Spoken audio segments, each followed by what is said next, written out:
Today we are going to see. What if Bella Swan uncovered the truth behind Dracula? So let's get started. September. Ms. Swan, are you sure that this is the path you want to take for your dissertation? Quote. His tone was acerbic, he was questioning my decision.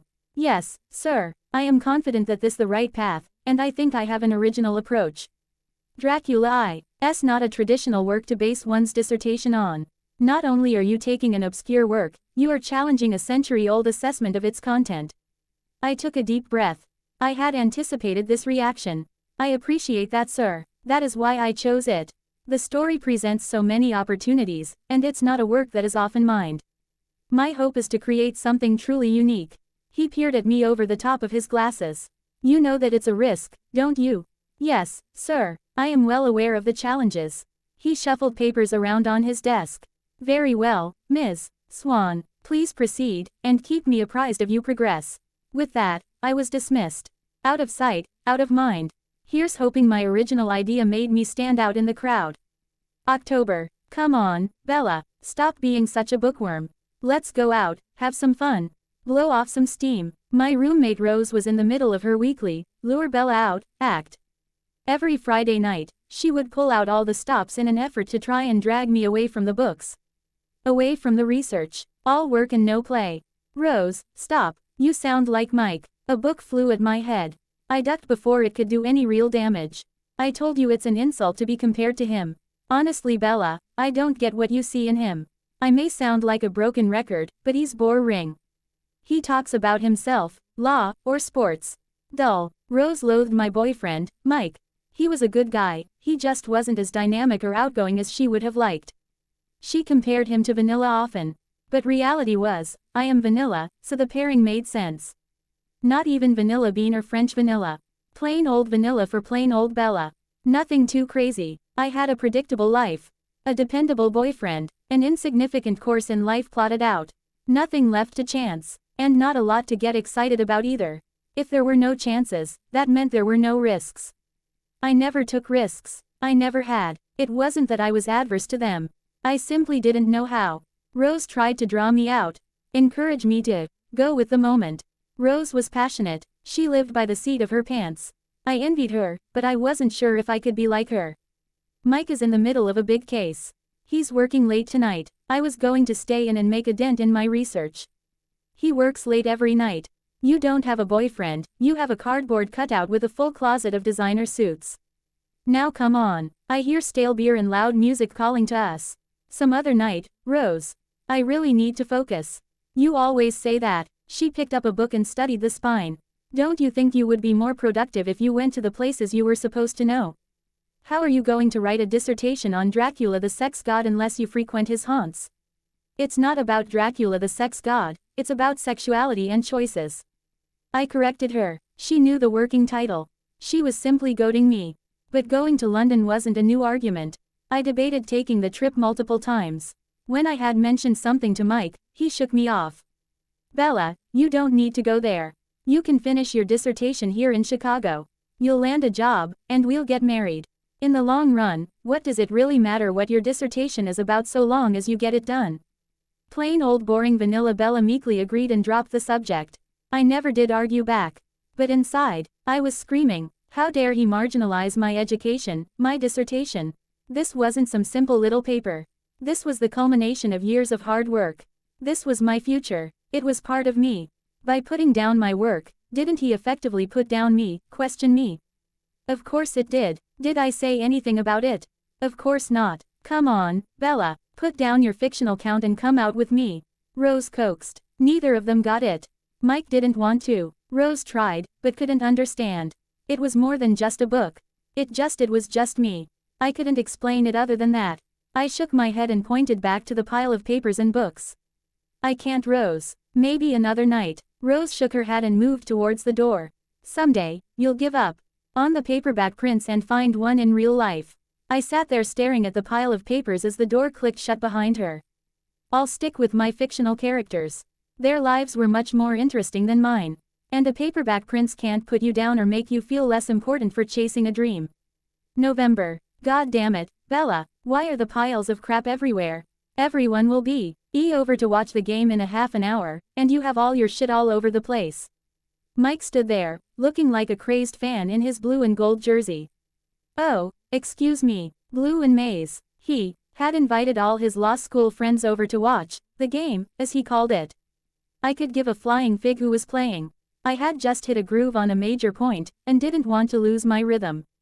Blue and maize versus scarlet and gray. Who cares? If you listen to Mike, the world shut down for this game. He took me to a sporting event once. I'll never forget it. A player had struck out, and broken his baseball bat in the process. Mike had laughed and looked at me. That is the closest you'll ever get to a flying bat, Bella. Enjoy it. He obviously wasn't talking about the splintered wood. Get all this shit put away. I don't want everyone tripping over it. He began shifting piles of paper around in an effort to clear the kitchen table. Stop it. You are messing everything up. He had collapsed my piles together, shoving everything into unorganized messes. Post-it notes popped off papers. A paper clip clattered to the floor. I scrambled to grab the papers back, to stop him from wrecking more havoc. Stop being such a drama queen, Bella. You are getting nowhere on this dissertation. Why don't you just call it a day and move on? The sooner you do that, the sooner we can get on with our lives. The argument was getting old. I was not giving up on my dissertation. I was too invested, and had too much to do. Right now, the only thing I wanted to get on with these days was a car moving rapidly away from Mike. The doorbell rang, ending the conversation. Just put this shit away, Bella. We'll need the kitchen table for the pizzas. He left the kitchen to greet his friends. I quickly piled everything up and shoved it in my backpack. Enough is enough. I didn't want to be here. Mike provided no support, no encouragement. It was always about him, his friends, and his needs. I was fed up with it. I grabbed my duffel out of the bedroom, shoved all my things in, and tossed it over my shoulder. My backpack went over the opposite shoulder. I crossed the living room as Mike's law school buddies were chanting, "Hail to the victor," in anticipation of the football game. Mike didn't even realize I was in the room until I was at the door. "Hey, are you headed for the library?" He called over his shoulder. He wasn't looking in my direction. "If you see the pizza guy, can you give him a tip?" "I'm not sure where my wallet is." "No, Mike, I am leaving." "Okay, I'll call you later." He was so distracted by his friends and the impending football game that he couldn't pull himself away long enough to see I was carrying my backpack and my bag. "Fuck you, Mike," I muttered under my breath, and let myself out of the apartment. December. Bella, it's been a month. He isn't going to stop calling. Will you please just talk to him? Words I never thought I would hear out of Rose Hale's mouth. Once Mike realized that I had truly walked out on our relationship, he began a full-on assault to win me back. I wasn't sure if it was truly about me, or part of the facade he cultivated. The right schools, the right job, the right type of girl. It was never about me. Always about him. I was tired of being window dressing in someone else's life. So I totally cut him off. I wouldn't accept his phone calls. I wouldn't open the door. I even threw away the flowers he sent. Some people would call me callous. I considered it self-preservation. I didn't trust myself to be strong enough to say no if I had to face him directly. Fine, if you aren't going to call him, then you need to do something. Change things up. You can't stay holed up in here. If you aren't home, you are at school. It's not healthy, Bella. She was right. Rose was always right. I was hiding from the world. It wasn't accomplishing anything. Did you think any more about what I said? We'll need to make a decision soon. Rose's company was sending her to England for 6 months as part of a collaborative project with the British government. She had been trying to convince me to come with her. She knew I couldn't afford to keep our apartment by myself, and used that as her first prong of attack. She would then switch tactics, moving from fear of failure to bribery by talking about all the research I could do. More than half of Dracula took place in England. The research possibilities were endless. First-hand knowledge of all the places that he wrote about, all the digging I could do. She was right. I didn't know why I was so paralyzed. It should have been an easy decision. But I was scared. England wasn't vanilla. It required me to take a risk. I'd have to take a semester off from Ting. It would mean that my savings would take a hit. I had already gone through my exams and received approval for my dissertation, but there was no guarantee that I would be any more productive than if I were in the States. I'd also have to leave behind everything that I had here. It would mean really giving up on Mike. Leaving him behind when we lived blocks apart was one thing. Leaving him behind and moving 4,000 miles away was something entirely different. Bella, Rose chided. She knew where my head was. He's not worth it. He'll still be here in 6 months. No one will snap that winner up. Go take a chance for once. Get your dissertation done, have a little fun, maybe kiss a few British guys. If after all that, you find out that he's really the one, he'll be here when you come back. If not, you'll always wonder what if. She was right, she always was. I stood at a crossroads.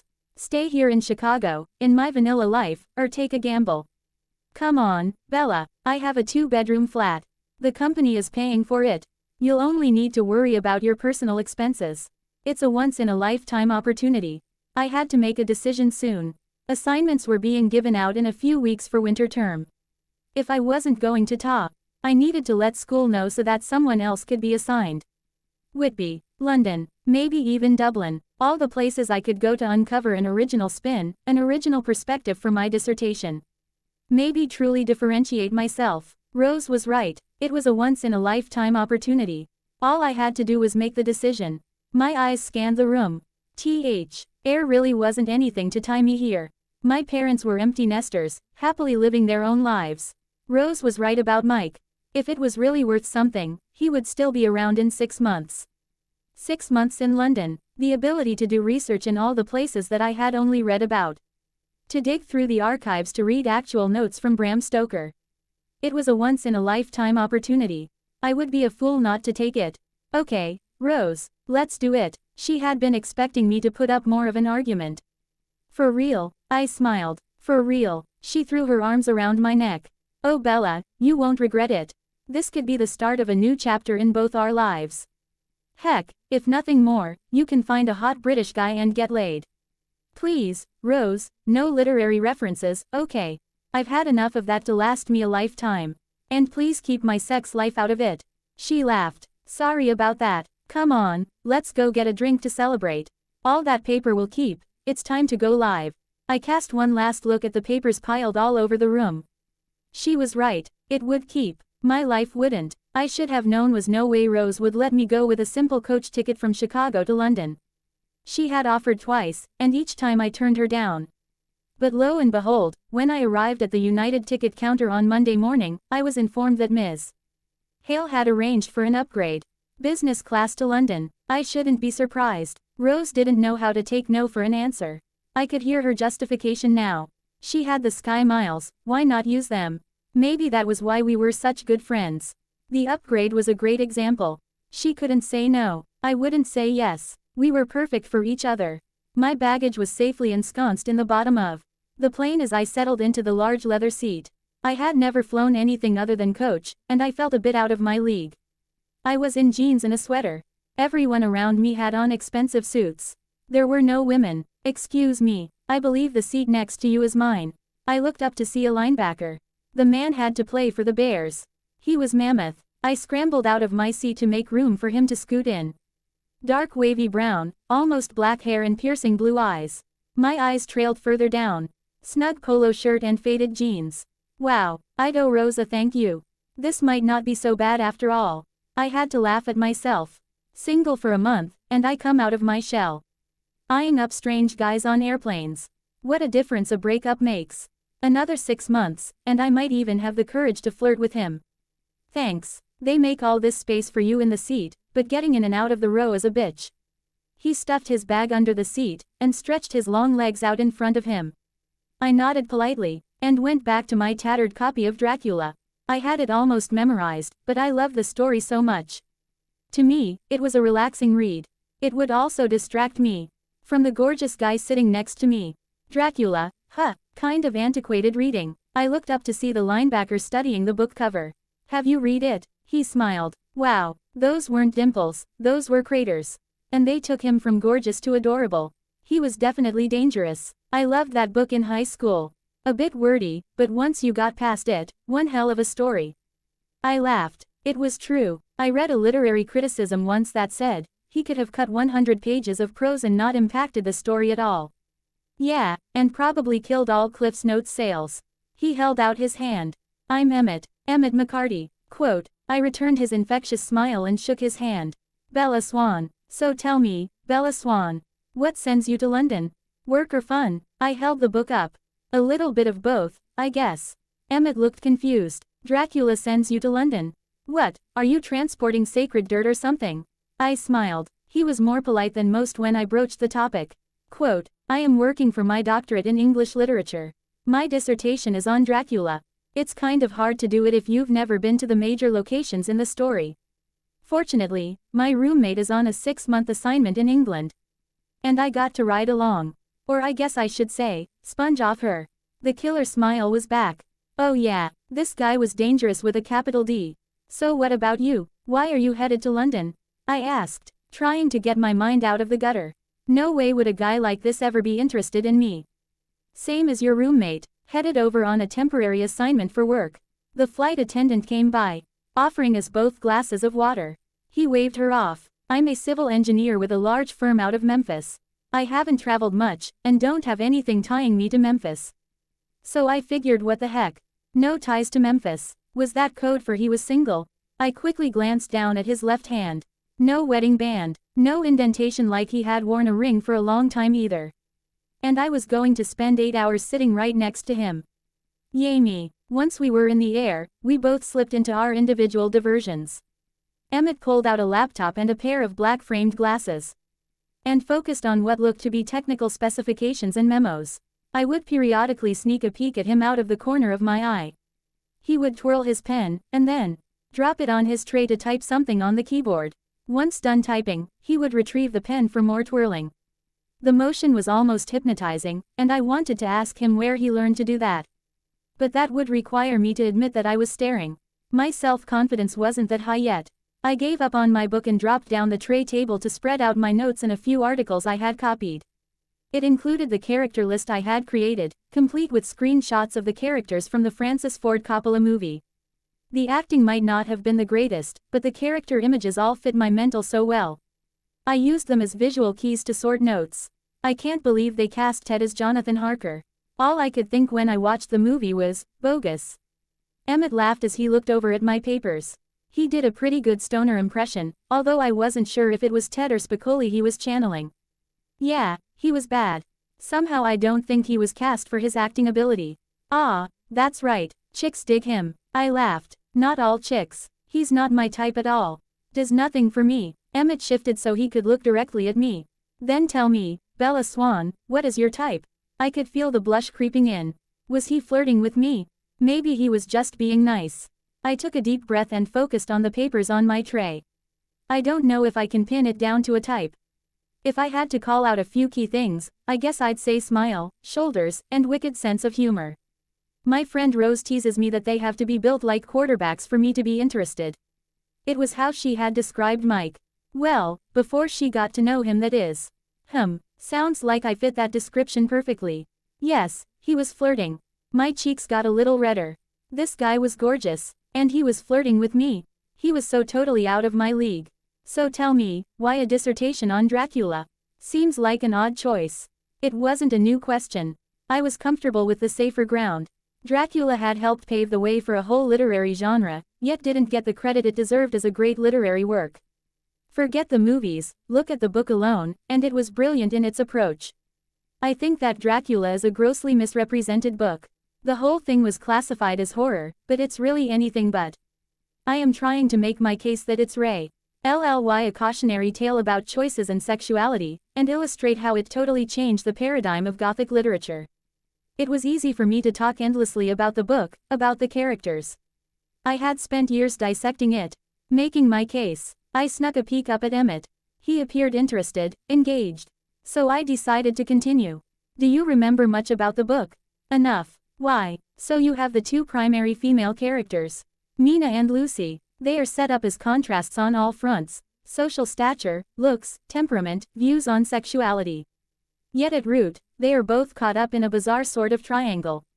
Well, actually in Lucy's case it's more like a quadrangle. There is the safe way and the risky way. There are benefits to both. The choices that they make are as much tied to the personalities as to the time. Sexuality was a way of representing that risk-reward orientation. I paused long enough to accept a glass of wine from the flight attendant. This business class gig didn't stink.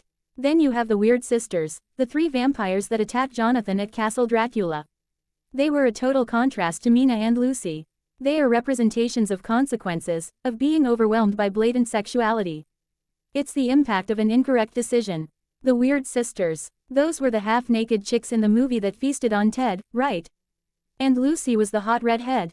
I laughed at him. Most guys lasered in on the hot chicks. Yes. I tease my friend Rose that she and I are modern-day equivalents of Mina and Lucy. She's outgoing, courageous, and flirtatious.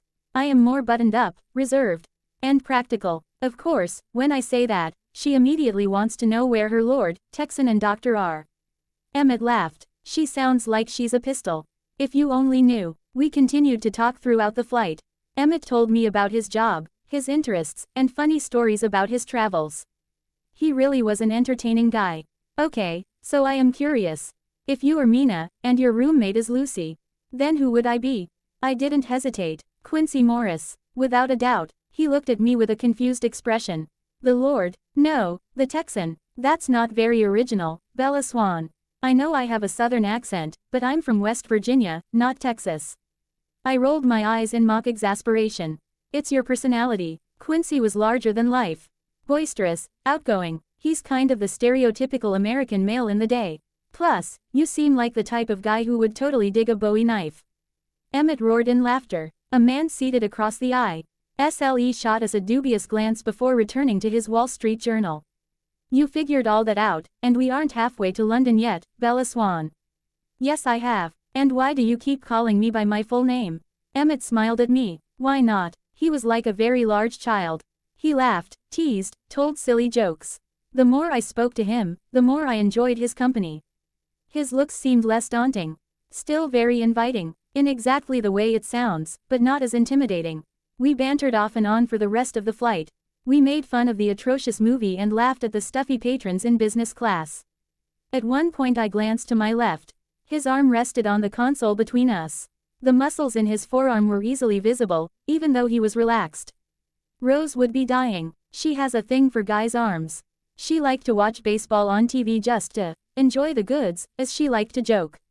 As the pilot announced our impending arrival into Heathrow, Emmett turned the conversation around to what I would be doing in London.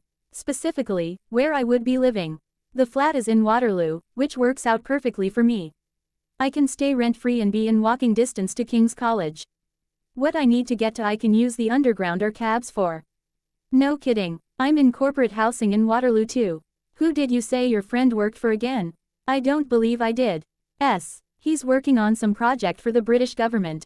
I don't know what it's called. He looked as if he wanted to say something more, but then checked himself. Maybe we could get together sometime. Well, that is assuming that your schedule permits.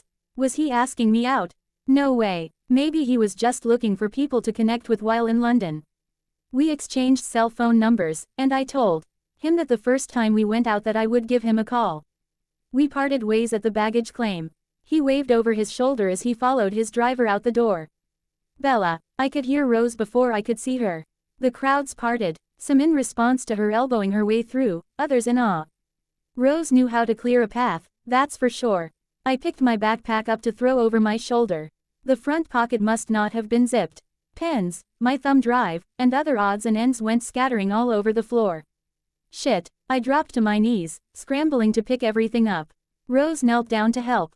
Excuse me, would this perchance be yours? I looked up to see a tall, thin blonde man with aquiline features holding up my thumb drive. He wasn't looking at me. Rose gave him one of her shock and awe smiles. Yes, thank you. She stood, brushing off the knees of her blue jeans. The man was still riveted on her. You're American, yes, here on holiday. His accent was clipped and very polished. It complemented the dark tailored wool suit and crisp white shirt. I could just make out the monogram sticking out from under his cuff. No, we are both here for work. Rose grabbed the handle on one of my roller bags. Thank you for your help. She looked at me and rolled her eyes as if to get a load of this guy, and led me towards the exit. Excuse me, miss. The man with the posh accent was calling after us. He held out my iPod. I don't think you'll want to lose this. Oh, thank you. I retrieved it from him, embarrassed at what a disorganized mess I was. Absolutely. Enjoy your visit. He gave Rose another long look before turning to walk away. Honestly, can you believe that guy? Geez, ogle much. Rose stepped to the curb and hailed a cab. She gave him the address in Waterloo. And climbed into the back seat. Was the flight okay? Did they upgrade you like they were supposed to? Yes, thank you. Although you shouldn't have. Rose immediately waved me off. You should have seen the guy that I sat next to. Gorgeous didn't have anything on him. Gorgeous is only good if he has a brain. She shot back. Rose had a very low tolerance for dumb men. Unfortunately, most of the guys that could work up the courage to approach her were as pretty as she was, and had the depth of a rain puddle. Smart, funny, killer dimples, and he had the muscle. I used my index finger to trace along my forearm. Oh, you just suck. That is so beyond hot. We both broke into giggles. So did you exchange details? Is he going to be here for a while? Yes, he's here on business. And we exchanged cell numbers. I don't think anything will come of it, but he was nice. Well, hopefully the hottie from business class with the arms will call you. Lord knows you could use some fun. You are bound and determined to purge Mike from my brain, aren't you? Whatever it takes. Rose pointed out our building to the cab driver. What is your agenda over the next few days? Hang out and moon over your dark prince. Maybe have a terrestrial version of the Mile High Club with Mr. Business Class. Ha ha, very funny. More like get settled in. I need to connect with the guy at King's College first thing tomorrow to get everything arranged. Other than that, get to work. Will you at least promise me that you will try and have some fun while you are here? No one knows you. You can go out, be wild, and dance on tables. Do very un-Bella-like things. Rose, I came to London to work on my dissertation, not find myself. She mumbled something under her breath. Whatever you say, Mina. But this is a once-in-a-lifetime opportunity, and I am going to keep reminding you of that. You don't want to miss out. I won't, Rose. I am going to focus on my research, and getting this albatross from around my neck so that I can get on with my life. When I let my advisor know that I was planning to spend 6 months in London, he had encouraged me to get in touch with Jasper Whitlock.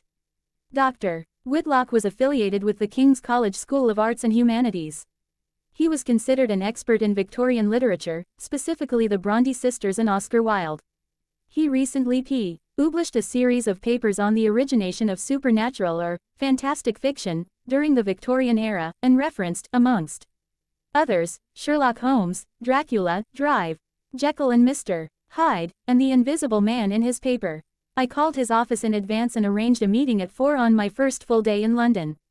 My body was still adjusting to the change in time, therefore, I was happy to have the afternoon meeting. My morning was spent putting away my clothes, acclimating myself with our flat, and figuring out the easiest course to King's College. It wasn't a bad walk, and while the locals might consider it cold for January, 40 degrees was downright balmy compared to 2 degrees in Chicago. That's without the wind chill. Unsure as to the proper etiquette for meeting a doctor of letters outside the States, I dressed a bit more formally than I normally would. Pencil skirt, cashmere sweater, tall boots and a long leather jacket. It would be warm enough during the walk, yet hopefully appropriate for a first meeting. I threw my binder with the outline of my dissertation and keynotes in my backpack, along with my wallet and cell phone. Having learned from the debacle at the airport yesterday, I checked all the pockets to make sure that they were zipped and secure. With nothing more to distract myself, I grabbed an umbrella, locked the flat door behind me and made my way down to the road. The directions were simple, and I admired landmarks I had never expected that I would see along the way. I couldn't help but smile when I walked by the Royal National Theatre. Let Mike see me now. I hadn't thought about Mike for a few days. At first, I felt guilty for pushing him out of my mind so easily. We had dated for 4 years, it shouldn't be so simple to purge him from my consciousness. But with every passing week, it became easier not to think about him. And by not thinking about him, I felt lighter, freer. I had spent so much time chasing after him, making sure he had what he needed. Playing the dutiful little girlfriend, that I had lost myself. I had started to believe the pot shots he took at me. I don't think he made statements like, "What do you really think you are going to do with a doctorate, to hurt me," but they did. I didn't recognize the changes. It was all too superficial to me. But I wasn't in London an hour when Rose was commenting on how different I seemed. It had only been a few weeks since we were last together, just before Christmas, and not enough time to make a marked difference. At least that is what I thought. But Rose claimed that I seemed more confident, more assured. I stopped for a moment and looked over the Waterloo Bridge, down on the Thames River. It still seemed surreal to me. I had dreamed for years of coming to England. My fixation had grown stronger as I started working on my dissertation, yet the underlying desire to come here had always been there. I wouldn't admit it to anyone, but I wanted to do the cheesy touristy things. Go to the Tower of London. Try to make a beefeater smile. See Big Ben. Do the silly walk across Abbey Road. I sounded like I was 16, not 25. Well, if this isn't a coincidence. I looked up to see Emmett walking towards me, bundled in a parka and Washington Nationals baseball cap. I couldn't resist his infectious grin. Hi Emmett, how are you? He stopped short, hesitated for a moment, and then stepped forward to give me an awkward hug. Where are you headed? I have a meeting at King's College. You? Just exploring. Mind if I walk with you? We crossed the bridge, chattering about mindless things. Emmett insisted on walking me to campus. He claimed to be headed in that direction, wanting to explore some of the architecture in the area. What can I say? I like to see how these old places were made. Some of them were here long before the US even existed. I am going to explore all the buildings that I have only read about. He gave me a quick kiss on the cheek. Would you mind if I called you this weekend? I thought about Rose's comment on my personal evolution. A month ago I would have run away, worried about what Mike would think. I'd like that, Emmett. He gave me another one of his killer smiles, and waved goodbye. I watched Emmett walk away. His exuberance was contagious. The people that he passed seemed to fall in step with him and share smiles. He was like a little ray of sunlight on a gloomy London afternoon. I sounded like a Hallmark card. It took me longer than anticipated to find Drive Whitlock's office. The buildings were all clustered together. A maze of corridors and offices. At 4:05, I finally found the proper place. I was about to knock when the door flew open. A breathtakingly beautiful man stood in the entrance, a look of cool bemusement on his face. I was caught off guard. He appeared so young. Dr. Whitlock. He chuckled and reached up to push his dark red hair away from his face. When he spoke, his voice was low with a melodic accent. Different from the ones I had heard over the past 24 hours. Jasper, your Yank is here. He gave me a once-over, a small smile playing on his lips. Excuse me, darlin'. He took on an affected southern accent at the pronunciation of the word darling. It seemed strange to hear a southern term of endearment from a Brit.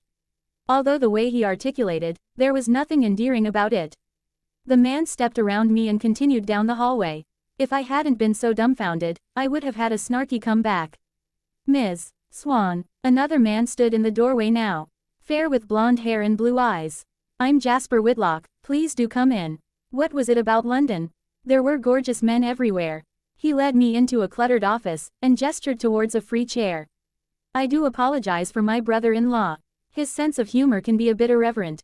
He settled into his desk chair, and leaned back to study me. A dissertation on Dracula. I have to say I am impressed. It's not a work that is often analyzed, especially in the way in which you intend. The fact that you are an attractive woman should make it that much more intriguing. I felt my face color as my eyes darted to his hands. They were steepled below his chin. A gold band glinted from his ring finger. I am not trying to be rude or flirtatious. Merely stating the facts. My wife often accuses me of not always using my internal filter. He was not at all what I had expected. With a name like Jasper, I had a mental image of an old man with a large nose and overabundance of ear hair. Dr. Whitlock couldn't be much older than I am. We found comfortable topics quickly. We spoke of my dissertation, of Chicago, of my impressions of London. He offered up small anecdotes about his wife Alice. The way he spoke of her made it readily apparent that he was madly in love with her. It was sweet. It also made me incredibly envious. I had spent 4 years in a relationship, yet I had never seen that look on Mike's face in relation to me. We spoke for a long time. At one point, Drive Whitlock looked down at his watch.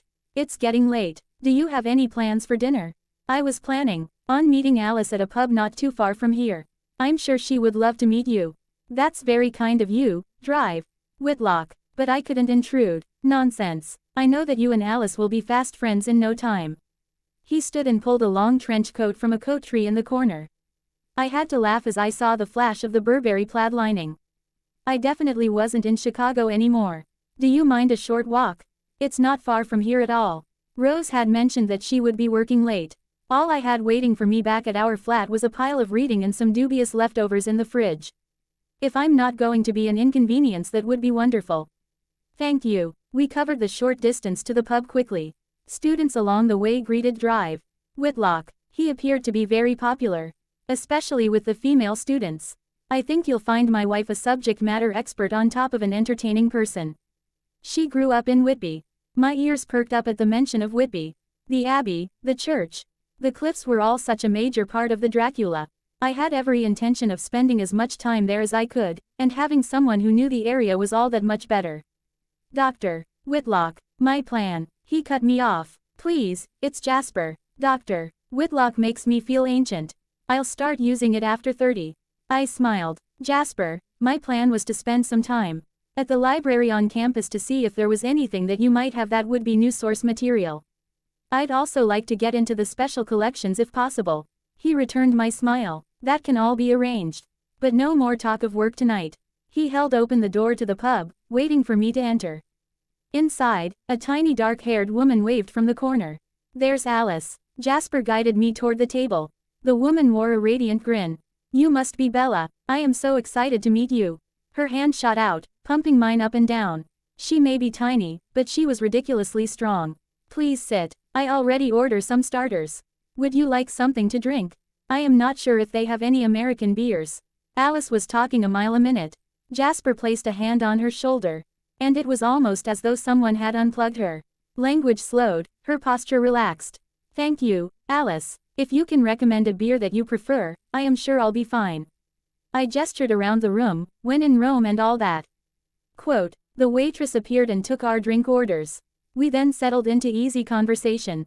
Alice was fascinated with America, and peppered me with questions about Chicago. Apparently she had been after Jasper to visit the States for ages, but life kept getting in the way. Oh, Edward is here. Her hand shot up in a wave similar to when we had entered.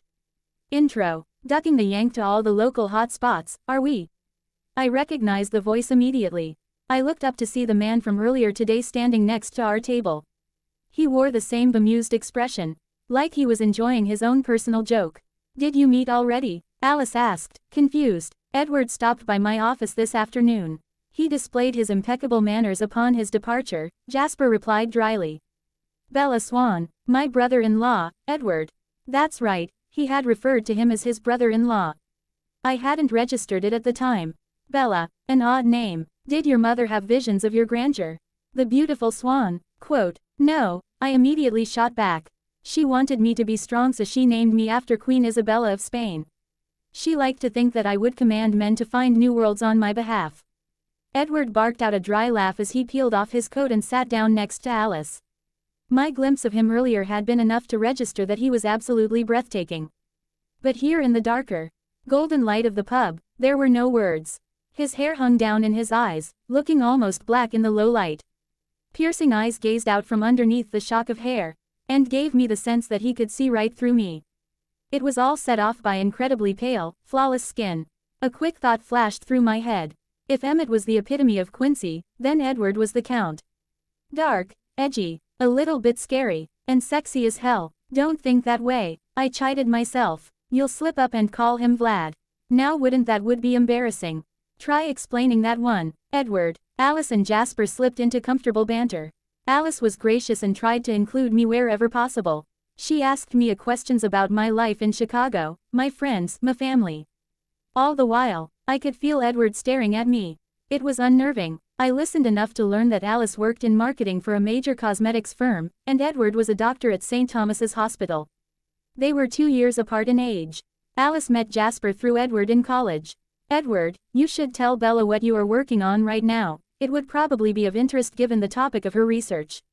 Those intense green eyes shifted back to me. His gaze was so incredibly unsettling. I could tell that he was well aware of it.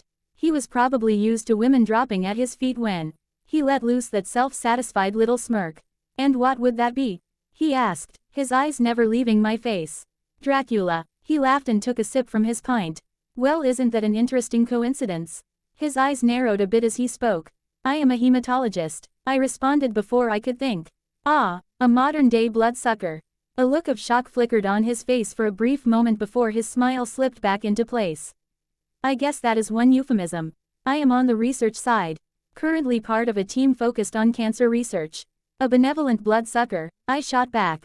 What as it about this man that got under my skin? Quite the oxymoron, he countered, that same self-satisfied smirk on his face.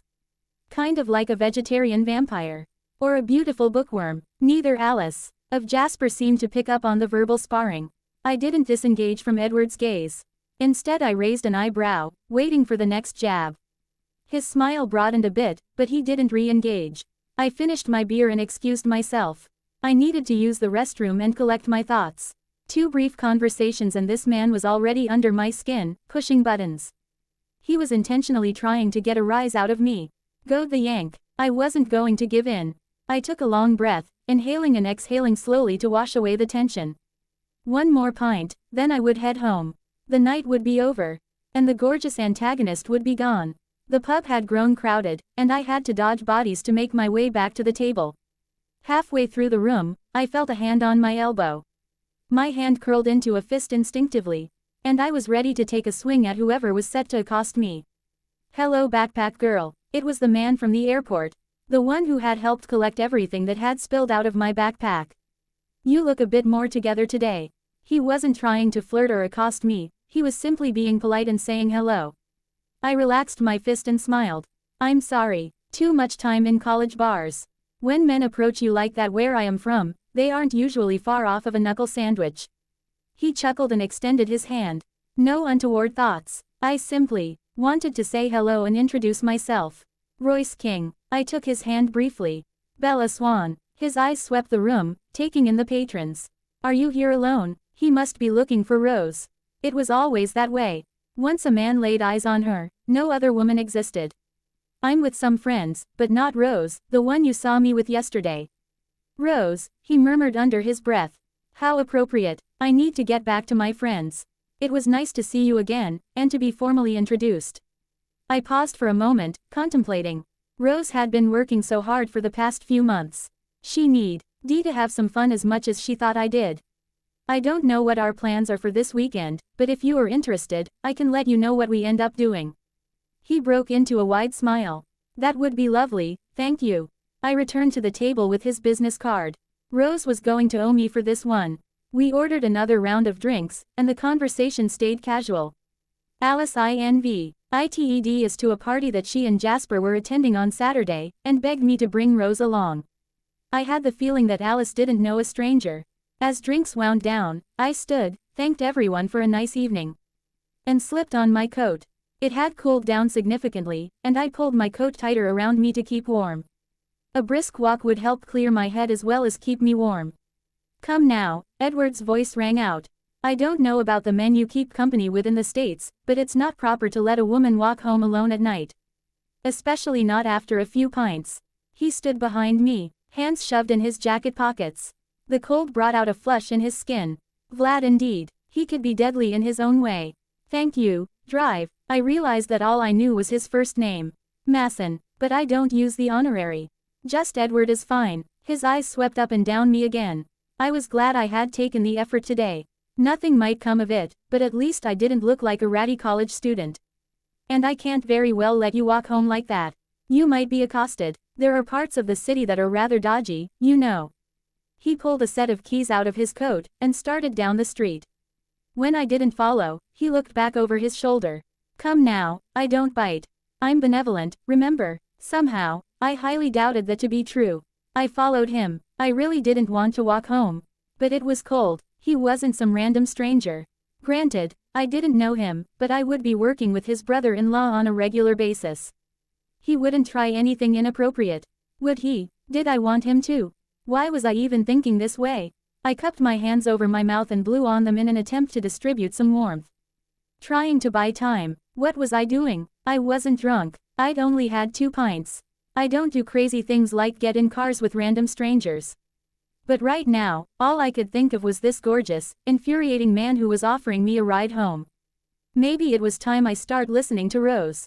It wasn't quite dancing on a table, but it was the first step. And he was British, after all. Edward stopped in front of a sleek black car. He deactivated the alarm, opened his door and stood as if waiting for me. Crap, I am in England. That's the passenger side. He looked at me expectantly, waiting for me to get in. Where am I taking you? Why did everything that came out of his mouth sound like either an insult or an innuendo? I gave him my address and slid into the car. I hadn't realized how cold I was. Seat warmer is on the console if you'd like. There is blanket in the boot if you'd like me to get that for you. I'm fine, thank you. My arms were wrapped around my torso in an attempt to stay warm. No, you aren't. You are freezing. My word, you are stubborn. Is this a Yank thing to always be rude, or is it just you? I am not rude, I shot back. You are the one who's rude. You've been snarky since the moment we met. Did I do something to insult your sensibilities? Am I disturbing the cosmic balance for you or something? When I get agitated, I talk with my hands. By the time I got done with my mini rant, I was gesticulating wildly. Edward reached out and grabbed my right hand, dropping it onto the gear shift. No, you don't insult my sensibilities. I enjoy baiting you. You aren't pushed often, and it shows. It was a simple statement. He was toying with me, trying to get a reaction. It made me wonder what kind of reaction he wanted. Do you know how to drive a manual transmission? Excuse me, the question was so far out of left field. I was totally caught off guard. Simple question. Do you know how to drive a manual transmission? Yes, I responded, confused at his line of inquiry. His smile grew a bit as he started the car. Very well, you shift. It will give you something to do with your hand. I was unsure whether it was meant as innuendo or commentary on my wild gesticulating. Either way, it made me blush. Ah, I see there is something that can get you ruffled after all. He looked back over his shoulder, and then pulled out into traffic. Second, I pulled the gear shift down, feeling the lever catch. What makes you such an expert on what I do or don't need? We've had all of one conversation, and I don't think that many of my life secrets were revealed. Third, please. I moved the lever up to the third position. You reveal more than you realize. Would you like the short summation? We stopped at an intersection. I instinctively moved the gear shift back to first. Please do. I am curious how you stretch your medical degree into the realm of psychiatry. The words were more cutting than I intended, but I couldn't help it. The man was infuriating. Very well. You don't take risks. Ever. Your life is predictable, structured, dare I say it, rather dull. You are running from something, although of what, I am not sure. Second, please. I slammed the lever into second. Maybe a bit more forcefully than I should have. Shall I proceed? When I didn't respond, he continued. I find it ironic that you are writing a dissertation on Dracula. It's about human nature, passion, instinct. I'm not sure if you have any experience with those concepts. Third, please. I didn't even think, just move the gear shift. Gentle. This isn't some low-end Chevy that you can abuse. He paused and shot a look over at me. Did I hit a nerve? What makes you say all that? What makes you think that you know me so well? I was seething. His words had struck a chord, but I didn't know why. It's easy. Part of it is in the way you talk. What you say, how you say it. It's also in the way you act and react. Aside from my provocations, the closest you came to fire tonight was when that bloke approached you at the pub. I saw the fist you made. You were ready to drop him if you needed to, weren't you? I drew in a long breath. I hadn't realized he had been watching me. Yes, if I needed to. He slowed to a stop in front of my flat. I believe this is you. He placed his hand over the top of mine, and moved the gear shift into neutral, then released my hand to pull up the parking brake. The contact sent a shock wave up my arm. I hadn't anticipated him touching me. Edward shifted in his seat to look directly at me. You spend all your life mapping things out. Planning, analyzing. You don't know how to live in the moment. I couldn't move. I was mesmerized by him. He was only a few inches away. I could easily reach out and touch him. I wanted to touch him. And he knew it. He leaned a little bit closer. I shifted in my seat so that I was fully facing him. I imagined that if I moved just a bit, I would feel his breath on my face. He laughed and stared directly into my eyes. You have no clue what to do when life is not planned out. You need to learn how to live on the edge, to take chances. He stayed there, still, looking directly at me, that same self-satisfied smirk on his face. I was waiting for him to do something, anything. My eyes darted quickly to his lips, then backed up. He saw it, and the smile broadened. He reached up, and traced the edge of my lower lip with his thumb. It doesn't work that way. If you want it, you have to be willing to go after it. He could sense my indecision. You are waiting for me to kiss you, or to touch you again. I am not going to. If you want something, you'll need to figure out a way to go after it on your own. My eyes must have gone wide, as Edward laughed. Oh, this is going to be fun. You don't take risks, and you've never been pushed. I am going to enjoy getting to know you, Isabella. It was the first time he had said my name since we met, and the sound of it gave me a chill. The man had barely even touched me, and I was ready to spontaneously combust. Good night, Isabella. He was waiting for me to leave the car. Aren't you going to get my door? I scrambled for something. He had opened the door for me to get in. I had to assume that he would do the same thing for me now. Instead, Edward laughed, and stated simply, no. Why not? I cringed as soon as it was out. I sounded like a petulant child. Because you expect it. While I may be chivalrous, I won't be your foregone conclusion. Good night, Isabella. My blood was boiling at that point. I threw open the door, snagging my boot heel as I clambered out of the car. I refused to let him see me embarrassed or flustered. I slammed the door and stomped towards the building. Isabella, I heard him call behind me. I'll see you soon. Before I could say anything, he pulled away from the curb. Of all the insufferable, pig-headed, arrogant, I started to rant. Whoa, who pissed in your Cheerios? Rose asked as she came up the sidewalk carrying her laptop case and a brown paper bag. Stupid. Just gah. I threw up my hands, disgusted that I couldn't even form a coherent sentence. I was mad, I was frustrated. And I was totally turned on by the arrogant jerk that was Dr. Edward Masson. That good, huh? You sound like me today. Come on. I picked up some wine. She opened the building door, and we climbed the steps to the second floor. So what has you all wound up? I thought you were meeting the guy at King's College. I threw my coat over the back of a kitchen chair and sat down to pull my boots off. I did. He's a nice guy, really young. He invited me out to dinner with his wife. We were hanging out talking when his brother-in-law showed up. I pulled in a long breath, trying to collect my thoughts. His absolutely gorgeous, totally infuriating brother-in-law, who succeeded in pushing buttons I didn't even know I had. Even worse, he's a freaking hematologist. Can you get any more ironic? He got me so fired up that I called him a modern-day bloodsucker. Ah, so that explains the hot Aston Martin pulling away. You have to make some serious money to afford one of those. Rose placed the wine bottle on the counter and dug through the drawer, looking for a corkscrew. Do you want some? I had a day, and could totally use a drink. I waved her off. The last thing I needed was more alcohol. Once the bottle was open, she read a glass and sat down in the chair opposite me. It must be in the water today. There is a new guy at work. He's not supposed to start until tomorrow, but he popped in to say hello and check in. He wasn't there 10 minutes and he was questioning my direction. She paused long enough to take a drink of wine. He has all the women in the office swooning over him, flashing the dimples and the down-home charm. It was absolutely obnoxious. I had never heard Rose rattled over a guy before. He must have really done something to piss her off. So, what happened? She pushed her hair back from her face, and let out an exasperated sigh. He starts looking over some of the design specifications that we had been working on, and pointed out a few errors. It isn't even his area of expertise. Not on the job yet. And he's already a pain in my ass. Nothing pissed Rose off more than a man questioning her. All too often, she complained about men were so hung up on her looks they assumed she was stupid, and deferred to the men around her, regardless of level, the inference being that she wasn't capable of doing her job because she was attractive. I can't imagine working in such a male-oriented, ego-driven field. But Rose was a brilliant electrical engineer, and she ultimately proved them all wrong.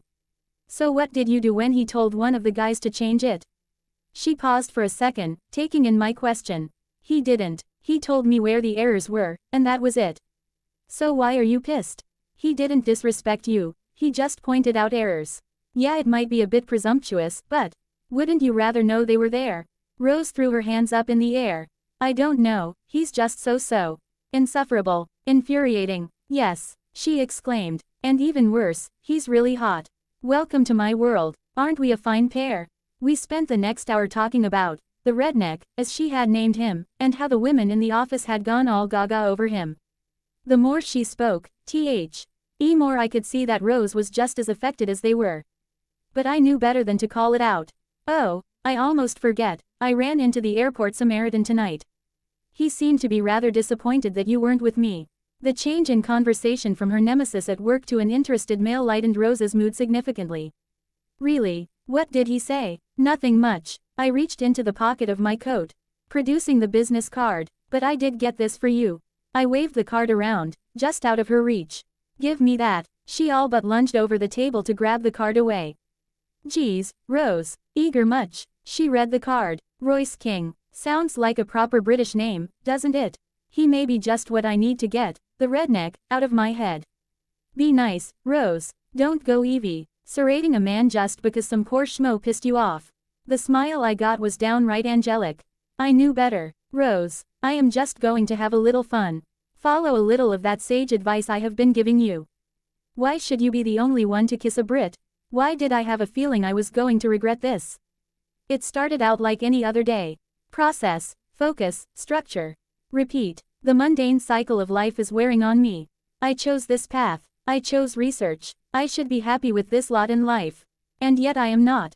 I do good things. My work is for a good cause. But I am bored. I left the office early to go see Jasper. I needed to keep the gloom at bay. It was nipping at my heels.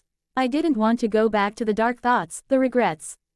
Jasper is always good for putting me at ease.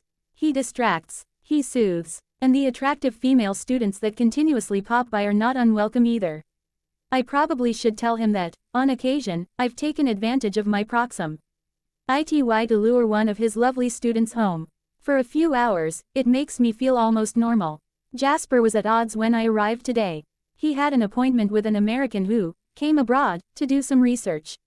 He was to act as a sponsor for her of sorts. He was worried about the unrealistic expectations of the Yank and what she would do to his course load. I, myself, was curious. The women had seen grace his door became less and less attractive the greater their level of education. Would this Yank be the same? I intentionally loitered until 4 o'clock just to see her. If nothing more, it would be a welcome distraction. I masked my shock at her appearance with a glib comment and fled. I had thoroughly intended to stick around and tease the Yank. But her appearance shocked me to the core. It was her. It couldn't be her. It wasn't possible. She was a ghost. Alice invited me to dinner. I needed to talk to her. I needed to find out more about this American woman. Who was she? What was she doing here? Instead, I found her immersed in conversation with this girl. Alice had to see it. The resemblance was uncanny. I checked my reactions. I knew it was foolish, but I had to find out more. I needed to know this woman. Find out what made her tick. She was guarded, almost timid. What I would expect of a literature major, lives in books. So I tested her. I pushed. I needed to know what lurked underneath. This woman, Isabella. Bella doesn't begin to capture her. She is more than the image. I was shocked by the visage, yet totally drawn in by the person. She was like an uncut diamond. With the right cultivation, the right polishing, she could be flawless. So much potential. It just needed to be drawn out. And with a bit of pushing, it came bubbling to the surface. The spirit, the passion. I thought for a moment she was going to launch over the console at me. I would have enjoyed that entirely too much. Everything about her calls to me. I had a momentary flash of Isabella, running around the ruins just like we had so many times when we were young. Her hair had been red instead of brown, but the face was always the same. I kept my guard up, kept a semblance of control. But I will not stay away. I'll continue to see her. I told her as much. But if anything happens between us, it will need to be at her initiation. I can't trust myself to open up to her. She may be my ruin, but I can't stay away. I couldn't then. I won't now. I ran into Jasper at the library on campus Thursday afternoon. Are you getting acclimated? Finding everything okay? He smiled and waved at a group of passing co-eds. They all giggled and waved back. What a flirt. Yes, thank you. This library is fabulous. I had uncovered a series of literary criticisms that, while not revolutionary, did give me a few key thoughts to noodle on. Alice wanted to pass along an invitation for Saturday. What was intended to be a dinner party has evolved to a night out. Apparently a band that Alice enjoys is playing at a local club. We'd love to have you and your flatmate join us if you are free. I hadn't made any plans for the weekend on the off chance that I would somehow be able to see Edward again. He'd been on my mind non-stop since he dropped me off Tuesday night. I couldn't rationalize my reactions to him, but I knew I wanted to see him again, badly. It infuriated me to be so taken by Somio. Nay, that I instinctively wanted to dislike. Even more infuriating was the fact that, after one meeting, I would find myself thinking about the good doctor at the most inopportune moments. That would be great, Jasper. I think we would both enjoy it. He gave me directions to the club, as well as Alice's cell phone number should anything arise. I wanted to ask who else might be there, but felt awkward inquiring. I promised myself that I'd be mentally prepared this time. There was no way he would be able to rattle me again. After my tirade on Tuesday night, I didn't mention Edward to Rose again. She was distracted by the redneck, and had come home Thursday evening spewing venom. Apparently she had a legitimate challenger for Golden Girl status. Rose didn't share the limelight well. Friday afternoon, I was on my way home from campus, when my cell phone rang. I didn't look at the caller ID. I should have. I wouldn't have answered. Hello, Bella. I could hear a keyboard clicking in the background. I looked at my watch.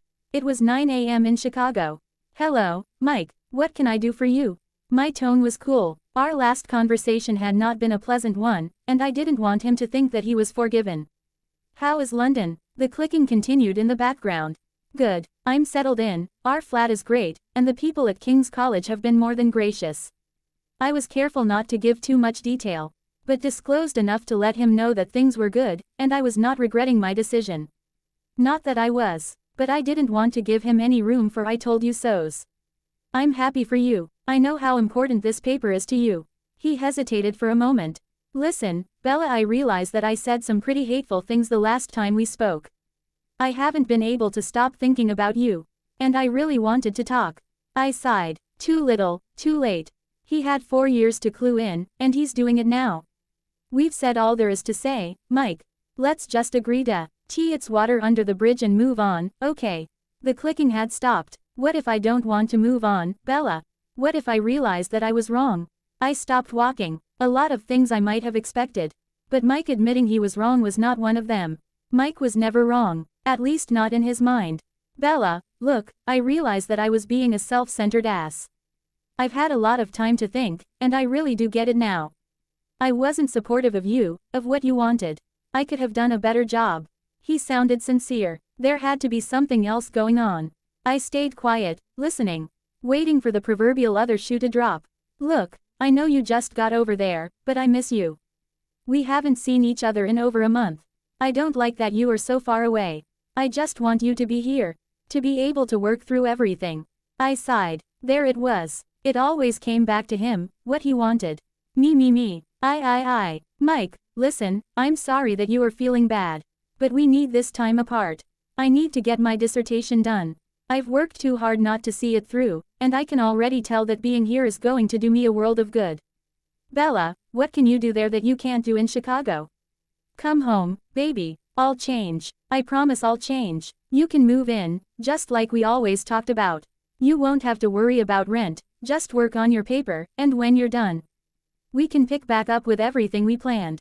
I rubbed my eyes with my free hand. I didn't want to have this discussion anymore. I was tired of focusing on what he always wanted. No, Mike, I'll be here in London for 6 months. Maybe longer. I heard his sharp intake of breath. I don't know where my comment of, maybe longer, came from. It was a low blow, but he needed to realize that I wasn't going to come running back to Chicago in his open arms. Look, Mike, I need to go. I have plans this evening. Maybe we can talk again in a few weeks. Bella, wait. Goodbye, Mike. I disconnected my phone and tapped it against my chin, lost in thought. I stood him down. I didn't give in. Just a few months ago I would have gone running home. 6 months ago I would have ever gotten on the plane in the first place. The remainder of my walk back to the flat was spent reflecting on just how many changes I had made in a short period of time. One led to another which led to another. It all started with my decision to come to London. To do something for myself. Maybe Edward hadn't been too far off base in his assessment. Maybe I hadn't been living.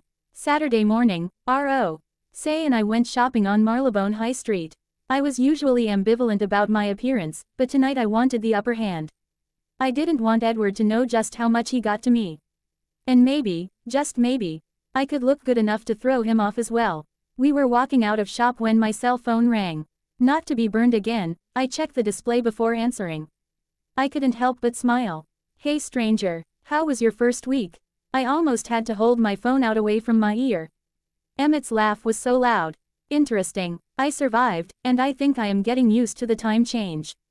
What are you up to? 5'3" if I stand up really straight, I quipped. Rose did a double take, eyes wide. How about you? 6'4" isn't an answer. 6'5" if you must know. And not much. A bunch of the things I had shipped over showed up yesterday, so I am making my new digs into a downright all-American bachelor pad. I have my Titans helmet, my Nationals pennants, and my LeBron fathead. I had to laugh. Emmett sounded like a teenager tricking out his first dorm room, not a grown man with a successful career. I bet Martha Stewart has nothing on you. So what are you doing tonight? He definitely didn't beat around the bush. Hot date with a limey stiff? No, my roommate and I are going to go hear a band play. One of the guys who is helping me on my dissertation invited us to go with him and his wife. I gave Emmett the name of the club. Hopefully Jasper and Alice would be okay with another person stopping in. When I disconnected, Rose immediately went for the jugular. Since when do you flirt? I tried to look innocent. I wasn't flirting, I was being nice. Oh no, that was most definitely flirting. I all but wrote the book on it. Now spill. Who was it? I felt the reed start to creep into my cheeks. Damn, blush always gave me away. Bella, I huffed out a breath. Fine, it was the hot guy from business class. The one with the arms. I was never as afraid as I was of Rose in that moment. The look on her face was one of absolute glee. She rubbed her hands together, and looked an awful lot like a mad scientist. Is he coming tonight? He might. I didn't like her tone. He's not British, but it will work. Do we need to make you look fuckable? Rose. If my face wasn't already bright red, it was now. I should be used to how crude Rose could be, but it's totally different when applied to me.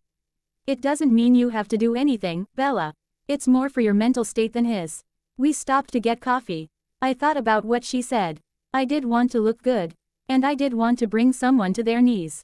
It just wasn't Emmett. Was I seriously thinking about this? Earth to Bella, I heard Rose calling. Sorry, just thinking. You've been distracted all morning. Don't blame it on the hottie from business class, because I noticed it long before he called. Now spill. What's on your mind? I was distracted, but I wasn't ready to let delve into Edward. So I went with option number 2.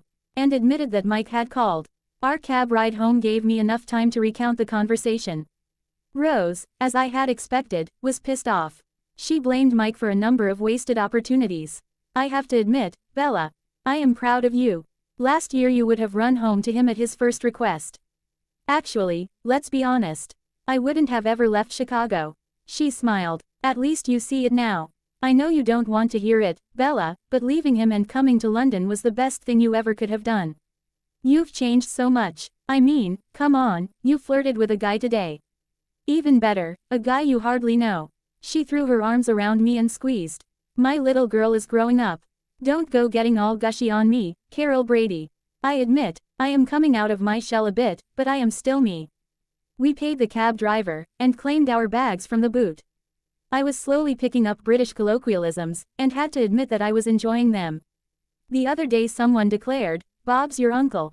I had to run home and Google it so I could understand what they meant. So, little Miss Butterfly, are we going to vamp you out tonight? Pun intended. Ha ha. Very funny. She worked in vampire jokes wherever she could. She even gave me black nail polish for Christmas one year.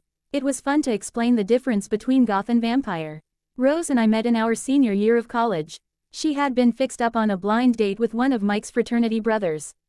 The date had been an absolute disaster, ending in the guy having a frozen margarita dumped on his head. When I asked him if I could stick the paper umbrella behind his ear, I made a friend for life. On the surface, you wouldn't think that Rose and I would have anything in common. Our looks, interests, and aptitudes were all totally different. Tall and blonde versus short and dark. Mathematics versus literature. Cars versus museums. Yet for some reason, we just clicked. Maybe it was because we were so different. We complemented each other so well. We lived together for 2 years in Chicago. She saw me through more than her share of Mike blow-ups. In return, I saw her rough more bad blind dates and fix-ups than I could count on the national debt clock. In the end, it always came back to the two of us. Our friendship was the bedrock. If one of us didn't approve, the guy didn't stand a chance. Mike never got that. In the end, it may have been a large contributor to our demise. To me, friends are just as important as family. Rose, unfortunately, had yet to find a guy that could even be deemed, meet the friend, worthy status. She had so much going on, but relationships seemed to evade her. Did I tell you that I called Mr. King? Rose called from her bedroom. She over-enunciated on his name, mimicking the accent that we were becoming so accustomed to. No. When? Yesterday. I needed to blow off some steam after another go-around with the redneck. I swear that man lives to goad me. Anyway, he asked me out for tonight. I told him I had plans, but might have given him the name of where we would be. I hope that's okay. Rose, if I told Mr. Business Class to come, why wouldn't it be okay for you to invite Royce? The more the merrier. I picked up the remote and cycled through the satellite channels until I found the one I wanted. Might as well start He evening with a little good old-fashioned rock and roll. Before I could turn the volume up to 11, there was a knock on the door. I opened it to find a delivery man holding a box. Rose Hale, she's occupied. Can I help you? He pulled a large bouquet of violets, wrapped in trails of yellow ribbon. That would be for Miss Hale. He also handed me a small white cardboard box. And this was propped against your door. Have a lovely day. I thanked him and closed the door. Hey Rose, you got flowers. She sprinted into the living room and grabbed the bouquet out of my hand. Who are they from? She tore open the card, and smiled. Royce. To match my eyes. He's good. How did he get our address? I told him where we lived. She looked up to see me holding the white box. What's that? I don't know. The delivery guy said it was propped against the door. My name is written on top. I opened the box. Nestled inside was a branch that had been pruned from a wild rose bush. Ouch. I pulled back my hand to suck on my thumb. The thorns hadn't been removed, and one had embedded itself deep enough to draw blood. Still sucking on my thumb, I retrieved the note stuck inside with my other hand and awkwardly shook it open. Superstition says that wild roses can immobilize a vampire. Not sure if you had run across that in your research yet. Thought having one handy might be helpful should you run into one, benevolent or not. You never know when you might need to stop one in their tracks.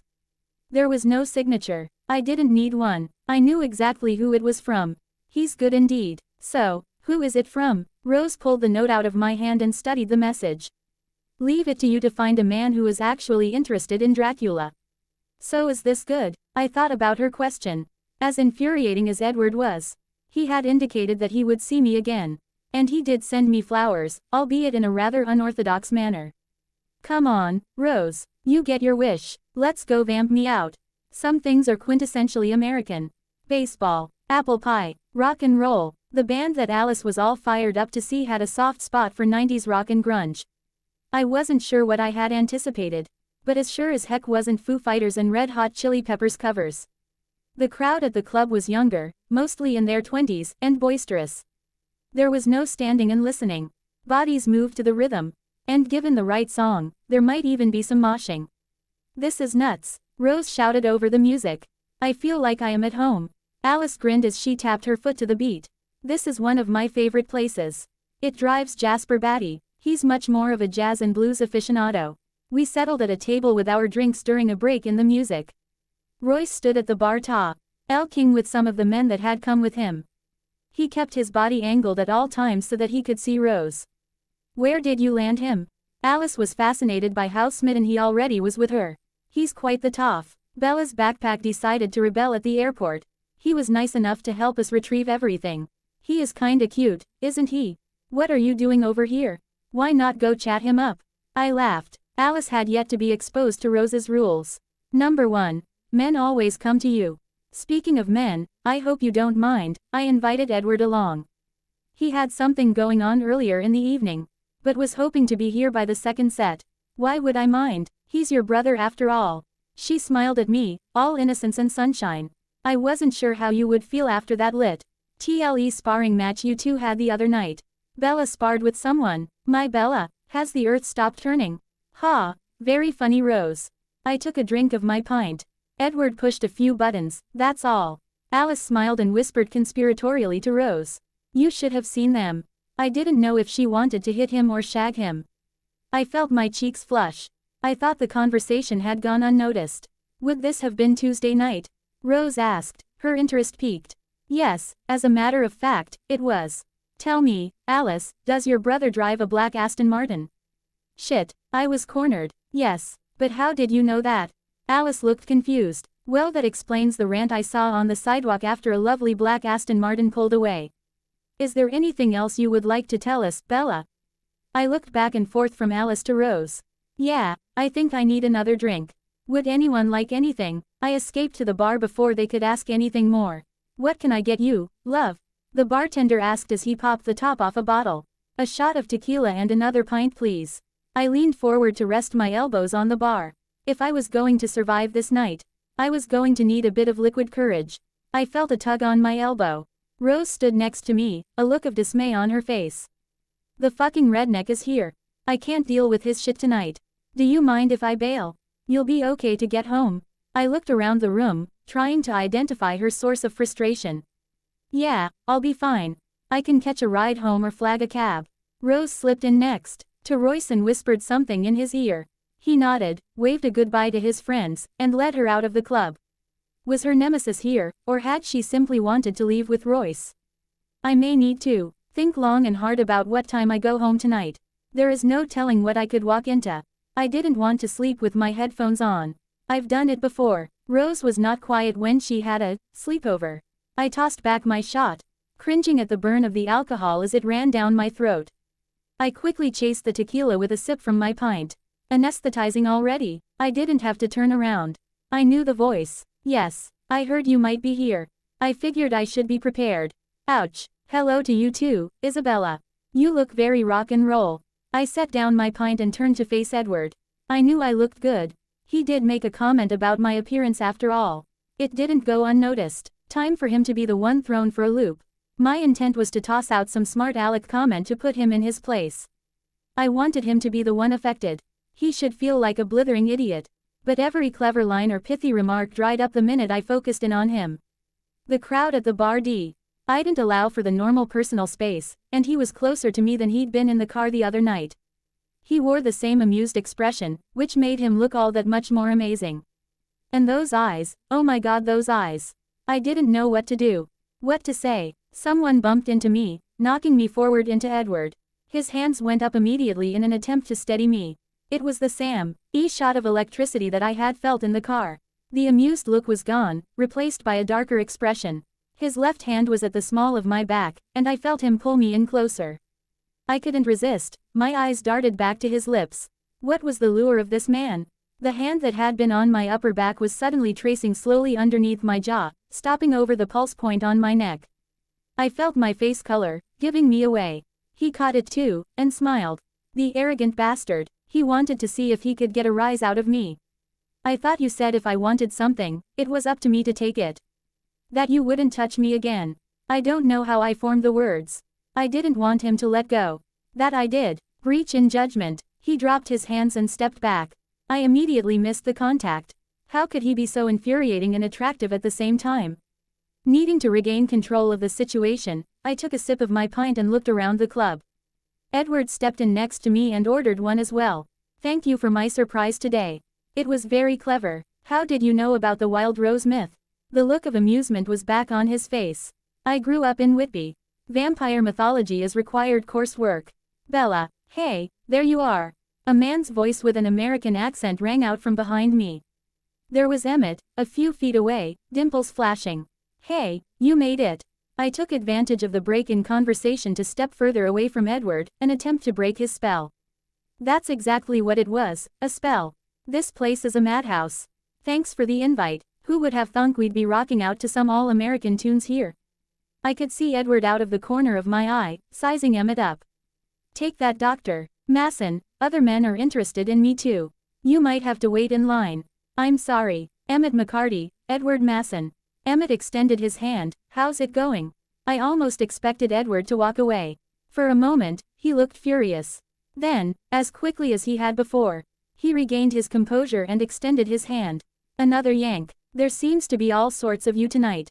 Emmett laughed off the comment, shook Edward's outstretched hand, and stepped up to the bar to order a drink. He launched into a long-winded summary of his week, including some ice queen at work who was busting his balls to no end. As much as I enjoyed Emmett's lightheartedness, part of me wanted to go back to when it was just Edward and I. His attitude was exasperating. He was arrogant, pompous, and absolutely infuriating. Yet at the same time, he was clever and intriguing. And all I could think about was getting my hands in his hair and sticking my tongue down his throat. I'm Bella Swan. I don't do stuff like that. Alice had called it right. I didn't know whether I wanted to hit him or shag him. It scared me. At some point, the music had started back up, and Alice and Jasper joined us at the bar. I made introductions, and Emmett and Jasper found a rapport over sports. I noticed Alice shooting surreptitious glances at Edward, then back to me. At one point, she and Edward exchanged a long look. He raised his eyebrow at her in an expression that I would interpret as, "What?" She inclined her head and returned the same look, almost as if to say, "You know." I needed a break from the noise and the anxiety that had knotted up inside me. When the band was stopped to change instruments, I leaned in to whisper to Alice, "Going out for some air, back in a bit." I slipped out the front of the club, and made my way down the street to where I could lean against a wall. It was cold, but the fresh air helped push away the smell of smoke and beer. I pulled in a few deep breaths, enjoying the crisp feeling of the night air. It's not safe for you to be out here alone. You never know who might swoop in and try to accost you. I kept my eyes closed. I had come out here to clear my head. That included him. I'm fine. I just needed a breather. I don't need anyone to babysit me. You'll catch your death out here. I didn't want him to be here. If I didn't look at him, maybe he would get the hint and go away. The noise from the club, or the sound of the cars, must have masked his footsteps. I didn't register the sound of him moving closer. I didn't realize he was standing next to me until I felt his arms wrap around me. He pulled me in close and ran his hands up and down my back in an attempt to chafe some warmth into me. "You are damned stubborn. Can't you just acknowledge that I want to be out here with you? Why can't you just leave me alone?" I brought my hands up to his chest in an effort to push him away. "I know that you have fun fucking with my head, but I can't deal with this. I am not a game." I felt totally vulnerable and exposed. I didn't understand all these feelings and reactions he brought out in me, and I didn't trust my judgment. But instead of letting me go, Edward pulled me in tighter. "You aren't a game. I wish you were. Lord help me, I wish you were. But I can't get you out of my head." I didn't need to hear this. I pushed my hands against his chest in an attempt to break free. "Isabella, stop. You need to hear me out, please." I tried to push away again, but it was feeble effort at best. I like the feeling of his arms around me. "Say that you'll spend the day with me. I'll take you to some of the aces that you'll need to find for your research, and we can talk. Please." I didn't trust myself to speak. I nodded, my eyes still closed. His head dropped to my shoulder, and I could feel his breath on my neck. "God help me. I want to stay away from you, vampire girl. But I can't." I pulled in a sharp intake of breath as I felt his lips on exactly the spot where his hand had traced earlier at the bar. First a hesitant kiss, gentle. Then his tongue ran over the same spot. My hands were still against his chest, and they twisted into the material of his jacket, and I dropped my head to the side in anticipation of more. Without warning he dropped his arms and walked away. "Your friend Emmett will give you a ride home. Please be safe." And he was gone. I slid down the wall until I was in a kneeling position. My arms instinctively wrapped around my knees. What the hell am I doing? I'm here to work on my dissertation. I just got out of a long-term, totally unfulfilling relationship. I didn't need a man around confusing my already mixed-up life. This time was for me to figure out what came next. I didn't even know who I was. How the hell was I going to figure him out? I took one more deep breath, and then stood up. I needed to go back inside, get something to drink, preferably non-alcoholic, and get my head on straight. Emmett and Jasper were still deep in conversation. Emmett gave me a wave as he saw me return. "You look bloody awful. What happened?" Alice inquired. I could hear legitimate concern in her voice. "Just a little overwhelmed is all. I'll be fine, Alice. My brother does tend to do that to a girl." She paused, gauging my reaction. "Although, it is a bit nice to see it turned around on him for once. He can't always have the upper hand." I ran my hand over my face, trying to compose myself. "Things are just confusing right now is all, Alice. I'll be fine. I'm sure you will. Him, not so much. I think I am going to call it a night." I waved at Emmett and hooked my thumb in the direction of the door. "Are you headed home?" he called after me. "Yes, I am beat. Can I call you tomorrow? I was thinking we could go sightseeing." "I'd like that." I gave Jasper a wave, pulled on my coat, and headed for the door. It was easy enough to catch a cab, and soon enough, I was safely ensconced in our flat. It was quiet, and I couldn't tell if Rose had come home yet. I sat down on the sofa, and opened the note that had come with the rose. I reread it, wondering if immobilization meant something other than what I had originally interpreted. Emmett called first ing Sunday morning from some obscure building in London he'd been dying to see. He was chomping at the bit to hit the tourist circuit, and begged me to accompany him in his ugly American behavior. His enthusiasm was too infectious to deny, and I promised to meet him in front of the Tower of London at 10. We would grab something to eat and then take a tour. He wanted to see the crown jewels and the armor. I wanted to see the ravens and the Tower Green.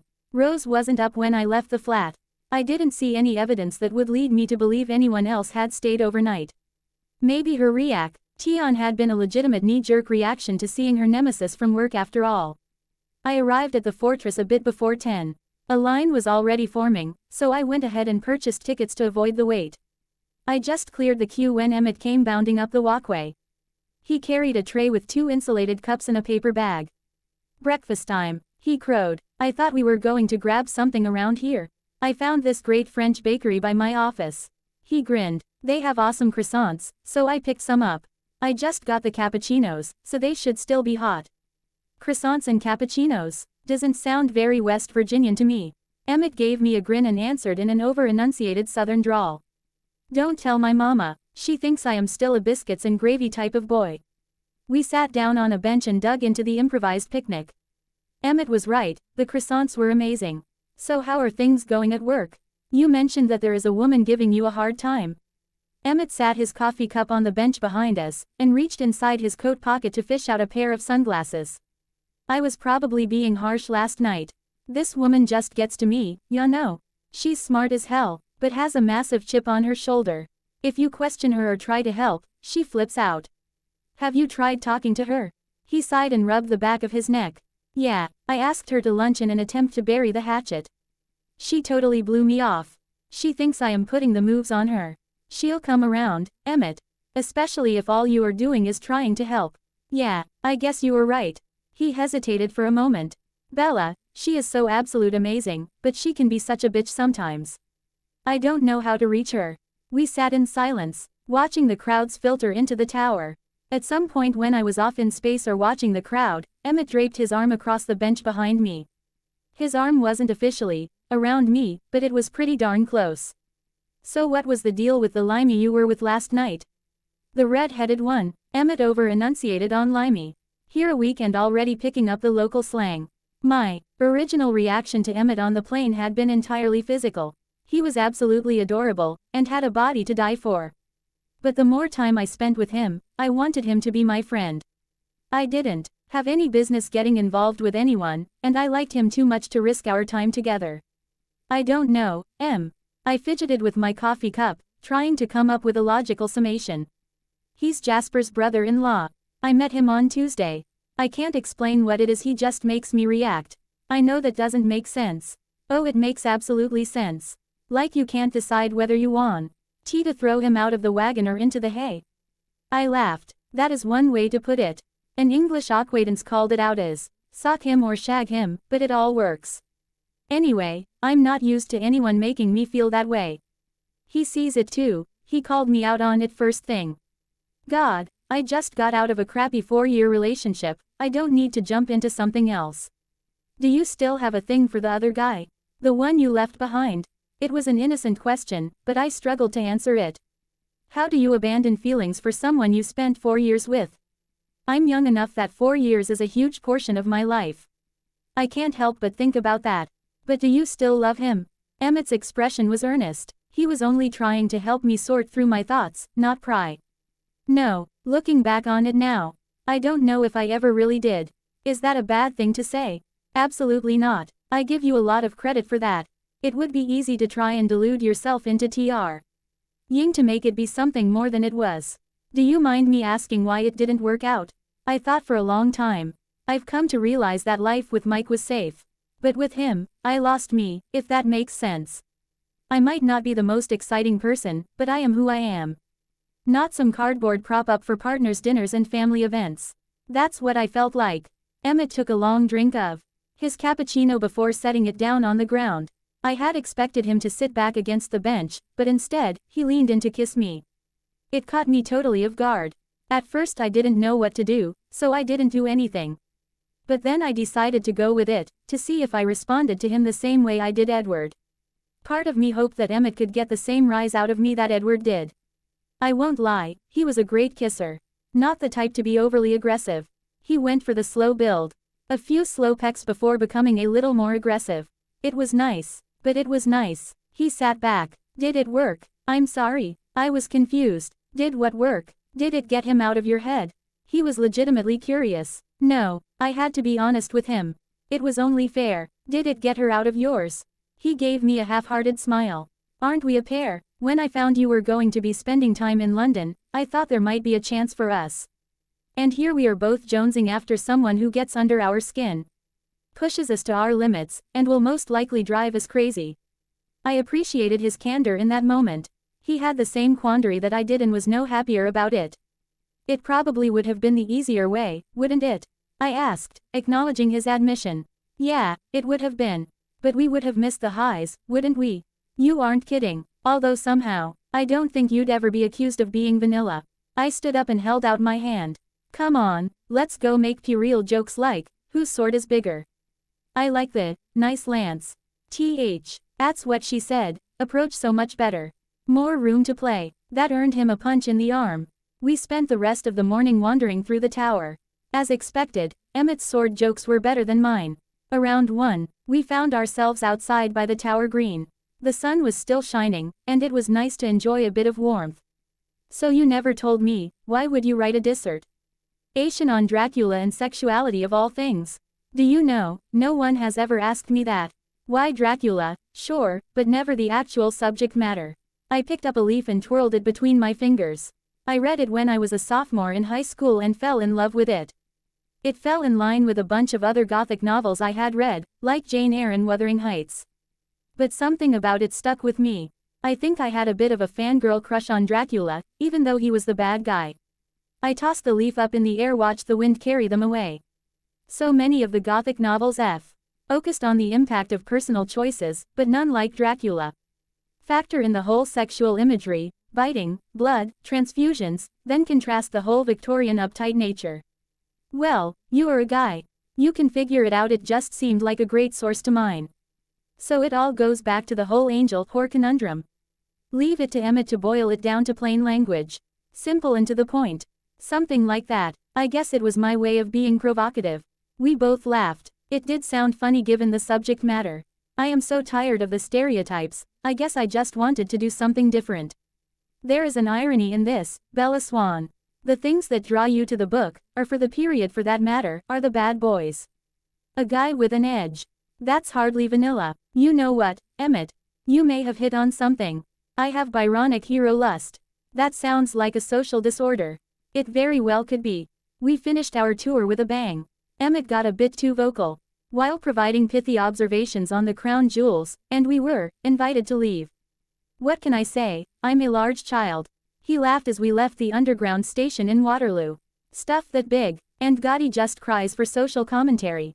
Somehow I doubt those can't be real, counts as social commentary, like I haven't used it before. The difference being, I can usually feel the difference. His hands were out, palms extended, a mischievous grin on his face. I couldn't help but giggle. Our conversations shifted with our acknowledgement that there would be no romantic developments. Our heads, hearts or hormones were clearly elsewhere. I wasn't lying. It would have been easier. But then it wouldn't have been any different from Mike. In a way, it made me sad. Someone would be lucky to land Emmett. He was amazing. We came to a stop in front of my building. This is my place. Would you like to come up? Maybe order some takeout before you head home. Emmett consulted his watch. Sure, I have some work to do. But I can hang out for a bit more. We climbed the stairs to the flat. The bolt was shot, which meant that Rose wasn't home. Make yourself comfortable. I'm not sure where my roommate is. You good with pizza? Yes, please. I swear if someone tries to get me to eat curry again, I'll superglue my lips shut. I don't know how people eat that stuff. I placed the order and dropped down on the couch.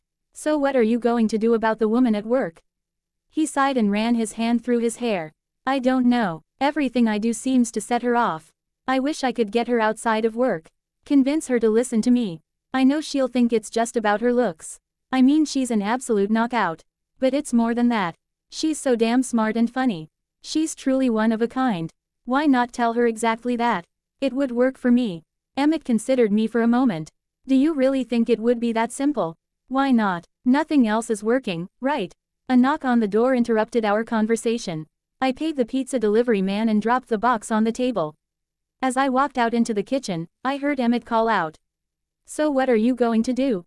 About the red-haired limey that is. I hadn't thought much about it since our conversation this morning. What did I want to do about the situation with Edward? He scared the crap out of me, that much I knew. He knew how to agitate me. He also brought out feelings that were totally foreign. Whether it was hit Shagger out of the wagon into the hay, the sentiment couldn't have been truer, and it was confusing as hell. My hand instinctively went to the spot just below my jaw where he had kissed me last night. He had kissed me. Forget kissing me, he had licked me. I had pushed it out of mind last night. Now I wanted to lose myself in it. Bask in it. Recall every feeling, every sensation. He said that he wanted to talk. That he wanted to spend time with me. I needed to understand this alien pull that he had over me. Was it my need to chase the bad boy? My own idealized Byronic hero, as Emmett had joked earlier. I had compared him to Dracula after all. It couldn't be that simple. There had to be something more to it. He fascinated me, and it wasn't at just a physical level. I wanted to get inside his brain, crawl around and figure out what made him tick. I wanted to watch him sleep so had I could study his expressions without him knowing. What the hell is wrong with me? Mooning over a guy the first hardly knew. This is not what I came to London for. I needed to get it together, focus. Get back on track. I pulled a few paper towels off the roll, and walked back into the kitchen just as the door slammed. What in the hell are you doing in my flat? Rose screeched. Emmett launched off the couch. Rosé, what the hell are you doing here? Rose pivoted to see me standing in the kitchen doorway. Bella, what is this redneck doing here? The pieces all clicked together. Rose's nemesis. Emmett's perfect woman. Well, duh, Bella, all the pieces were right there, you just couldn't put them together. I took a deep breath and dropped the napkins on the kitchen counter.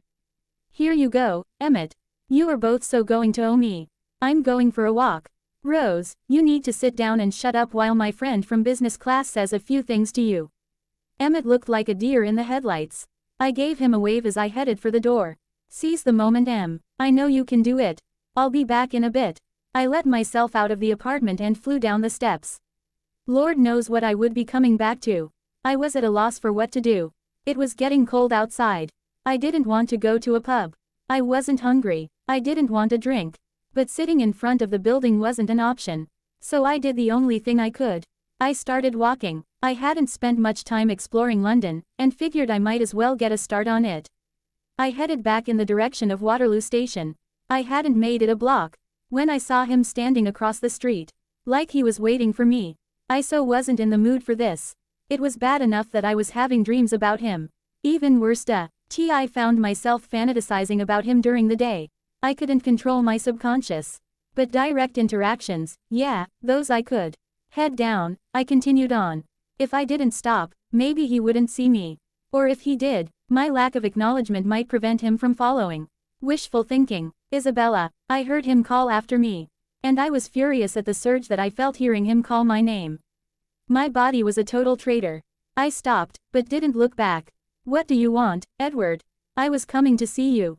I needed to see you. He was directly behind me now. You know what? I am really not in the mood right now. I've had my head messed with my head enough for a lifetime. So if you are looking for another round of fuck with the Yank, can you let it be? I was shorter with him than I had intended. Instinct was to apologize. I was never intentionally cruel to anyone.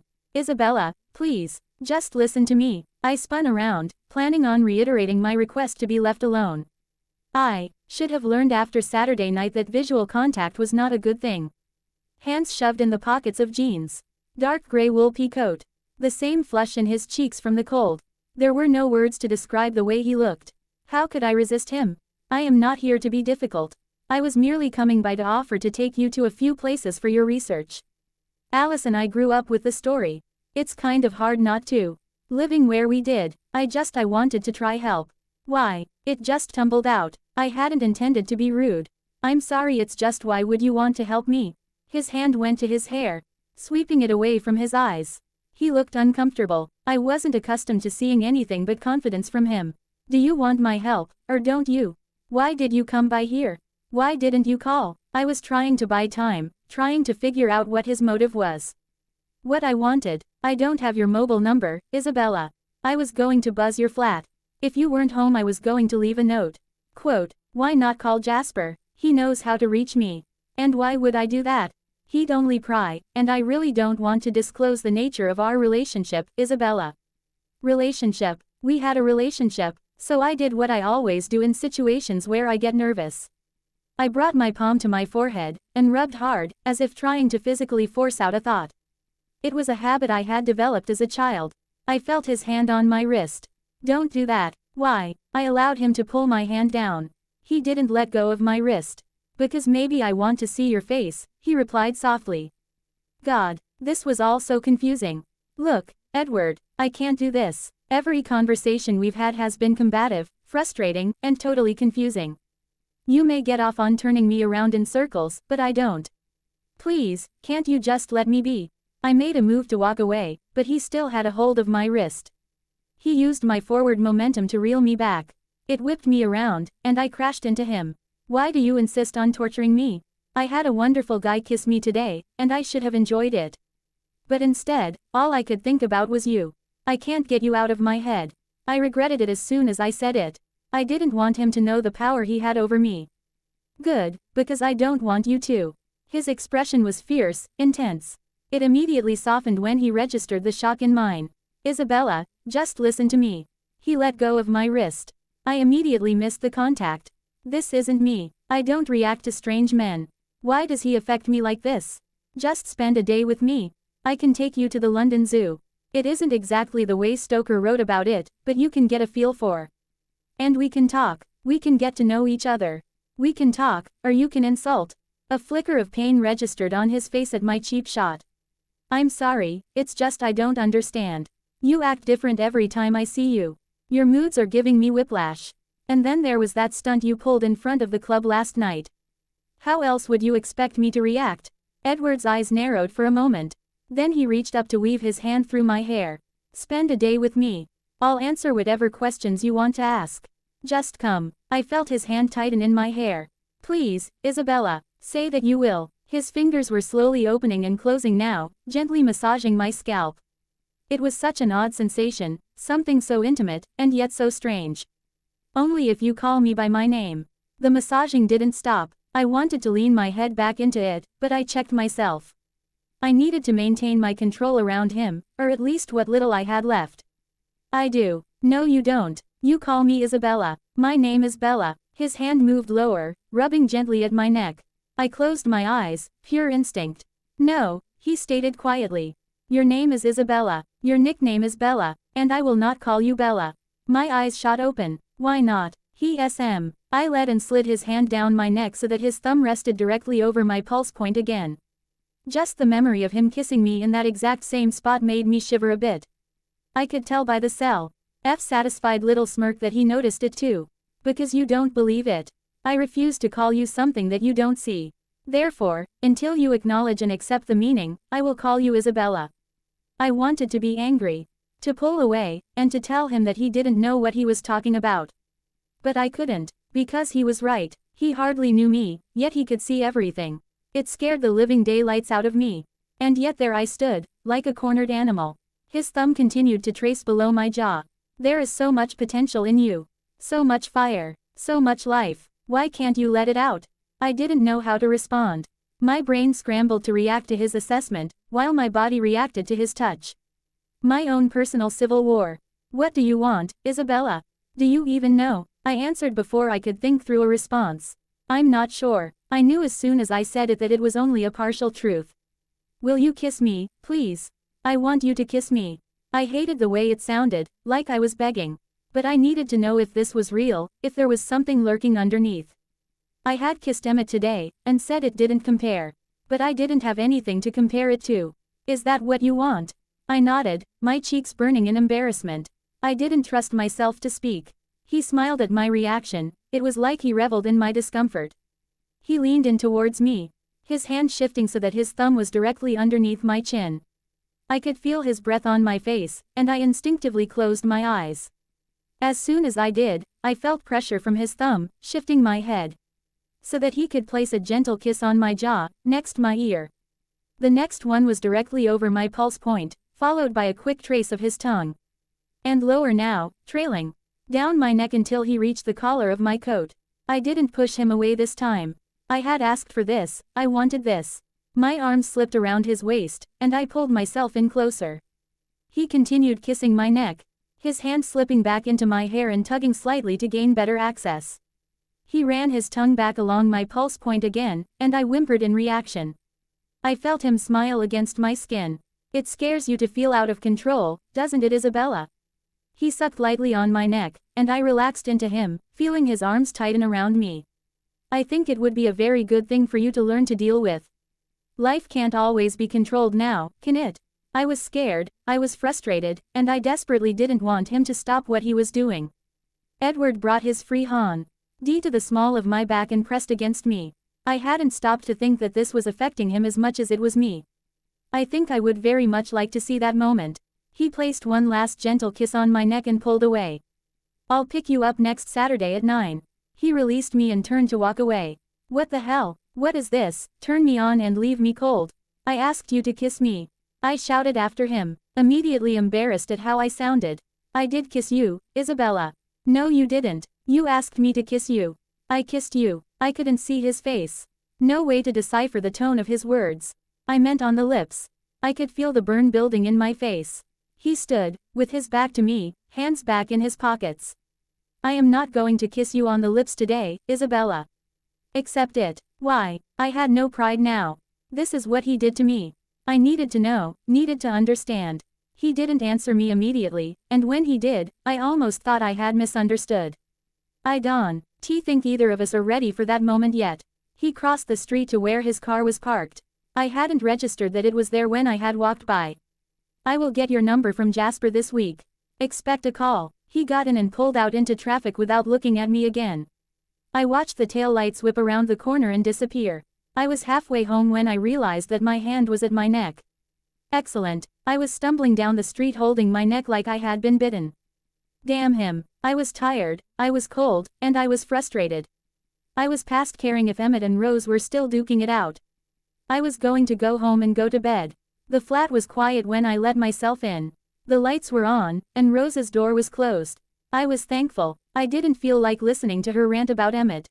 I loved her, but he was a good guy, and I don't know if I could have handled her putting him down. Right now, all I wanted was bed and sleep. For once, I didn't settle in with Dracula before turning out the lights. One man in my head was more than enough tonight. I lay in the dark, thinking back over the last few months, trying to figure out how I had gotten to this point. The feeling of terror on hearing Mike's apartment door shut behind me when I walked out. How could I have stayed with him all that time? He had defined who I was for so long, that I just felt like I was reforming who I was. That, at root, was a major quandary. I had no clue who I was. If someone were to ask the uber-cliched question of, what do you want to be when you grow up, how would I answer? Had my decision to come to London been to face that head-on, or to run away? Was it even that simple? And now here I was, elbows deep in research with no real direction on my dissertation. I kissed 2 guys today. I turned away the one I should have chased, and pretty much want to screw the brains out of the one I should turn away.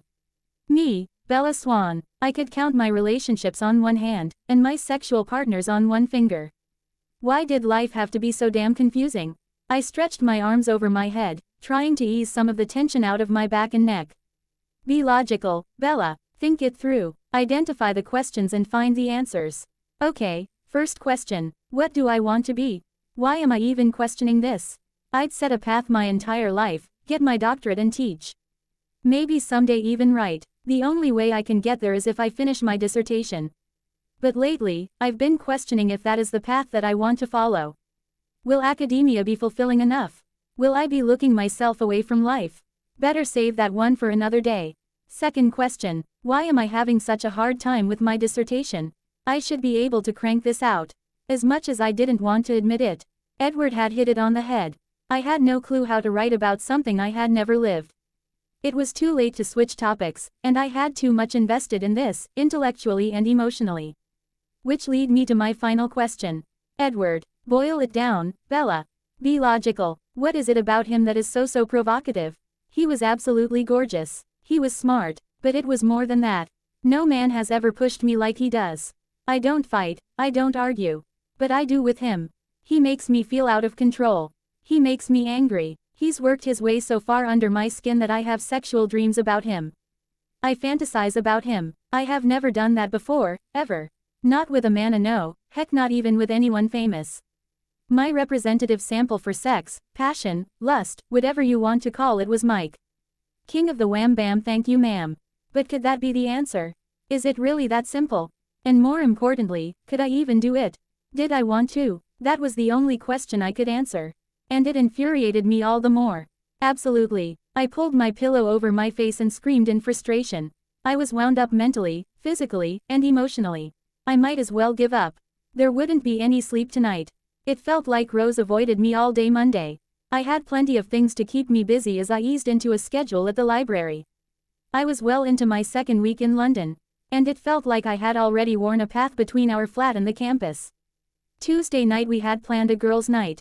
She was bringing home takeout, and I had picked up a movie. We were going to hang out and be silly.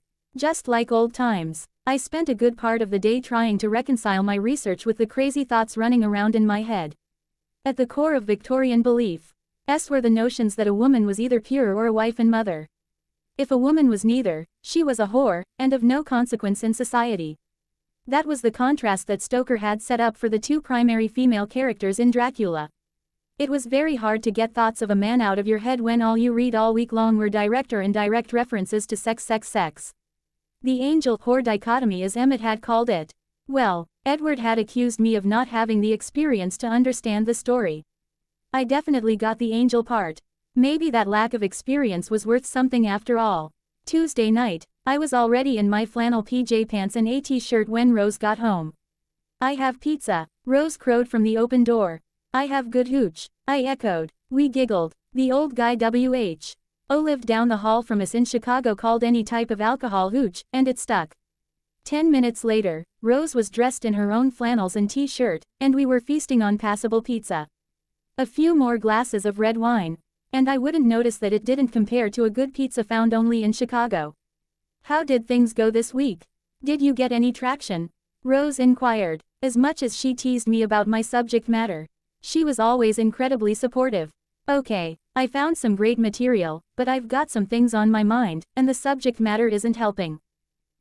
Rose encouraged as she took a bite of pizza. As soon as her mouth was empty, she picked up on her thought. "Would the something on your mind be of the male variety?" I colored at her comment. I couldn't help it. "Yes. I don't know, Rose. I'm so confused." I took a drink of wine, trying to figure out where to begin. "Well, tell me, who is it? The hot doc with the Aston Martin. How did you guess?" They never let a guy get close enough to rattle you before, Bella. It's like underage drinking. Once you do it and don't get caught, you are going to want to do it again, just because you can. It's not like that, Rose. I paused, trying to think of a way to articulate it so things made sense. "He pushes my buttons, messes with my head. He's nice one minute, a total arrogant ass the next, and he reduces me to a blithering idiot. You just need to get laid and get it out of your system. When is the last time you got some?" I've been single since November, remember? "What about you?" I shot back. Rose's face was the one to turn red this time. Rose didn't blush. Ever. "Rose, what are you not telling me?" "Nothing." She tried to wave me off as she fled to the kitchen to retrieve paper towels. "Rosalie Lillian Hale, don't tell me nothing. You had sex this week, didn't you?" I knew that she had gone out with Royce a few times. He had come by the apartment to pick her up. Apparently his father was some lower-level nobility, and he thought he was all that in a bag of chips. Rose saw him as a challenge, and enjoyed having her ego stoked. "If you tell me that you slept with Royce, I might have to be sick." She fidgeted with the paper towel. Not meeting my eyes. "Your silence is not convincing. The only guys I have seen you with are Royce and..." I trailed off. "Oh, please tell me she didn't." "Rose, did you have sex with Emmett?" She didn't look up. After a moment, she bobbed her head. "But when? You were already asleep when I came back on Sunday, and I wasn't gone long enough." She shook her head. "I wasn't asleep. We were in the kitchen when you came home, you just didn't see us. He left after you went to your room." I sat back. Stunned didn't even begin to describe my feelings. But I thought you hated him. You were always calling him the redneck and complaining about what a jerk you thought he was. Rose dropped her face in her hands. I screwed up, Bella. I screwed up big time. I was yelling at him when you left. It didn't dawn on me that he was your hottie from business class until I saw you together. I went off on him about messing with my friend to hurt with me. And he got mad and said he wished that I would get out of his head so he could mess around with you. She drew in a long breath. I got so mad I took a swing at him. He caught my wrist, so I swung with the other one, which he caught too. One thing led to another and well. Shocked, I didn't speak, waiting for her to continue. It's all so damn infuriating, Bells. The minute he kissed me it was game on. And I had no doubt where it was going. Hell, I couldn't get us there fast enough. She paused and laughed sarcastically. I guess it's a good thing I had a few condoms stashed in the takeout drawer in the kitchen. I didn't ask. This was one of those situations where I definitely didn't want to know. Want to know the worst part of it all? Oh my god, was it good? He was good. If he didn't drive me so absolutely batshit with his superior attitude and manufactured down-home sweetness, I would be begging for more. Why the hell do I respond to him like this? I want Royce to do this to me, not him.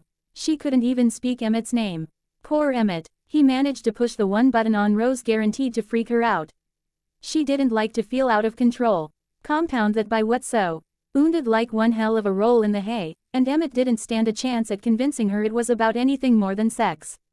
Somehow, while I don't think he would turn it away, I doubted that sex was the only thing that Emmett wanted from Rose. I didn't know who I felt worse for. My loyalties were strangely torn. I wanted to protect both of them. And I wanted to smack Rose upside the head and make her realize how great Emmett is. But I knew that wouldn't accomplish much of anything. So what are you going to do, Rose? Emmett is a good guy. He doesn't deserve the way you treat him. How do I know he's a good guy? She sighed. I just don't trust him. What if he's not different from any other man who has played a good game just to get me in bed? What if he is? Do you want to miss out on that? She didn't answer me. Did he really try something with you? Knowing that how I answered could have major impact on how Rose viewed Emmett, I structured my answer carefully. He kissed me on Sunday, and it was nice. But it wasn't fireworks. In a way, I think we both wish it had been. Instead, it proved what we both already knew: our hearts were already somewhere else. Hearts. Try hormones. I paused for a moment. As the realization hit me. Oh my god, is there an irony in that he was hoping I could get you out of his head? Rose looked shocked at my statement. I snorted, and broke down in giggles. She did too, like I could ever hold a candle to her. So what is the deal with the good doctor? You are seriously messed up over him, huh? My hand instinctively went to my neck. Rose, I can't even begin to explain it. One minute I want to smack him, and the next minute, my face turned red again. I couldn't say it, and the next minute, she prodded. Bella, I'm proud of you. Rose, you aren't helping. Yes I am. You go girl, go live, or more appropriately, go do. I shook my head and rubbed my forehead. This wasn't helping, while the advice of, go do, was infinitely appealing. It hadn't made things any clearer for Rose. Would it be any different for me? Come on, Bella, loosen up. Can we just cease the course of conversation? I stood and closed the lid of the pizza box. So are you and Emmett. I didn't know what to call it. Bella, I am having fun. To phrase it in a way that you will get, I have my Texan and my lord. Maybe I need to borrow your doctor. You keep your hands off my doctor. I shot back. As soon as the words were out of my mouth, I regretted it. I see how it goes. You can deny it all you want, Bella, but you've got it bad for him. You just go be happy with your Texan. I vote you kick Royce to the curb. She smiled and twisted a strand of hair around her finger. I don't know, I like him. He's fun. It's a nice change. Yeah, well, you better be careful. Don't forget what happened to Lucy after she got her lord. Rose looked at me in confusion. I shook my head in disbelief. How many times had we watched the movie together? No, it wasn't a direct representation of the book, but she should remember this part. He cut off her head and drove a stake through her heart. Don't let him do that to you. Rose shook her head and smiled. Oh, I have Royce totally under control. He'd never do a thing to hurt me. Neither would Emmett. Dare I say it, he may be more Quincy than I realized. I bet he'd do anything for you. You need to stop living in the book, Bella. Not all men are one of the characters out of Dracula. She paused for a moment to consider her statement. But let's just say, for the sake of discussion, they are. What does that make you, precious doctor? I knew the answer, but I didn't want to tell Rose. Well, she knew me too well. Did you find your dark prince, Bella? He sounds way too interesting to be Jonathan Harker. Oh wait, you already had one of those. His name was Mike. Good night, Rose. I stood and walked toward my bedroom. I'll take your lack of an answer as a confirmation. Given in, Bella. Go with it, enjoy it. She called after me. Let him take a big old bite. I slammed my door and crawled into bed. I didn't want to think about him. I didn't want to think about anything. A book didn't provide any respite. I was about to give up and turn off the light when my cell phone rang. I picked it up. It wasn't a number I recognized, but it clearly wasn't from the States. Safe bet it wasn't Mike. Hello, Isabella. He didn't need to identify himself. Even if he hadn't called me by my full name, I'd have known that voice. Hello, Edward. There was a pregnant pause. I waited for him to continue the conversation. He was the one who had called me. Were you busy? No, I was just reading. What are you reading? I picked the book up and studied the cover. Rebecca. Ah, Daphne du Maurier. Rather a morbid tale. Quote. I laughed. I have to admit, even though I am a lit major, I didn't read the book until after I saw the movie. I think I like the movie version better. Edward chuckled. Olivier did play Duinter well. Tell me, what appealed to you, the casting, or the modification to the story? He seemed so relaxed on the phone. Not at all combative. It almost felt like a normal conversation. Honestly, I'm a romantic at heart. The movie gave me that, the book didn't. Always looking for the good in people, are you, Isabella? Something like that. Another long pause. So are we still on for Saturday? I take it you badgered Jasper for my number. How did you explain it? I could hear rustling on the other end of the phone. I told him that I was going to help you do some research. Well, I guess if you told him that, I couldn't very well make you a liar, could I? I could hear the smile in his voice when he replied. Thank you, Isabella. It's not often that someone worries about my integrity.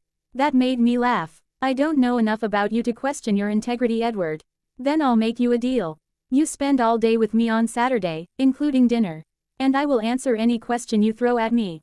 Any question, he chuckled. Any question. You may end up regretting it, you know. I grew up playing 20 questions. It took him a beat to answer. I get to spend the day with you. How could I ever regret it? I was a nervous wreck on Saturday morning. 4 outfit changes. Hair up, hair down. Which coat should I wear? This is pathetic. I was simply going to the zoo. With Edward. There was no simple about it. The call on Tuesday had broken the proverbial ice. We spoke a few times a day, with the nights being our longest conversations.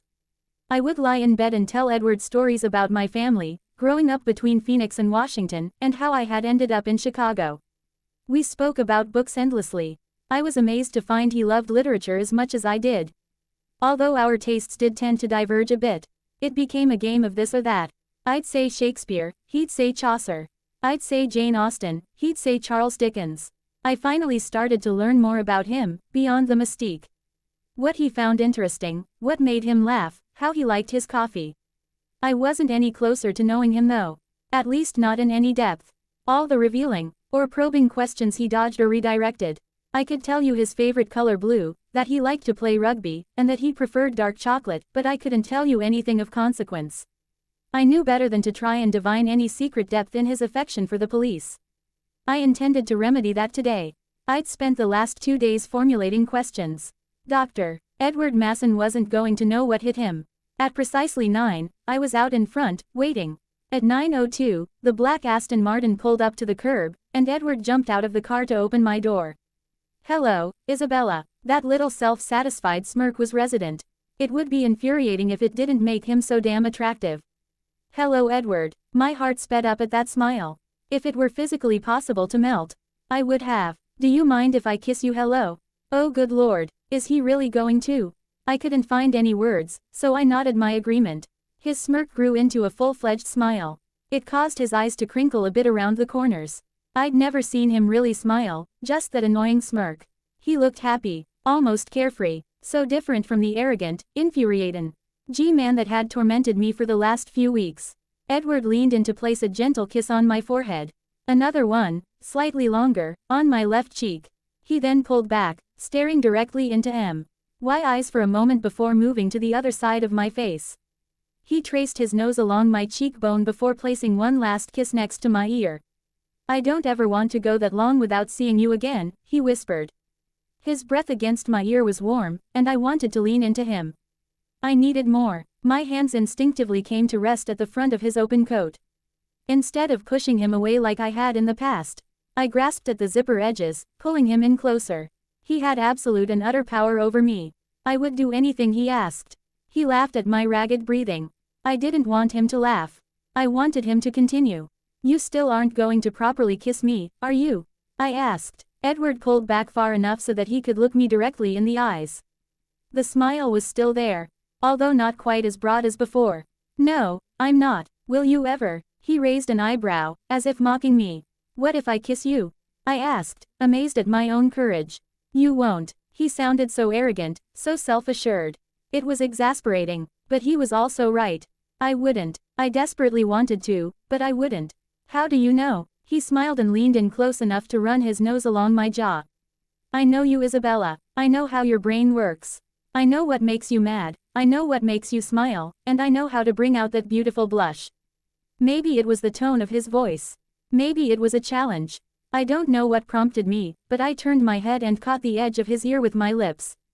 A clumsy kiss, but the fact that he didn't pull away emboldened me to do it again. Never bet against me, and I want to know what it feels like to have you kiss me on the lips. Why are you so insistent? He asked quietly. Why are you so resistant? I shot back. Edward pulled away, his expression guarded. I had managed to wipe the smile off his face. I immediately missed it. He stepped back and pulled the car door open for me. I sat down as gracefully as possible. A challenge given how low the car was to the ground. I noticed his eyes on my legs, and a flush crept over my cheeks. He chuckled and closed the car door with a slam. Infuriating as he was, he might be in as much control as he wanted me to believe. Edward jogged around to the other side of the car, climbed in, and pressed the ignition button. He didn't acknowledge me, choosing instead to focus on navigating the car through London. After 5 or so minutes of silence, he reinitiated conversation. You are quiet, Isabella. What's on your mind? I answered without thinking. Would it be too snarky to say you? He laughed. I like that you are honest. No games. Honesty. It reminded me of something he had said the other evening on the phone. No games. You promised me that I could ask any question and you would answer. Edward's eyes narrowed a bit, but never left the road. That I did. Good. So let's start with the easy ones. I spent the duration of the drive warming him up, asking questions about his family, about Alice, and to my surprise, he truly seemed to open up. He laughed and smiled as he answered my questions, especially when his sister was involved. I liked seeing this side of him. It sounds like you played a lot of make-believe growing up, I observed.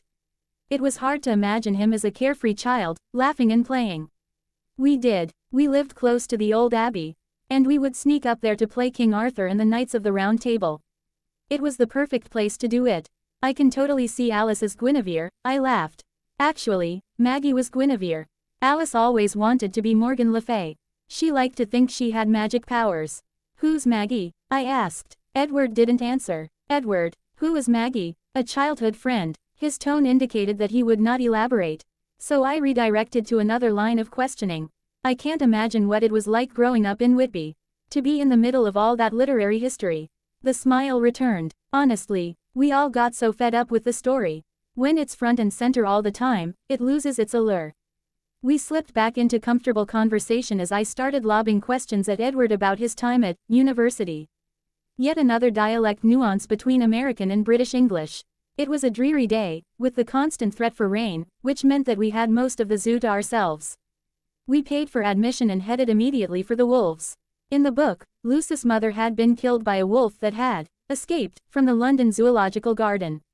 Special powers or no, I can't imagine breaking a wolf out of the London Zoo, Edward quipped. One would think the good count would have powers to lure one that wasn't in captivity. Where is your spirit of adventure, your imagination? It was a way to scare the residents of London, to make it seem more real. What was the line? Maybe the wolf escaped simply because he wanted to get out. I watched a grey wolf stalk away from us, as if bored by our presence. I am half surprised they haven't named one of the wolves Berserker, after the escaped wolf in the book. Edward leaned in close enough to whisper in my ear. Trust me, my imagination is fabulous. And if I recall, he also used Berserker to gain access to Lucy's home, not just kill her mother. To turn it back to you, but, there, you can't trust wolves no more nor women. He chuckled as I involuntarily shivered. Cold, Isabella, I couldn't be irritated with him when he gave me that smile. And he could quote Dracula, it's probably a good thing that Rose wasn't around to hear. She'd never let me live it down. We spent the rest of the morning wandering. Edward had taken to peppering me with questions as well, mostly about my dissertation and my analysis of the characters. His knowledge of the story and the character nuances was deep enough to make me wish I had a paper and pen periodically. Little comments like the one earlier about Berserker WOU. Trigger a thought that could be helpful later on. Maybe this little outing would be good for my paper after all. It was close to noon, and we were in the reptile house when I re-engaged my line of questioning. Why did you decide on hematology? We had paused in front of Case holding a viper of some kind. He didn't answer right away, and I thought for a moment that he hadn't heard me. I noticed that he looked around quickly, before turning to back me up against the wall. My hands braced against the glass behind me, and I pulled in a sharp breath as I felt his lips graze my ear. What are you doing? I asked nervously. Having him this close was enough to send my heart into overdrive again. Every touch made me feel out of control. Part of me wanted to run and hide, the other part wanted to beg for more. Do you have any idea how hard it is to be around you?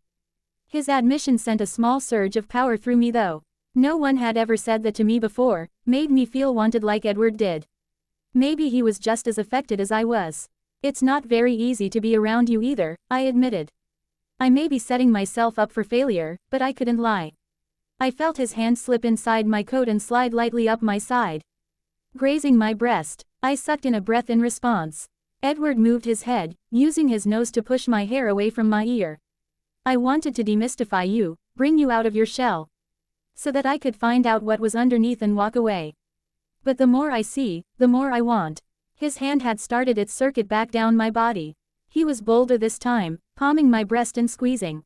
I want you, Isabella. I have never wanted any woman like I want you. I dropped my head back against the glass, forgetting that we were in a public place.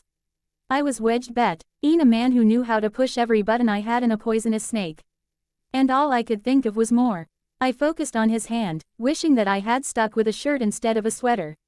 He could have just popped a few buttons open and had his hand directly on me. What do you want, Isabella? His breathing sounded a bit labored now. He felt it too. Look at me, I whispered. He paused for a second, before pulling back so that I could see his face. I leaned forward quickly, taking advantage of the proximity to place a gentle kiss on his lips. I don't know who was more shocked by the contact, Edward or me. I expected him to pull back, to chastise me, to blow up. Instead, he returned my kiss hesitantly. I don't know what shocked me more, him for returning the kiss, or me for initiating it in the first place. That one chink in his armor was enough to give me the courage that I needed. I kissed him again, harder, waiting for him to respond. Then again, opening my mouth slightly, waiting to see what he would do. And again, this time grazing my tongue against his. And that was all either of us needed. All hesitancy fell away. Edward pushed me back against the glass, groping furiously, as we lost ourselves in a kiss that had been weeks in the making. Every thought, every moment spent daydreaming in the library didn't begin to come near this. We jumped apart at the sound of laughing children. A few moments later, a cluster of little boys came whipping around the corner, jabbering on about seeing the vampire bats. Instinctively, I raised the back of my hand to my mouth, wiping the remnant of the kiss from my chin. Edward's eyes narrowed as he watched. I felt totally exposed. His hand was out in a flash. He grabbed my wrist, pulling me after him out of the reptile house and through the zoo grounds. Edward, I called after him, confused. Was he angry? He had initiated this. Granted, I had kissed him, but he responded. He couldn't be mad. He stopped and spun around, pulling me up against him. His hand was in my hair, and he was kissing me as hard as he had in the reptile house. His tongue was in my mouth, and his hand was knotted in my hair as I held onto him tightly. He broke away from my mouth and kissed along my jaw to my ear. Tell me what you want, he rasped. When I didn't say anything, he growled. Tell me, Isabella, tell me what you want. It was the emphasis on want that made up my mind. We had come to the zoo under the guise of my dissertation. A momentary flash of the article one had tripped on earlier in the week ran through my mind. Angel, whore, you couldn't be both. Take me home. My flat, your home, just take me somewhere that we can be alone. I was shocked the moment it cleared my lips. It wasn't that I regretted it. On the contrary, it was all I could think of. I wanted Edward, desperately. He'd been in my head for weeks, and now here we were, in the first place he ever pushed me, lured me in, made me want more. He had been front and center in my fantasies for weeks. And now here we were. Are you sure? He asked quietly. Yes. The confidence in my answer masked the nerves that were tearing apart my insides. He shifted back to my mouth so that he could kiss me once more, and then broke away. He stepped back, and held out his hand. I searched his face, hoping to find motivation, intent. His expression was unreadable. I'd find no answers there. It was my choice. I knew what he wanted. I knew what I wanted. But it was my decision to make. I pulled in a slow breath, and reached out to grasp his hand. He could lead me to hell and back. As long as he was leading, I would follow. We were walking fast, almost a run, through the zoo grounds. It had started to rain while we were in the reptile house, completely clearing out the zoo. By the time we reached the parking lot, it was all but deserted. We were soaking wet and laughing. I hadn't heard him really laugh before, and it was a beautiful sound. I wished that I could freeze this moment in my mind. His smile, his laugh, the way he made me feel. Edward pulled out his keys, deactivating the car alarm, and went straight to his car door without letting go of my hand. He yanked the door open, sat down in the car, and tugged me in after him. I followed without hesitation, climbing in to straddle him in the front seat. The door pulled shut with a quiet thud, sealing out the world. I will take you home. But I am not patient enough to wait that long. Edward's voice was low and confident. Do you trust me, Isabella? Even if I didn't, I wouldn't have told him that. Take your coat off, please. I immediately obeyed. The moment my shoulders were back, Edward's hand was tugging at the bottom of my sweater so that he could slip his hand up underneath. He traced slow clees methodically up my stomach as I struggled to shake off my jacket and toss it in the passenger seat. Put your hands on the back of the seat, please, he requested, voice quiet but commanding. I complied, my hands gripping the soft leather. Both of his hands were up inside my sweater now, tracing and roaming. He slipped his hands inside my bra, gently squeezing and teasing. Do you want me to take you home still? Or should I stop? I arched into his hands. I don't care where you take me, just get us there fast. He squeezed again, and I dropped my head back, losing myself in the sensations. He dropped his head to my neck, and I felt his tongue tracing the hollow of my throat. If he didn't stop, we weren't going to make it out of this car. Since you phrase it like that, his hand dropped, popping open the button on my jeans and tugging the zipper down. It had started to rain hard, the water drumming a gentle staccato on the roof. It was impossible to see more than 10 feet in front of us. Do you trust me? You didn't answer before. His expression was serious, but his eyes were alight with a fire I'd never seen before. It reminded me of the smile and the laughter from earlier. He was happy, he was alive. I nodded my assent, and waited for him to continue. May I touch you? I immediately nodded, not trusting myself to speak. His fingers on my stomach almost made me jump. Shish. Relax. Trust me. I closed my eyes and grasped leather of the driver's seat. Open your eyes, Isabella. Don't hide. Edward tugged at my jeans, and I moved to help accommodate the awkward angle. His fingers continued to travel lower, tracing and teasing. If I had been a bit more courageous, I would have forced his hand myself. He couldn't move fast enough. The first time he touched me, I could feel a rush of heat through my entire body. My face felt like it was on fire. I lifted my hips in reaction. Edward held my gaze, that self-satisfied smirk settling back in over his beautiful face. I had never felt so completely out of control and yet utterly aroused. All I could think was more. I'd beg if he told me to. But I didn't need to beg. Edward anticipated exactly what I wanted. I gasped as he slipped inside me, too caught up in the moment to register irritation at his chuckle. His hand moved rhythmically, methodically, increasing the tension that had started to form knots in my stomach. But it wasn't enough, and I subconsciously started to rock back and forth in response. I couldn't handle the intensity of his gaze, and closed my eyes, shutting out everything but the feeling of him. I vaguely registered his labored breathing, but it quickly faded away, obscured by the explosion of white behind my eyelids as I gave into the shockwaves. I was lightheaded at the intensity, and arched back, my head resting against the steering wheel to ground myself. I tried to regain my composure, but all I wanted was for him to continue. What was happening to me? Was that what I had been missing out on? I'd never felt so wanted, so free. That is the most beautiful thing I have ever seen.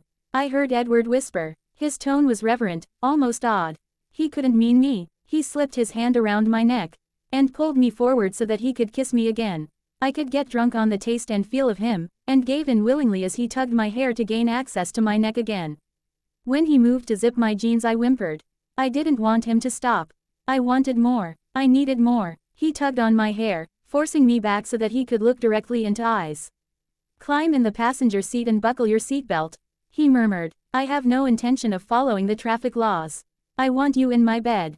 Now. I awkwardly scrambled across the console and into the seat. I wasn't going to argue with Edward Masson. I wasn't sure where Edward lived. It was in London, but I didn't know my way around well enough to recognize the area. He pulled into a parking garage, had the car off, and was around to my side with the door open before I could even get my seatbelt off. The moment I was out of the car, he had me pinned up against it, kissing and sucking on my neck while his hand slipped back up under my sweater. Just the presence of him was exhilarating, and obliterated my normal sense of propriety. I would have never done anything like this with Mike. Flat, I gasped. If we didn't get there quickly, we'd end up doing something potentially embarrassing in the parking garage. You aren't at all, he laughed. It took me a minute to realize that he was being funny. He had baited me in the past, but I had never heard him crack a joke. I didn't know how to respond. The further we ventured into whatever this was, the more uncharted territory we found ourselves in. Was I finally seeing the real Edward? He grabbed my hand and led me up the stairs, stopping at each landing to back me up against the wall like he had at the car. We were laughing and kissing and pawing at each other like two excited teenagers. At the third floor, Edward let go of my hand and flew out into the hallway, unlocking a door and waiting for me to follow. The moment I cleared the threshold, I heard his keys drop, and I registered my coat being pulled off. I didn't stop to take in the room. Edward scooped me up, carrying me through rooms to what I assume was his bedroom. Dark drapes were pulled, closing out most of the light. He set me down gently, peeled off my sweater and gently pushed me back on the bed. His lips were on my stomach, tracing paths with his tongue. I felt him pop the button on my jeans and slowly ease down the zipper. A few quick tugs and my jeans were on the floor. I lay there on his bed, naked except for my underwear, while Edward knelt over me fully clothed. I knew that he was looking at me, taking everything in. I squeezed my eyes shut, willing myself to relax. I felt totally vulnerable, physically and emotionally. And yet, as uncomfortable as I was being totally exposed, I felt alive. My emotions were all over the place. Confused, free, excited. I couldn't even begin to articulate if I tried. I'm going to ask you one last time, is this what you want, Isabella? I could barely hear Edward when he spoke. I nodded my head, and forced myself to sit up on my knees so that I could reach him. I started unbuttoning his shirt, but my hands were shaking too badly. He pushed my hands away and made quick work of the buttons and shed his shirt. My hands and mouth were immediately on his chest, exploring, learning, losing myself. I felt more comfortable close to him. I'm not sure if it was the contact, or the ability to hide myself a bit. Lay back, Isabella. Edward pushed gently on my shoulders, and crawled up on the bed. I dropped down, and scooted back up the bed. He followed me, an intent look on his face. He grabbed my leg up and kissed my ankle, sending a charge of electricity through my body. It's never been about you, has it? No one has ever thought about what you wanted or tried to make you feel good. And you are always too selfless or shy to ask.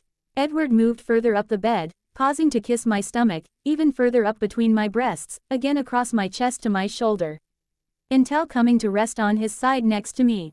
He leaned in to kiss me slowly, almost reverently, his free hand cupping my face. It was such an intimate, loving gesture that it took my breath away. He broke away from my mouth, kissing his way back along my neck as his hand slid down to cup my breast again. Quick work was made of the clasp of my bra, and he pushed it out of the way. He was gentle as he explored my body. One hand glided slowly down my arm to grasp my hand and lift it over my head. He immediately released it and skimmed his fingers back down the inside of my arm, raising gooseflesh in his wake. I instinctively moved to pull my arm back down, a combination of my nerves at being totally vulnerable and my need to be able to touch him. But as soon as he registered my movement, Edward's hand was back at my wrist, securing it to the bed. Why do you keep trying to hide yourself? Didn't I already tell you that you are the most beautiful thing I have ever seen? His body shifted, and I felt his mouth at the base of my neck. His touches became more insistent, gently squeezing and kneading. He kissed me everywhere but where I wanted him to. My collarbone, my shoulder, my rib cage, the inside of my elbow. He was teasing me, building the anticipation. So much so that I gasped when I felt his tongue graze the underside of my breast.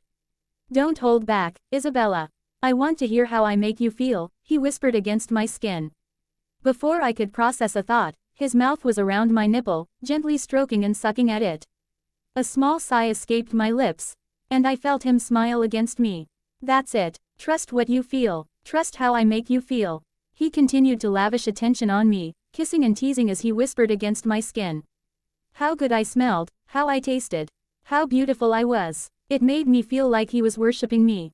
Did you like our little session in the car? He was looking up at me, his head resting on my stomach. He wore that same amused look he always had when he knew he was pushing my buttons.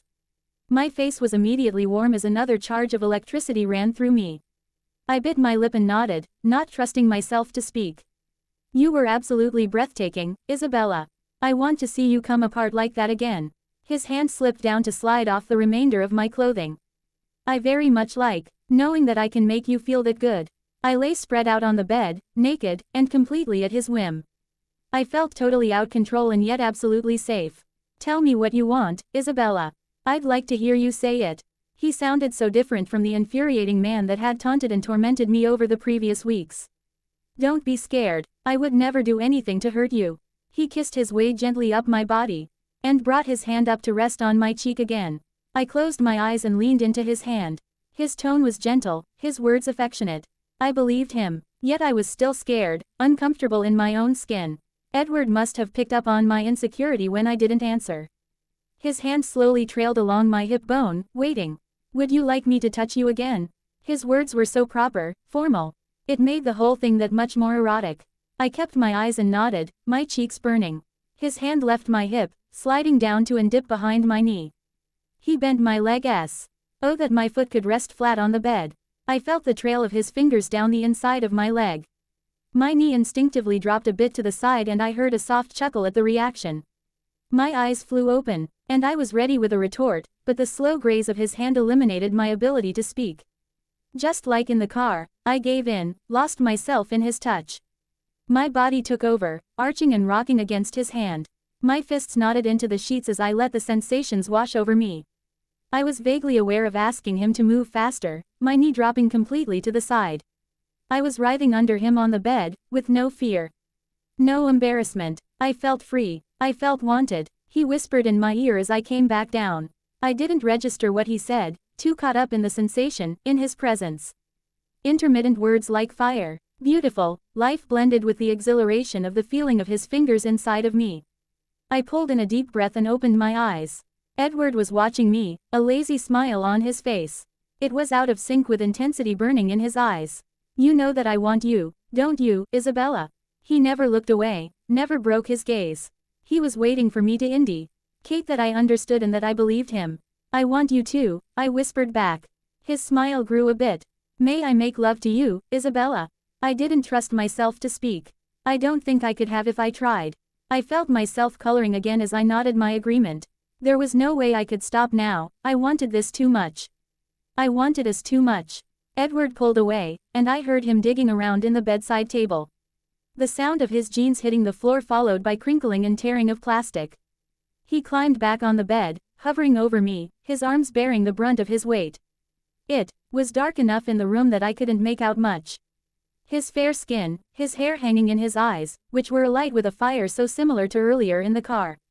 He slowly eased himself down onto me, still supporting his weight on his arms. The warmth of his body, the electricity humming between us was all-encompassing, and I needed him to move, to follow through on his request. I shifted my hips, brushing up against him. A flicker of that wicked smile flew across his features that made him so irresistible. I slipped my hand in his hair and pulled him in closer to me. So help me God if you start teasing me again. I shifted my hips against him again. I couldn't handle the weight anymore. I desperately wanted him, and would do whatever it took to make that happen. I couldn't help but momentarily laugh at myself internally. Who was this vixen, and what had she done with shy, timid Bella? I had never said or done anything as remotely forward as I had today. I want to hear you say it first. The smirk was still there, but it seemed to be hiding something else. If I didn't know better, I would have thought he needed the reassurance as much as I did. It gave me a feeling of balance, of equality. This wasn't a game. There was something more here. It wasn't just about hormones and sex. Will you make love to me, please? And with that simple request, the smirk grew into a full-fledged smile, a look of victory crossed his face. I couldn't help but smile back. Every wall was down now. His lips crashed into mine as he slipped into me. I threw my arms around his neck and pulled him closer, reveling in the feeling. The connection, the completion. It had been so long since I had been with anyone. That, combined with the fire and want that Edward had been fueling over the past few weeks, made me desperate for more. I clawed at his back, wrapped my legs around his waist, anything to get him closer. We were both too excited, too eager to worry about anything other than finding a release. There was no slow or gentle. We groped, we pushed, we pulled, and it was almost a flat-out battle to feel as much as possible, to experience everything. I totally let go, made demands, cried out his name, begged for more. And the climax was incredible, unlike anything I had ever experienced. I was coming to the realization that I had been missing out on a lot of things. Edward collapsed against me, breathing heavily. He pushed a bit of matted hair away from my face and kissed me gently. Thank you. That one simple acknowledgement felt more intimate than anything that preceded it. I think I should thank you. I've never. Well, that was. I fumbled, trying to form a coherent thought.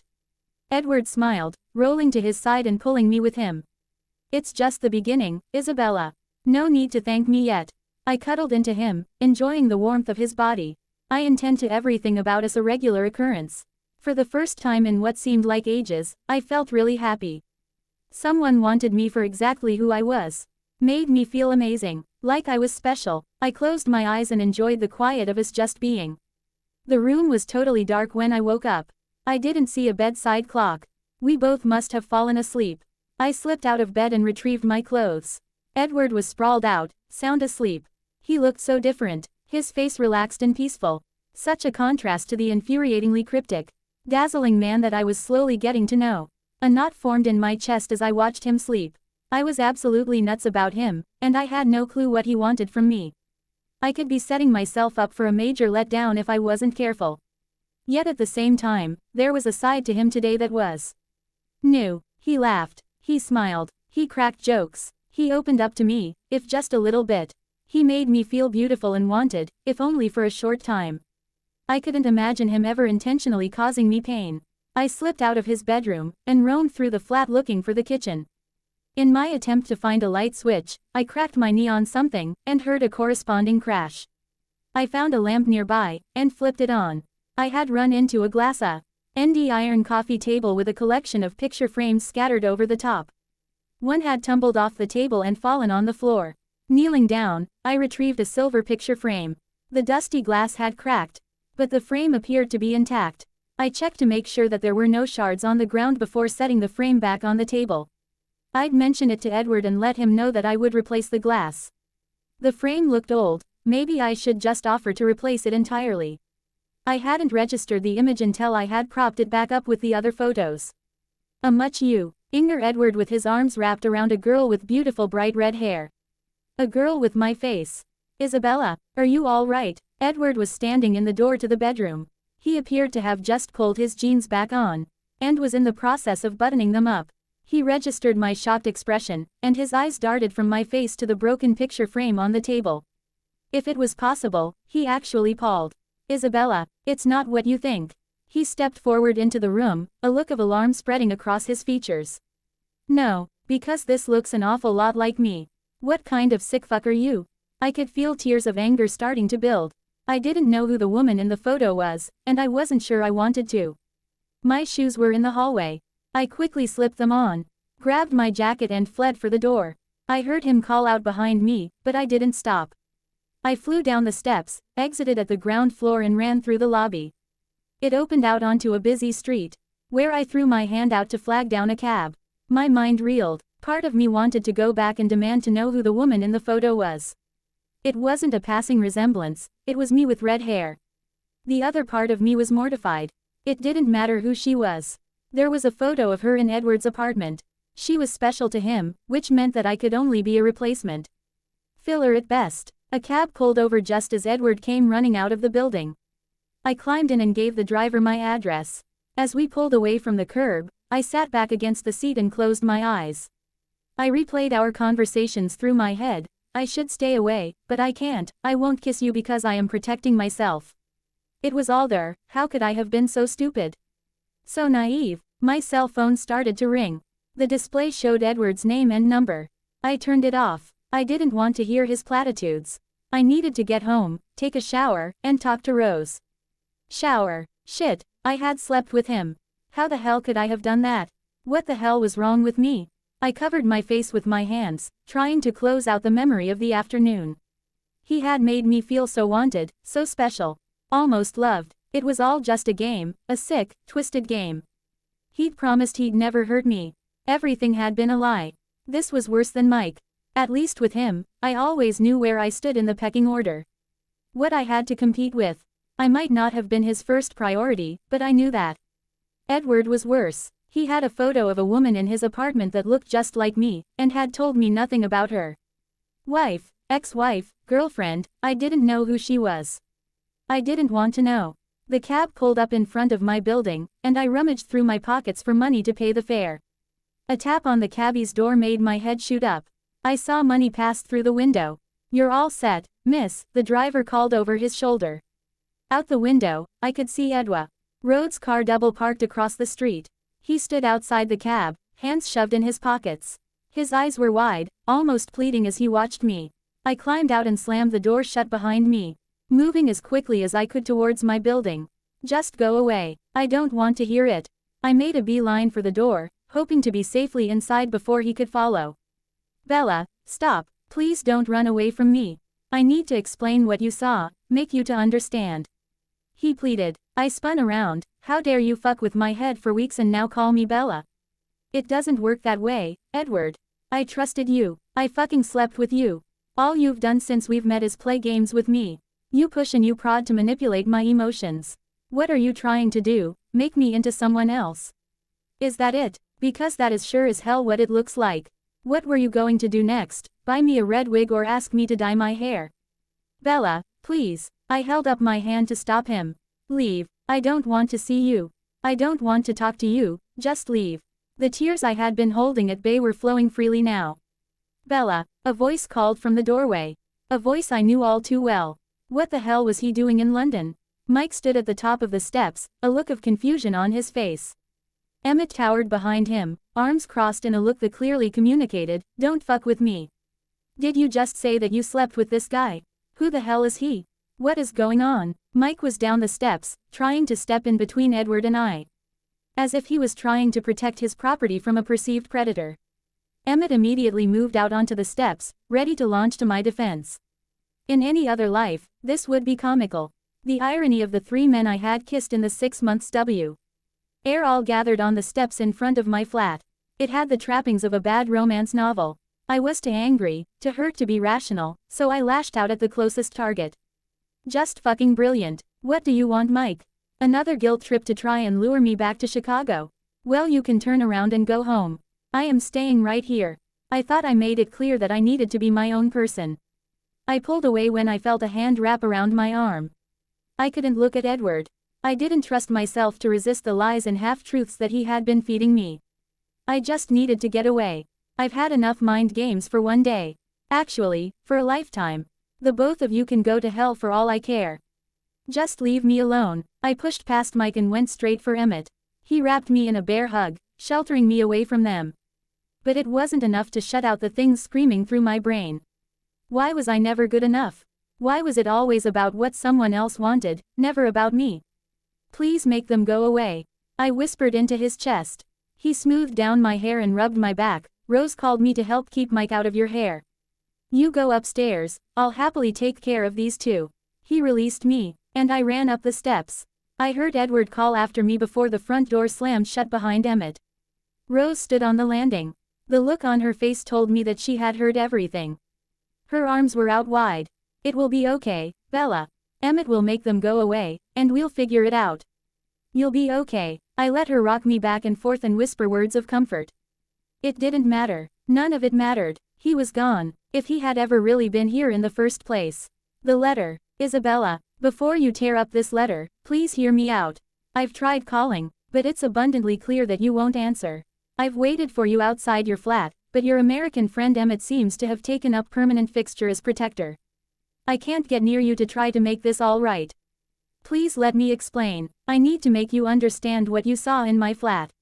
If, after all this, you decide that you hate me, I will understand and respect your wishes to stay away. When we were at the zoo, you asked who Maggie is. Maggie is, or was, the woman in the picture that you saw at my apartment. The one who looks so very much like you. I can't begin to imagine. Nay, the thoughts that went through your head upon seeing that photo. Who was this woman, and what was she to me? I can only assume the thoughts that might have flown through your mind. Was she my wife, my girlfriend? Someone that I had been hiding from you? Maggie was none of those things, but something more. To understand, I need you to bear with me while I tell you a story. I was 10 and Alice say. Then when Maggie and her parents moved to Whitby from Ireland. She was 9, the cousin of a very close family friend, and immediately fell in with us. She was sweet and shy, and took Alice under her wing like a little sister. Soon enough, she became a fixture in our lives. We made up games, played make-believe, were each other's protectors. All those stories I told you about my childhood. Maggie was as much a fixture as Alice was. When you asked about playing by the Abbey ruins, and Alice being Guinevere, I only told you the partial truth.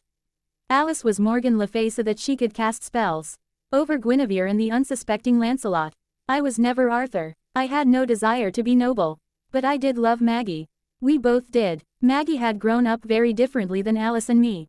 Maybe my Daisy, to be Lancelot was to help protect her from all the slings and arrows the other children shot at her. Hers was not an easy life. As we grew older, things changed. We started to argue a lot. Maggie always seemed to slip under my skin and provoke me. I chalked it up to growing apart. Alice insisted I was in love with her. I loved her. It was impossible not to love her. She was just that type of person. I wasn't so sure about being in love with her though. My feelings had always been fraternal, not romantic. When I was 17, I was accepted to King's College. Maggie had a year of school left, and planned to go back to Dublin for university. Once I found out that she wanted to go to Dublin, I applied to school there too. The thought of being away from her tore me apart. I don't know where it came from. Whether it was the fear of being apart from such a major factor in my life, or if I suddenly believed that she was something more. I simply needed to be where she was going to be. Maybe it was because I knew she needed me. Some narcissistic god complex on my part. I can't explain it. I was accepted to school in Dublin, but my parents would not consent to my attending. They found King's superior and insisted that I go there instead. I gave in, believing that I could get a few years in and then either transfer or apply to medical school there. It would all work out some way. I told her hat right before her 17th birthday. It was 2 weeks before I was scheduled to leave for London. Maggie hadn't been herself for a few months. Tired, irritable, lashing out for no reason. When I informed her of my plan, she laughed at me, taunting me that I was an idiot mooning after a child's dream. She told me to go to London and grow up. It was so unlike her. But I was too caught up in the sting of her rejection to dig down and understand that something might be driving her behavior. I did exactly as she wished. I went to London and never looked back. I took to heart her statement about it being a child's dream. I gave up on medical school in Dublin. Ultimately, it didn't matter. Maggie never went there anyway. When she was 19, Maggie died. Alice and I found out after the fact that Maggie had leukemia. She'd been diagnosed with it the summer I left for school. It was so far advanced that there wasn't much that could be done for it. At least not much that her parents would allow. They pretty much withdrew when they found out. They stayed in Whitby, but they refused to accept visitors or go out in public. No one was allowed to get near Maggie for fear of making her sick. The last time I saw her was the day she told me I was a fool. So to answer your question, why did I become a hematologist? Because my best friend from childhood, my first love, the girl that I had planned on rerouting my entire life for, died from a disease of the blood. You called me a modern-day bloodsucker once. I liken myself more to Van Helsing than Dracula. I want to eliminate the bloodsuckers, not be one. My warped attempt at trying to be a good man, to make something out of this gift of a brain that I was bestowed with. There are times when I feel that it's not good for anything else. My point in rehashing ancient history is to explain how you fit into all this. I don't know how to articulate or justify my actions. When I first saw you in the doorway of Jasper's office, all I think was that Maggie had been sent back to me. I pursued you, provoked you, tormented you to find out how much alike might be. It was not noble. I was selfish and totally inconsiderate of what it might do to you. I simply had to find out if this was my second chance. Maggie had been so quiet in life, but she had an incredibly strong spirit. I needed to see if that lurked in you as well. But I discovered something more than I anticipated. You were your own person. Smart, witty, strong, with passion that Maggie never could have held a candle to. You eclipsed her, and in doing so, it became my mission to find out more about you. Maggie faded into the background, and suddenly there was only Isabella. And I began to believe that instead of you being a replacement for Maggie, maybe she was in my life for one reason. To prepare me for you. There is a world of difference between the innocence of a childhood love and the all-encompassing need of someone who consumes you entirely. So where does that leave us? I wish you would talk to me, or at least listen to me. I didn't want to hurt you. I wanted to unlock your faith in yourself, help make you realize what an amazing woman you can be.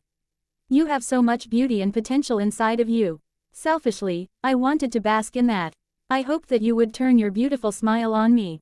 I needed you to ask me questions and make me see things differently. I harbored the naive faith that you could make me a good man again. It's only been a few days, but I miss you. I hate that you found the picture. I wasn't thinking when I brought you back to my apartment. All I could think about was you. Being with you, how you made me feel, how desperately I wanted you. I became so wrapped up in my need for you that I threw away all rational thought, including what you might find in my flat. I was careless with your feelings, and I did the one thing I promised not to do, I hurt you. It's reprehensible. I want to go back when you fell asleep. I wish I would have slipped out of bed and put that picture back where it belonged. Then you would have never had to see it. None of this would exist, and the promises I made to you would all still be true.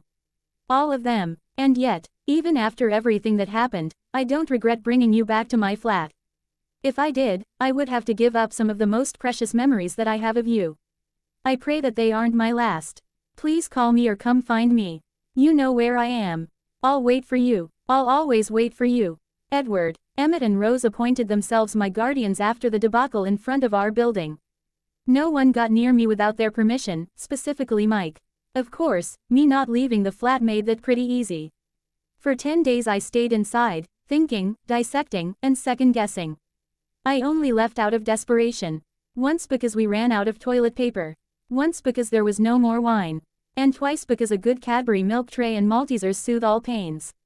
Or at least numbs them for a little while. My cell phone rang incessantly, so I turned it off. Flowers showed up every day from Mike. I told Rose to throw them away.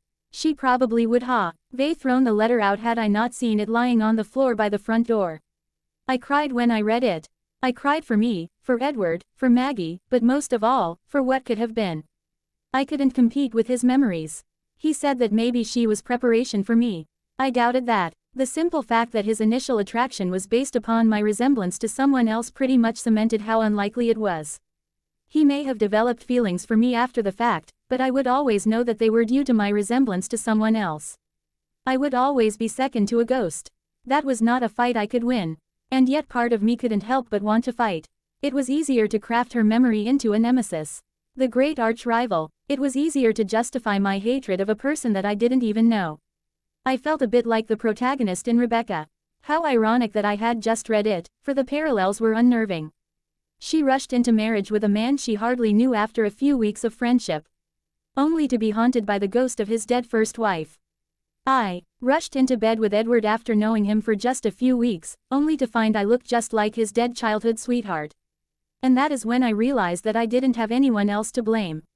It was my fault for rushing in. I let an extreme physical attraction turn me around, confusing desire with some other emotion. There was no way to develop feelings that deep in less than 3 weeks. It wasn't logical. What guarantee was there that what I had seen of him was even real? It could have all been some carefully crafted facade. And with that realization came a more personal one. Edward brought out feelings and needs in me that I had never experienced. I became a different person with him. It was exciting and exhilarating. I think I liked that person and what she could have been. Yet to be her, I needed him. It didn't work solo, and therein lies my quandary. Edward had pursued me purely based on my resemblance to someone else. He had every opportunity to come clean up front, and he'd simply spun a bigger web of deceit. I'd asked him who Maggie was, why hematology. He chose not to answer intentionally. He'd even used my attraction to him as way to distract, deceive. How could I trust anything from either of us after that? And then to have Mike standing on my doorstep, a reminder of exactly what I didn't want to go back to. Merely reinforced the precarious nature of my current state. I had changed, and I didn't want to be the girl that I was a year ago. But in trying to be something else, I fell flat on my face. It was easier to hide away and wallow than face the fact that this was all my fault. Yes, Mike and Edward had made mistakes too. But at root, I was the one who continued to wipe out. I made the bad decisions. They simply enabled me. Emmett and Rose, while trying to be helpful, were really no better. They stepped in, picking up the pieces while creating a protective barrier around me. They kept Mike at bay while I pulled myself back together. I know that they did it to protect me, but in protecting me, they only further reinforced a harsh realization. I don't want to be a China doll. They didn't need to protect or coddle me, I needed to learn how to cope on my own. Yet to say that would be ungrateful. What Rose and Emmett did, they did because they cared about me. Their intentions were pure. I made sure Rose knew how grateful I was for her support. She tried to get me to open up about what happened with Edward, but it was so embarrassing to talk about it. It was bad enough admitting it to myself. I didn't want to see the look of pity on her face. In their way of protecting me, they never left me alone. One, if not both of them, was always around, always there to lend a shoulder, buck me up. Try to make me laugh. But Emmett and Rose attempting to coexist in the same space for my benefit was a painful experience. After more than a few verbal sparring matches, they agreed to alternate their time. Tonight, she was out with Royce. He was taking her to some dandified social affair. At least that's what Emmett called it. He decided we should do the exact opposite, insisting that there wasn't much better in life than Chinese takeout and watching a movie. We sat on the couch with takeout containers and chopsticks, watching Bram Stoker's Dracula. It had actually been Emmett's idea. He said it had been ages since he last watched it, and wanted to see if Ted was really as bad as he remembered. Are you going to eat the last of the chicken and snow peas? Emmett peeked over the edge of the takeout container, chopstick poised. Have at it. I gorged myself. I leaned against the back of the couch and took a drink of water. It's not that I don't appreciate the company. But you know you don't have to keep a suicide watch over me. That's not something to joke about. Did you ever stop to think that I just enjoy your company? He teased. He really had been amazing through everything. He'd become like a big brother to me, as embedded in my life now as Rose. Maybe even more so in some ways. But I'd noticed of late that he wasn't quite as happy-go-lucky as he once had been. He laughed, but it didn't seem to reach his eyes. Something was on his mind, and I'd been so caught up in my own issues that I hadn't paid attention to much of what was going on around me. She really is like Rose, isn't she? Emmett mused as he watched the woman playing Lucy flit across the screen. He sounded so sad. Yeah, it's kind of amazing how Rose parallels the story. We watched in silence as Lucy flirted with her 3 suitors on screen. Teasing and taunting. I can appreciate how Quincy felt. Tease me, make comments about my big knife, and then leave me while some limey sits on my hat. This was new territory for us. I knew about Rose and Emmett's escapade in the kitchen, but I'd never spoken of it to Emmett. I didn't feel right, betraying Rose's trust. She was my best friend. But he was my friend too, and he was hurting in his own way. Somehow, I can't see you in anything other than a baseball cap, I joked, trying to lighten things up in the hopes of seeing that amazing smile. Emmett set the takeout container down, and slipped his arm around my shoulders so that I could rest my head on his chest. Why couldn't we have made it, Bella? We get along so well, we laugh.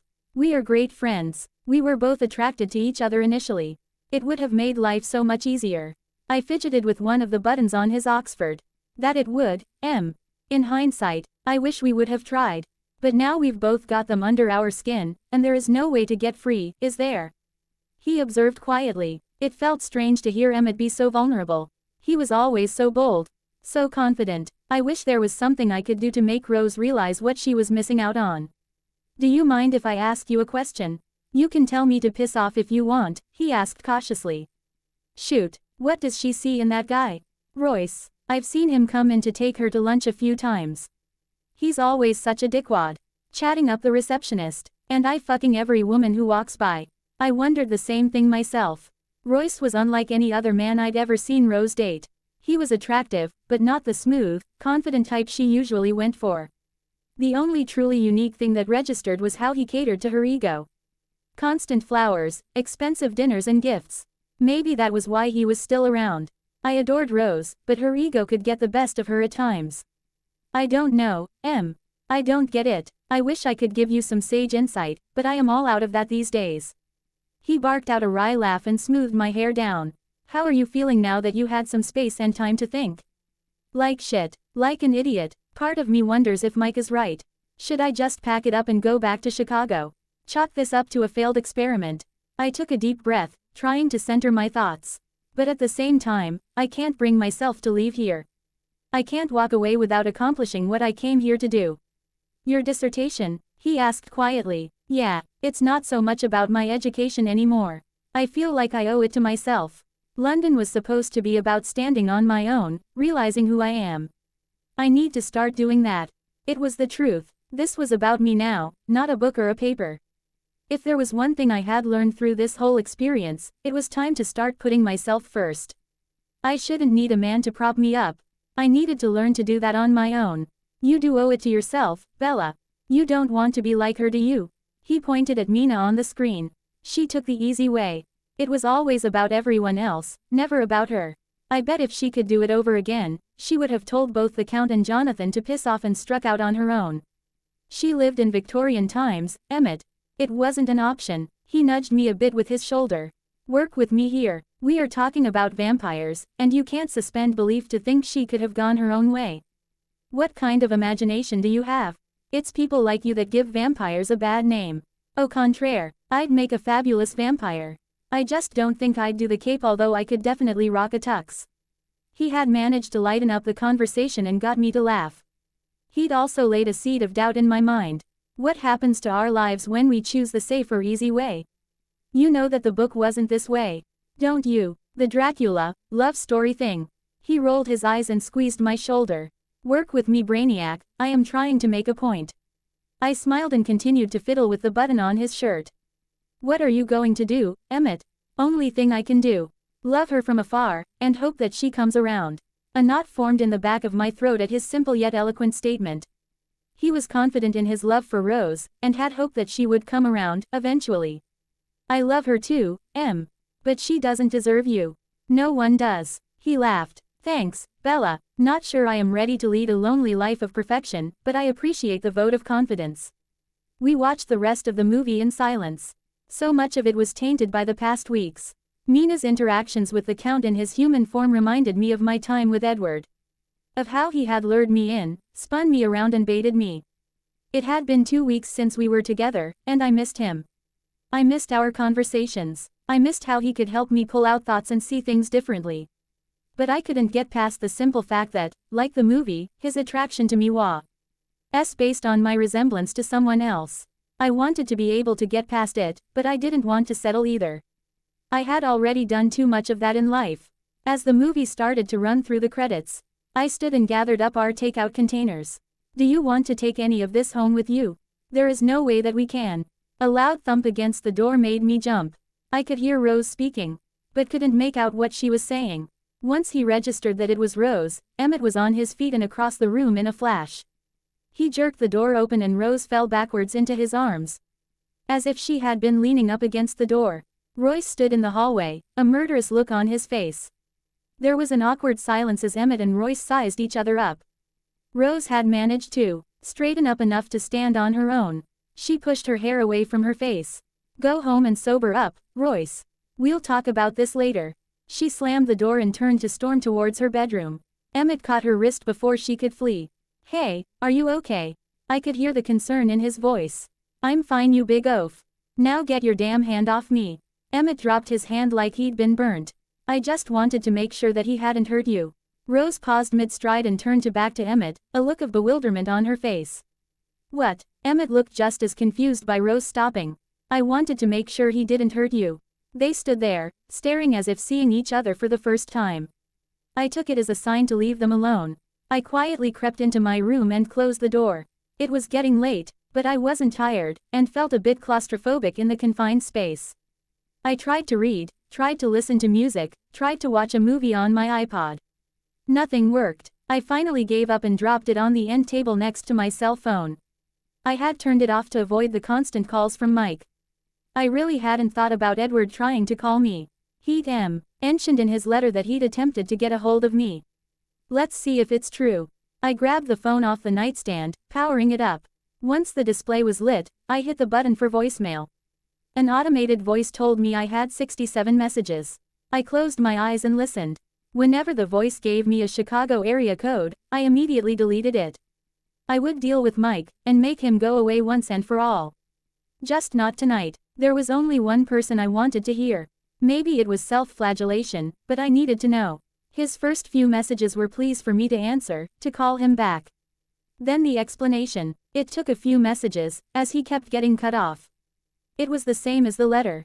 It was the remaining 12 messages that did me in. It's Monday morning, and I am sitting here staring at a computer screen. I should be working, but I can't stop thinking about you. I dreamed about you last night. I wish you were here so I could tell you about it. I went to the zoo this morning. I stood against the wall in the reptile house and remembered what it felt like to kiss you for the first time. I had dinner with Alice and Jasper today.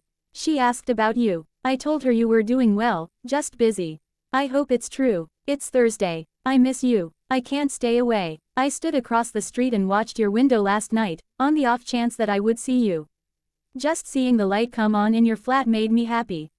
Went to the bookstore and bought Dracula today. It's been so long since I read it, I wanted to see if my memories did me justice. Every time they mention Mina, my visual is of you. Quote, I dreamed about you again last night. I woke up so happy, it felt so real. But then I realized it was just a dream and nothing had changed. Please come back to me. I miss you. It's Sunday. It's been a week. Would you please call me back? I miss you. I finished Dracula, and bought Rebecca. I can see you standing on the ocean cliffs, just like the protagonist in the book. She struggled to believe that Maxim truly cared about her and not Rebecca. It makes me sad that you feel the same. I came home today to find that my cleaning service had come. They changed the linens. My bed doesn't smell like you anymore. It felt like I had lost you for good. Please look out your window. Please let me know that you are okay. I just need to know that you are okay. The messages ripped the metaphorical scab right off the wound. I'd never stopped to think about how Edward felt when I ran out of his flat. I had blocked out his feelings, his desires as a way to insulate myself. It made it easier to focus on my mistakes, my issues. I never stopped to think about anything he might be feeling. I set down my phone and lay in the dark. My mind was frantical, why digging through the short bank of memories, trying to dredge up anything that would help me stay angry with him. I needed the anger. If not, I'd give in and go running back. I deserved more than that. I deserved to be the first choice. I gave up and allowed the memories of our last day together to flood in. What Edward looked like when he laughed. The wonder on his face as I tried to collect myself in his car. The simple, sweet declaration of thanks after he made love to me. I kept trying to convince myself that it was just sex. If I was being honest with myself on everything else, I had to fess up on that too. It hadn't been, at least not for me. Try as I might, I couldn't diminish that there had been something more between us. Standing to grab a ponytail holder off the dresser, I paced my room, twisting my hair in a messy knot at the nape of my neck. The curiosity was killing me, and I finally gave in. I stepped to the window, moving aside the draperies so that I could look out. He was there, leaning up against his car, arms crossed over his chest. It had to be cold outside. When he saw me, he straightened up a bit, as if acknowledging my presence. I felt like his eyes were burning a hole right through me. I didn't know what to do. Finally, I stepped back and dropped the curtain back in place. A moment later, my phone chirped. I picked it up, and read the text message from Edward. Thank you. I miss you. I closed my eyes and took a deep breath before typing out a reply. I'm okay. Just need some time. Go home, it's cold. I turned off my phone and crawled into bed before he could reply. It took every shred of willpower not to go running down to the street. There were too many things to deal with first. I wasn't sure how much later it was when Rose knocked on my door and let herself in. She had changed into sweats and a t-shirt, and crawled in bed to curl up behind me. You okay? She asked gently. It's a relative statement these days. You. She sighed and wrapped an arm around me. Confused. Do you want to talk about it? No. Rose paused. I didn't probe, instead choosing to let her speak on her own terms. I can't even put it into words. I knew how she felt. We lay together for a long time. Neither of us spoke. Proximity and understanding was enough to lend comfort. When Rose did finally get up to go to her room, I called after her. Rosé, I wish I could turn back time. I would have chased Emmett with everything I had in me. I might not be you, but I could have made him happy. She gave me a sad smile and closed the door. I knew her well enough to know that my words stuck a nerve. Maybe she needed the rug pulled out from under her too. Wish as I might, I couldn't turn back the clock. Emmett would forever belong to Rose, whether she wanted him or not. What did that mean for me? Would I forever want what I ran away from? That's what I had done, run away. From an explanation, from the fear of another disappointment, of not being the one that he wanted. I felt like a little girl, lying in bed trying to create her own personal happily ever after. I wanted someone to love and want me. Not because I was window dressing on the great career and perfect life. Not as a reminder of someone else. Me, Bella, I wanted to live, wanted to feel. Not the stunted half-life that I had built for myself in Chicago. It was time to stop wallowing, pull myself up and figure it out. Me, no one else could do it. I owed that to myself. I rolled over on my side and grabbed my phone off the nightstand. No more hiding. Step 1, turn the phone back on. Step 2, go back to work. Step 3, call Mike and put an end to his delusions once and for all. I needed to get my head back on the game. The phone glowed as I powered it back up. I sat it down on the nightstand, and was ready to go back to sleep when it beeped. 2 text messages waited for me. Come downstairs, just for a minute. Come back to me, please. He would not stop until I spoke to him. I wasn't ready yet. I needed time, space to sort out my life. Maybe once that was done, we could talk. He could tell me his story, and I could decide whether or not it was in me to forgive and accept that there could be something there. I tapped out a quick message in reply. Please give me time. I'll find you once I take care of a few things. I promise. I hit send and lay back on my pillow, dropping the phone on the bed beside me. I knew it was only a matter of time before he replied. I'll wait. I won't give up on you. I miss you. I tapped out a reply, and set the phone down for the night. Good night, Edward. I miss you too. Sleep well. After my heart-to-heart with Emmett, I forced myself to pull it together and get back into the day-to-day rhythm I'd established upon my arrival in London. The first few days back at King's were spent sorting through my research and rereading what I had written so far. Had it always felt this shallow? There was no hook, no aha, to make it compelling. All my thoughts were absolutely unremarkable. And then I tripped across the innocent wife whore article. When I first read it, I would have considered myself as innocent. No, I wasn't a virgin by any stretch, but the reality of my experiences and how I lived life lent more to it. I wondered if my recent behavior now moved me into the whore camp. Sex with a man I hardly knew. Men fighting over me in front of my home. It wasn't very keeping with the image of a proper young lady. It was stupid to let the hypocrisy of gender roles get under my skin, but it did. Women of the Victorian era were held to ridiculously high standards. While it seemed that men could do whatever they wanted, it reminded me of a saying from high school, it takes a slut to make a stud and a stud to make a slut. Times and labels ma. Why change, but at root the concept remains the same. The men in Dracula were bold, their actions decisive. Everything mapped back to claiming or protecting a woman. Whether it was out of love, sense of duty, or physical hunger. They pursued what they wanted. The women, on the other hand, were judged for every move they made. The wrong decision could ruin them. I dropped my pen on the table and ran my hands through my hair. It really wasn't that easy, was it? I stood to pace the room, building out the arc in my mind. The creation of the characters, the blatant sexuality in biting, sucking of blood, transfusions. The women were pursued and preyed upon, yet required to fight the very instincts that men were expected to live by. The men in the story chased, fought and killed, even gave blood for these women. And for all of their actions, the men would ultimately face one of two consequences: rejection or death. On the other hand, the women in Dracula were expected to fight their sexuality, to live up to Victorian morals.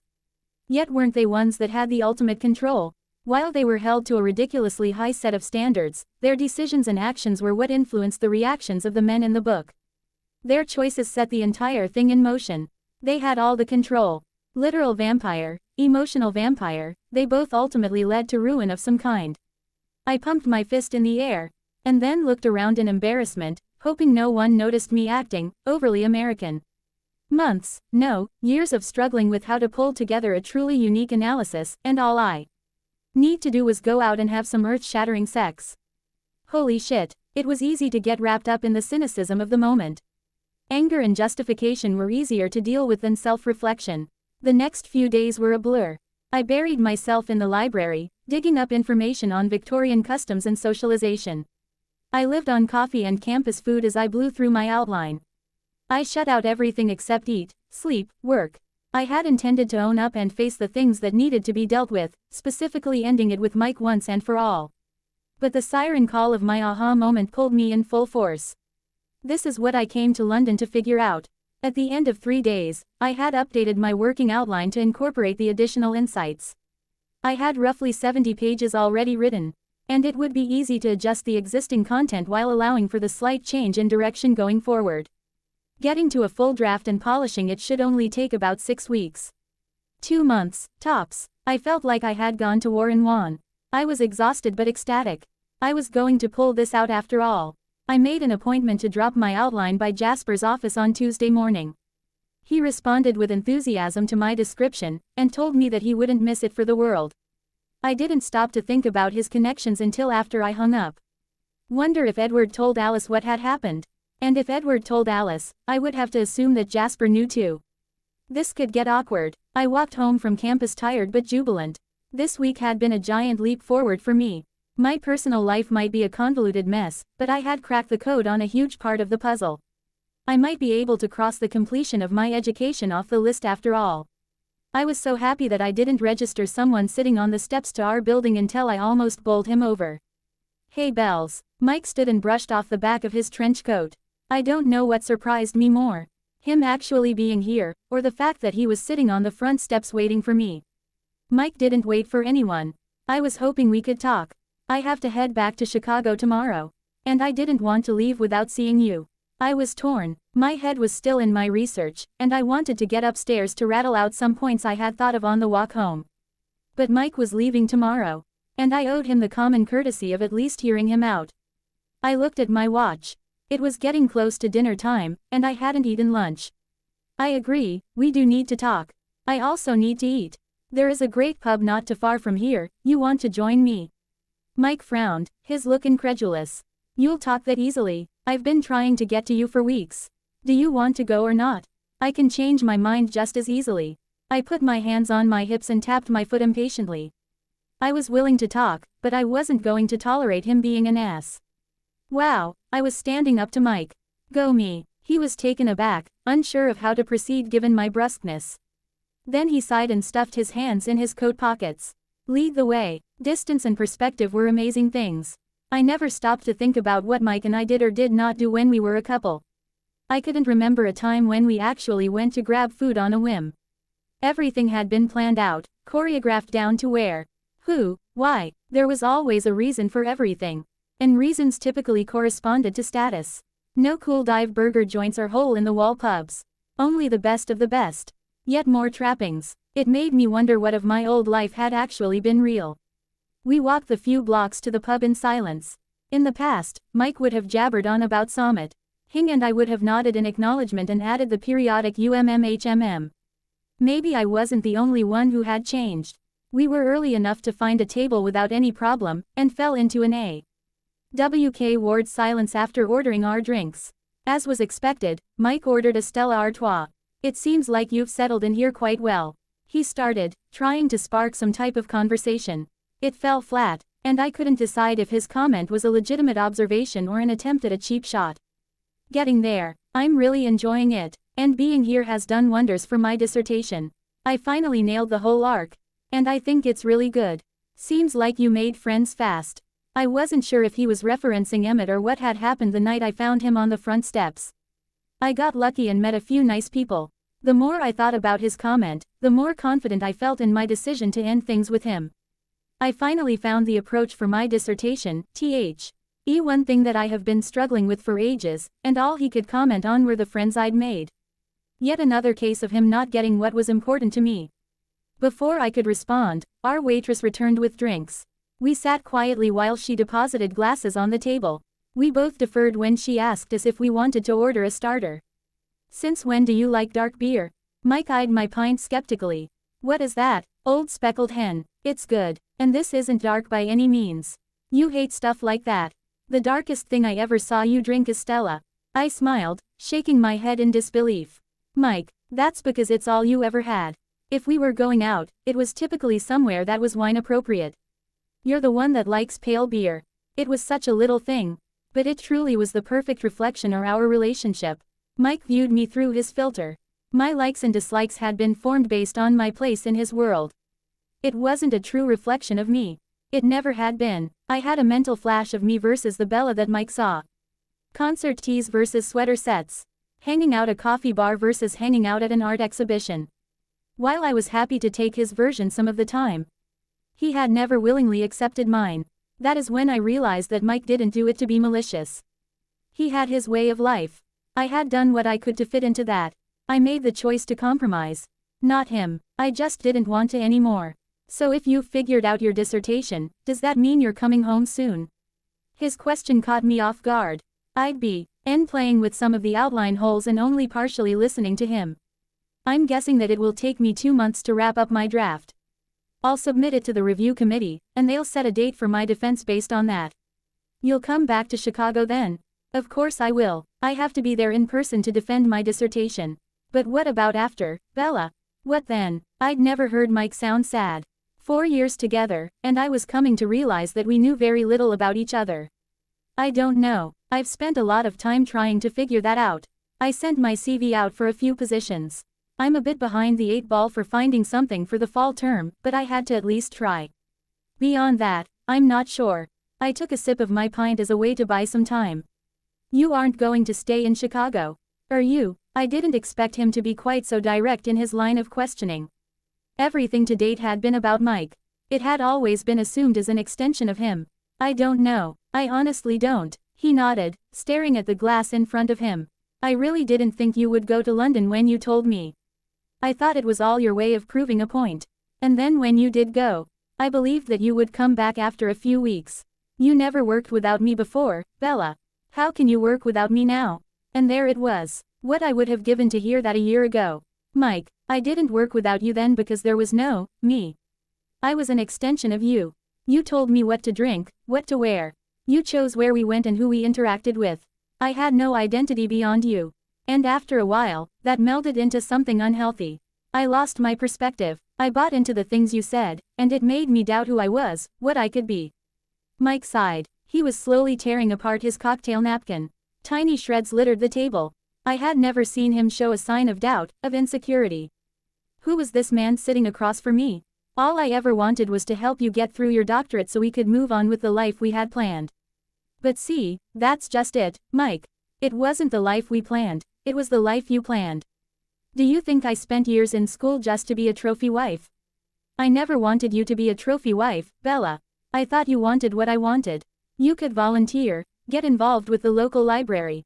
I held my hand up, cutting him off. That was your plan, Mike. Not mine. I am not that girl. I'm sorry if you feel like I tricked you into believing that. I know I had myself fooled for years. But that is not who I want to be. Mike looked up at me, and I was surprised to see tears in his eyes. We both had changed so much in the past few months. Either that or we had never really known each other to begin with. I didn't want to believe that. I had loved him once. But it wasn't the kind of love that lasted. We'd both evolved, and in doing so, we had forced each other into molds to fit what we thought would work. It didn't build a foundation, instead it bred resentment. I have a flight back to Chicago in the morning.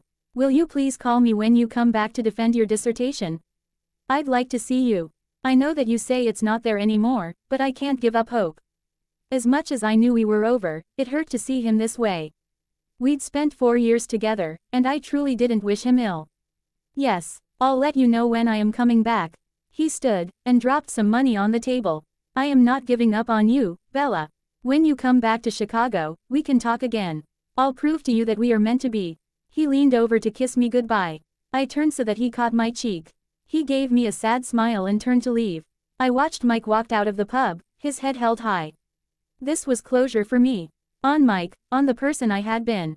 Now it was time to focus on what I could become. I raised my pint. Here's to the new me. I didn't have it all figured out. But I had a start. As I sat in a little hole-in-the-wall pub in London, I couldn't help but laugh. Life's great traumas have a way of giving one perspective. On a whim, I pulled out my CL phone and tapped out a quick message. I hit send before I could second-guess myself. I had a reply almost immediately. 20 minutes later, Emmett walked in the door. What are we celebrating? No, tea that I need a reason to drink or anything. Me. While you are one of my favorite people, and I am happy to celebrate anything in relation to you, you'll have to explain that one more. Emmett flipped his chair around and sat down. His arms draped over the seat back. He must have been a regular, for the waitress appeared with a pint unsolicited, giving a quick wink before she withdrew. Levi. Tea to Emmett to have women fawning over him everywhere. I recapped coming home to find Mike on the front steps, our conversation at the pub, and how I stood my ground. By the time I finished, Emmett was grinning from ear to ear. He held his pint up to me. I couldn't help but smile as I clinked my glass against his. You are pulling yourself up and figuring it out, girly. The paper, Mike, I'm proud of you. We both took a long sip of our beers. I couldn't stop smiling. I don't have it all figured out yet, but it's a start in the right direction. What is all that self-help bullshit about loving yourself first? I am going to love myself so much it will make you puke. Emmett raised his beer in my direction. Well, I for one am glad you are getting it together. Maybe then you can help me sort out what the hell I am going to do. Emmett's legitimate concern over Rose's well-being seemed to crack through her wall of resistance. They had slowly started to coexist, and I had actually caught them laughing together a few times. Rose played it off as détente for my benefit, but I knew her better than that. It made me happy for Emmett, but worried at the same time. Rose was still seeing Royce. Emmett knew that, yet it was clear that he had his hopes up. For the first time in memory, I found myself really angry at Rose. She was playing two guys off each other. While I was in no means a fan of Royce, he didn't deserve that any more than Emmett did. I wish I could give you some great insight, Em. But I really have no clue where her head is at. Other than up her ass. He smiled wistfully and stared into his pint. You know what, Bella, it's getting hard to be around her.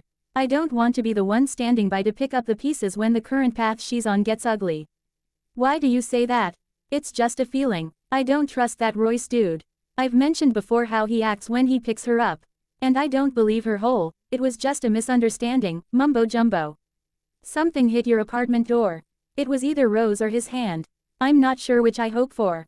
While I had registered the thud against the door that night, I'd never stopped to consider what might have caused it. I couldn't fathom Rose putting up with anyone hassling her. It had to be something else. Rosalie Hale didn't take shit from anyone. We slipped into conversation about other, lighter subjects. It had been a long time since I'd laughed really hard, but a few pints, a bit of self-confidence, and Emmett telling me dirty jokes was just enough to send me into fits of hysterics. At one point, he had me laughing so hard that I cried. We walked home rattling off all the British slang that we'd learned, trying to stump each other with their meanings. That proceeded to all the euphemisms we could come up with for sex. Shag. Not to be one-upped, I threw out another. Bonk. Oh, nice. She thinks she's good, but how about bang? Too easy, I shot back. I know you are, but what am I? I made a face at Emmett. Okay, fine. How's your father? What? You heard me. How's your father? I thought we were on Brit slang for sex, not my family. Emmett looked confused. We are. And it is. How's your father? Emmett threw up his hands in disgust. I am not even going to try and top that. You win. Good night, sex on the brain. He slapped me a high five as I let myself into the building. I'll give you a shout later in the week. And I demand a rematch. Bring it, redneck. I'll kick your sorry pasty ass. I shouted after him. I could hear him laughing down the block. I just got the door to the flat open when my cell phone chirped. I flipped it open. Lovin' a duck. The message was from Edward. What the hell? I was debating whether or not to respond when my phone chirped again. Another term. He won't know it. It was good to see you smiling and laughing. I dropped my bag and ran to look out the window. I was just in time to see a black Aston Martin make the turn. Edward had been true to his promise. He was giving me time. He'd not contacted me since our text exchange. I wasn't sure how I felt knowing that he was waiting outside my flat. Was he there to try to talk to me? Was he watching me? In a way it was sweet, touching. In other ways it was very creepy, stalkerish. But I couldn't find it in my heart to be scared or angry at him. I flipped open my phone and tapped out a quick reply. Thanks. If I win big, I'll split the pot with you. The reply back was almost immediate. Deal. I stared at my phone, debating for a moment. How are you? I sat down on the couch and waited for his reply. Okay, you. I hit buttons on my phone, not thinking, just reacting. He answered on the first ring. The words came rolling out with no rhyme or reason. I figured my dissertation out. It's good, and it's really original. I think I might have a winner. I couldn't help it, the pride and enthusiasm rang through loud and clear. That is wonderful, I'm happy for you. What did Jasper say? He did sound sincerely happy for me. I am showing him what I've got tomorrow. Based on his feedback, it will be great guns now. We were both quiet for a long moment, unsure of what to say next. Anyway, I just wanted to say thank you. You may not realize it, but you did help me figure it out. My paper, that is. I heard what sounded like a sigh. I am truly happy for you, Isabella. Another regnant pause filled the space between us, both unsure of what to say. I started. I'm sorry, Edward sighed quietly. I need to go, Edward. It's late. I understand. Get some sleep. He hesitated for a moment. I am sorry, for a lot of things. I am too, Edward. I took a deep breath. I'll talk to you soon, okay? That would be wonderful. Good night, Isabella. I couldn't help but smile a bit. It was nice to hear him say my name. Good night, Edward. He disconnected, and I flipped my phone shut, staring at the window onto the street. I was figuring it out, piece by piece. More importantly, I was doing it on my own. It's been 2 weeks since I called Edward and said goodbye to Mike. No text messages, no phone calls. I hadn't seen him outside of our building. It was like he had disappeared into thin air. I'd asked him to give me time to figure things out. I'd told him that I would re-engage when I was ready. I wish he hadn't listened to me. I told him that I would call him when I was ready. I wasn't ready by any stretch, but that didn't mean that I didn't want to talk to him. I am such a hypocrite. Give me time, don't leave me alone. I don't want to be a replacement for someone else. But I'll take whatever you'd give me. But what would I say if we did talk? That I wasn't sure enough about myself to trust him. That I was a coward, and was afraid that being around him would make me want to settle for less than I deserved. The quiet fed my doubts about what the future could hold for us. I'd still not allowed myself to reconcile his intentions in pursuing me based on my resemblance to Maggie. I didn't want to, for fear that answer wouldn't be the one I wanted. It was easier to push it away, to divert, than consider the situation and what it could mean. What is that lovely old saying? Denial is a river in Egypt. I might as well enjoy my float time. So I kept myself busy and pushed the questions about Edward to the back of my mind. I buried myself in my work. In the spare moments I missed him. Or I missed what I thought I knew of him. My dissertation became my personal crusade. A way to find something positive out of the havoc I'd wrought. Every waking moment was poured into writing, filling small holes in my research. It kept the fear at bay, but not the consequences or knowledge of my actions. That was apparent in every word I typed, in every page completed. Angel, whore, saint, sinner, saved, damned. I used the subject matter as a way to channel my thoughts, my fears, my frustrations. It was easier to do that than face the fact that I was as culpable in this mess as Edward was. I was the one who rushed into bed with him before asking questions. I couldn't fault him for questions that I hadn't asked. It would be all too easy to try to blame him, to lay the responsibility at his feet. But in reality, it came to rest squarely on both of our shoulders. The only breaks in my quest came when Emmett or Rose insisted that I come up for air. They would try to lure me to museums, to shows, other things so uniquely London. I would give in simply to get them off my back. I allowed small blocks of time for frivolous diversions. If I gave in every so often, it was guaranteed that they would leave me alone for a few days after. And while I drove myself into the ground, I found a partner to keep me company. I spent nights in our flat watching Emmett fade away. The spark, the light that infused everything about him slowly began to dim. His smiles didn't come as easily as they once had. I'd caught him a few times, watching Rose sadly. Had come to some sort of understanding that night in our flat. She was less averse to spending time with him, and I was pretty sure I had walked in on something a few times. Cheeks red, body language awkward. But Rose refused to stop dating Royce, and I could see the pained look on Emmett's face when Royce would appear at our flat. He was like a man condemned. He wanted to be with Rose in any way he could, even if it meant he had to watch her leave with someone else. Better that he be near the source of his longing and submit himself to self-flagellation than miss a moment without her. It made me angry, or angrier. Why did life conspire to make people so miserable?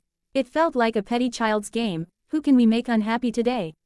Why did we have to love the people who could only hurt us? Hat business did I have even talking about love? One night, at the end of March, I came home to find Rose sitting on the couch flipping listlessly through the channels. What are you doing home? I thought you were going out tonight. I changed my mind. Royce had some dinner to go to that would have required me to totally trick out. I didn't feel like being arm candy, so I told him I had to work. She dropped the remote on the coffee table. You look beat. Did you eat dinner? Yeah, I grabbed something on campus. I left my bag by the door, and flopped down in a chair. And I am beat. My backside hurts from those awful chairs. Well, at least your butt is the only thing falling asleep. Rose stretched her legs out, feet resting on the coffee table. It feels weird for it to be just the two of us. I hadn't realized how much Emmett hangs around. What's the deal with you guys anyway? Rose shifted, as if uncomfortable with the question.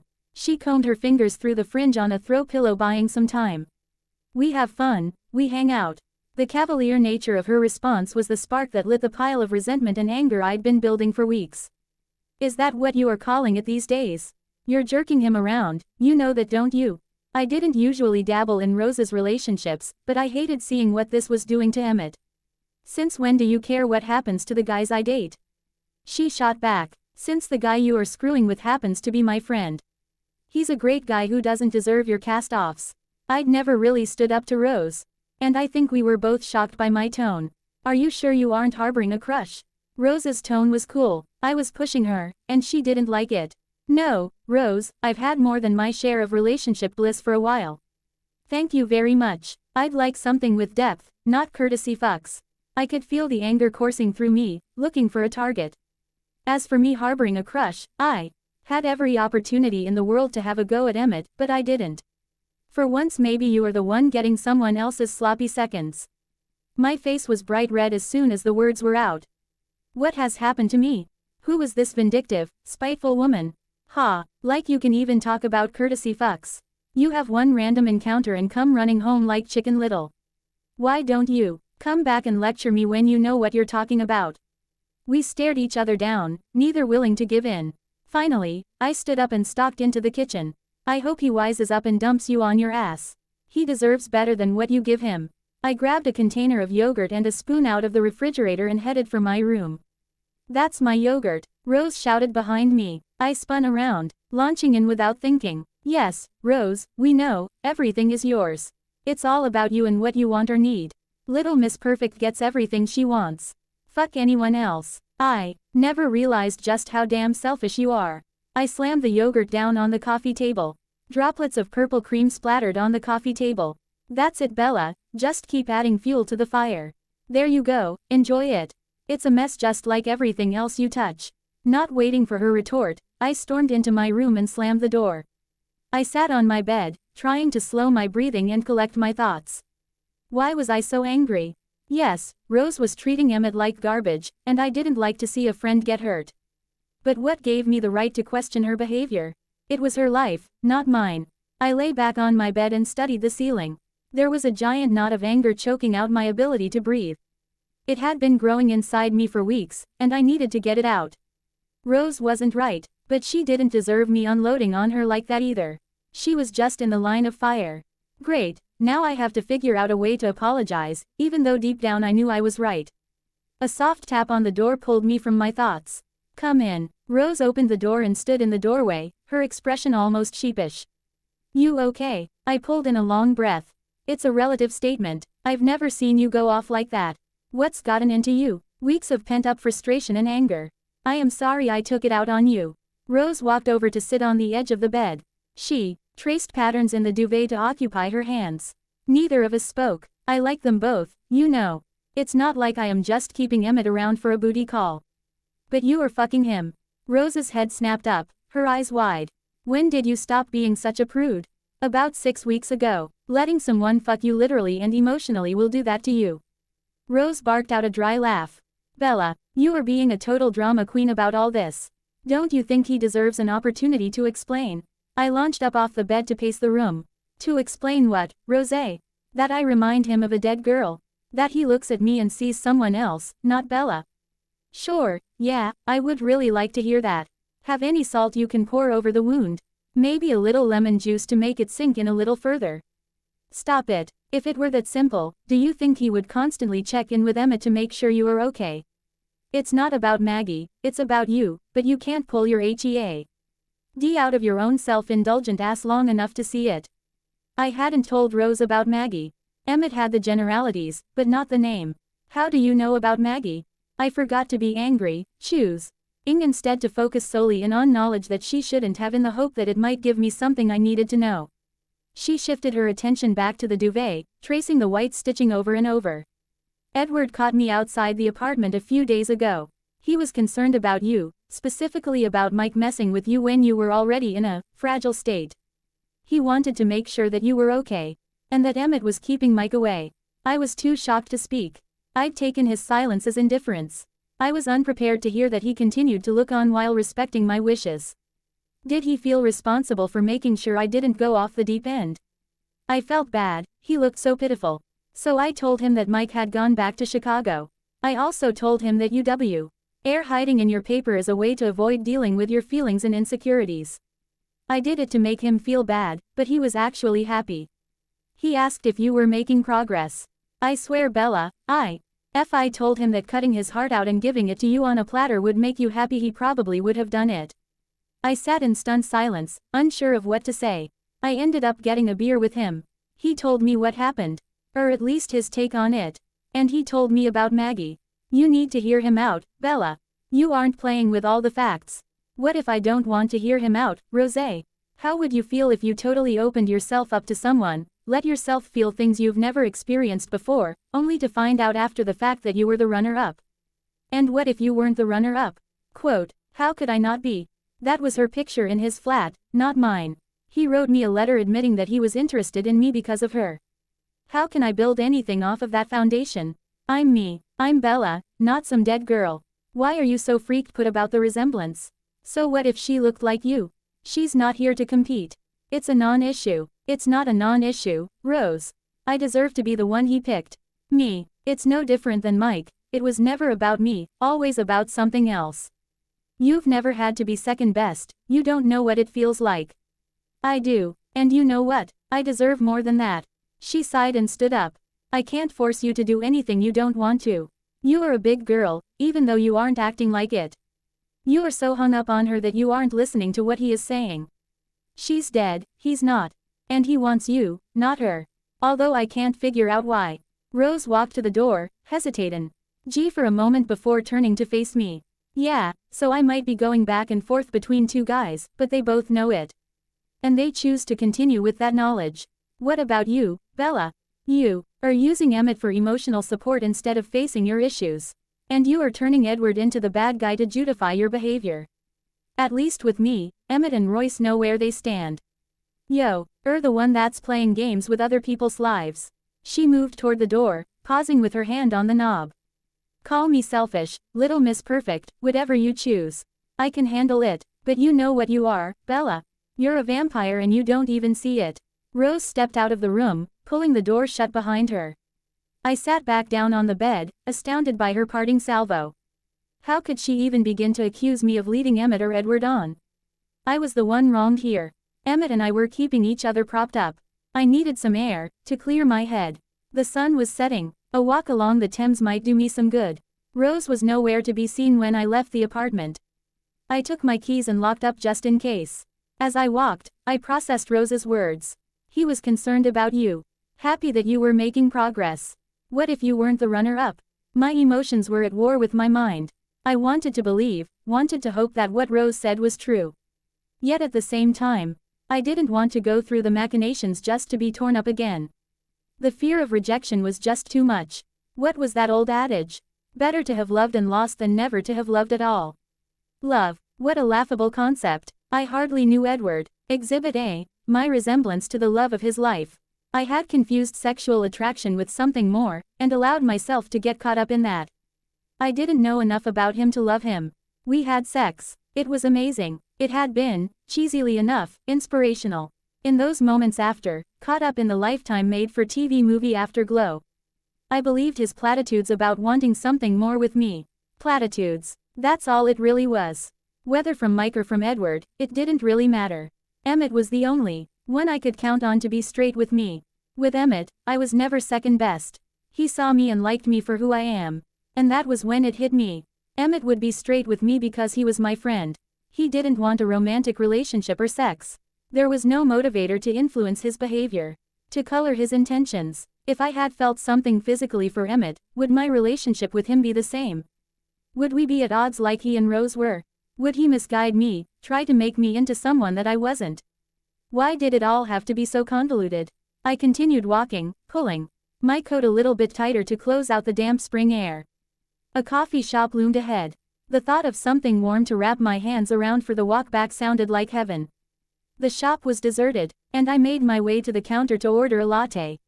While the barista made my drink, I waited patiently, letting the warmth thaw my cold cheeks.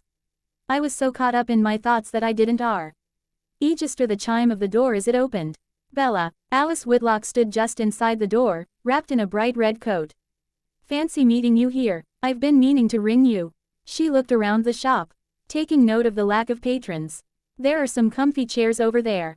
Let me order a drink, and then let's sit down. I have a story that I think you need to hear. Alice fidgeted with her coffee cup. I'd not spent a great deal of time with her, yet what little I had led me to believe that she wasn't the type to ever be at a loss for words. I understand you saw a picture that disturbed you in Edward's flat. She didn't make eye contact, choosing instead to focus on the intricate pattern on the arm of her chair. Yes, she sighed and shook her head.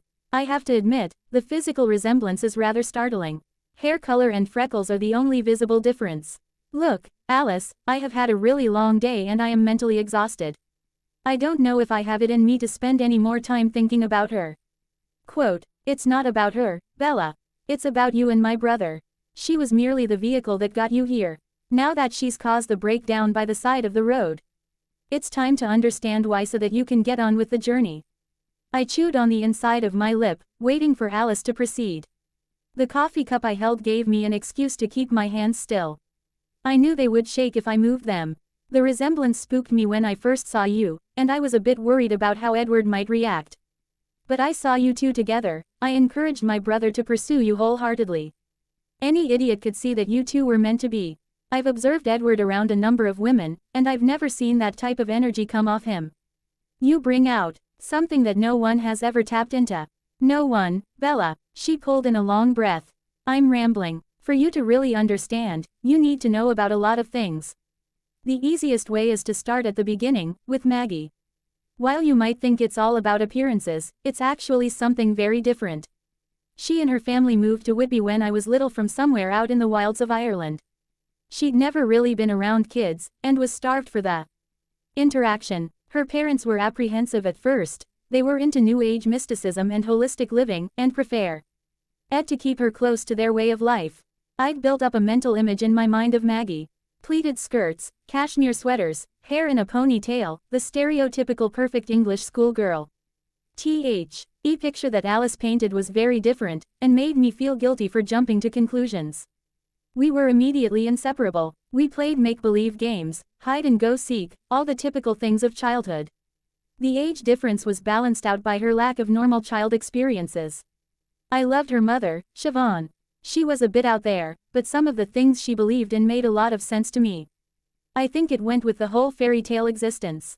My mother played bridge and volunteered. Siobhan hung crystals and believed in evil spirits. It was a very different life to get caught up in. She paused to take a breath before continuing. Edward always seemed to be folded into the mix with us. Mostly because he had to look out for me. He groused about it, but the other kids in the village bored him.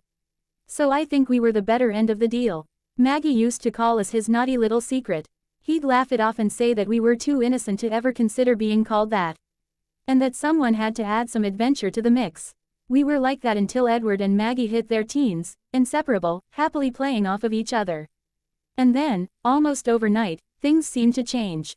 It felt as though Maggie began to shift her attentions away from me and towards Edward. I bit my tongue, but deep down I resented it. I felt like I was losing Maggie to my brother. He had everything, why should he get her too? Alice took a drink of her coffee. She darted a quick glance up at me to make sure that I was still listening. I fidgeted with my cup, hoping that she would get on with it. I was tired of thinking about Maggie. I could tell that Maggie was barmy about my brother. If I weren't his sister, I'd probably fancy him too. But it's lonely being borderline perfect. Too smart, too attractive, too witty. Edward was so good at everything that nothing fulfilled him. It made him impetuous, maybe even a bit destructive. I think that excited Maggie, and made her want him all the more. She'd bait him, try to throw him off balance to make him realize that he didn't have to be perfect. She was totally out of her comfort zone, but she could tell that her attitude intrigued Edward. I tried to let her know that she was in over her head, but she would never listen to me. In retrospect, it's hard to tell if I was being honest or simply being selfish in my fear of losing a friend. She smiled wistfully at some unspoken memory. I let her wander down memory lane while I stewed on her baiting comment. It hit too close to home. Only I was the baited, not the bitee. What did it mean? Was he trying to draw me in like she had? Was I the one to be caught? The winter before Maggie was diagnosed, I started spending more time at her house. It was my way of rebelling against my stodgy life. I loved the mystique of the way they lived, the ability to build their own rules. Siobhan recognized my curiosity, and liked to pull me into conversations that would help me see things in a different way. She believed that everything in life was a cycle. What happened in one life would happen in the next, simply evolved. I teased her, telling her that it all sounded very Lion King. But she insisted that one day I would appreciate the intricacies and patterns of life and love. Look, Alice, I don't understand what. She cut me off before I could question her more. I was in the kitchen with Siobhan one afternoon in January, and she asked me point blank what was going in between Edward and Maggie. I didn't really know myself, and didn't think it was the appropriate thing to discuss. She told me that Maggie was lucky to have a friend like me, that I was an old soul, as was Edward. Old souls have one task, one mission in their time on Earth, and that is to reunite with their twin. Everything that is undertaken, every decision, every mistake, would ultimately root them towards finding that twin. I laughed at her and told her she was going daft in her old age. Rumbling on about stuff and nonsense like soulmates. But Siobhan told me that it was deeper than simply soulmates, and in time, I would understand. I took a sip of my coffee, not so much for the warmth or the taste, but to give myself something to do. I wanted to ask questions, but knew that Alice would continue to roll right over my interruptions. Edward deluded himself into believing that the Maggie who pushed him, baited him, was the woman of his dreams. But that was never who she was. It was all an illusion. She was terrified that Edward would figure it out and lose interest. Realized that she was just as smitten with him as every other girl in the village. Whenever I saw them together, I couldn't help but remember what her mother said. Edward had yet to meet the one that would complete him. Maggie tried, but there are simply some things that you can't force. Alice, I'm not sure where you are going with this, but I was so tired of hearing about Edward and Maggie and Edward. But she cut me off before I could continue. Edward was caught up in the dream of what he thought Maggie was. He was ready to chuck his entire future to chase a mirage. That was right. Around the time that Maggie found out she was sick. She'd had symptoms for years, but they had always chalked it up to the flu or any other myriad of childhood ailments.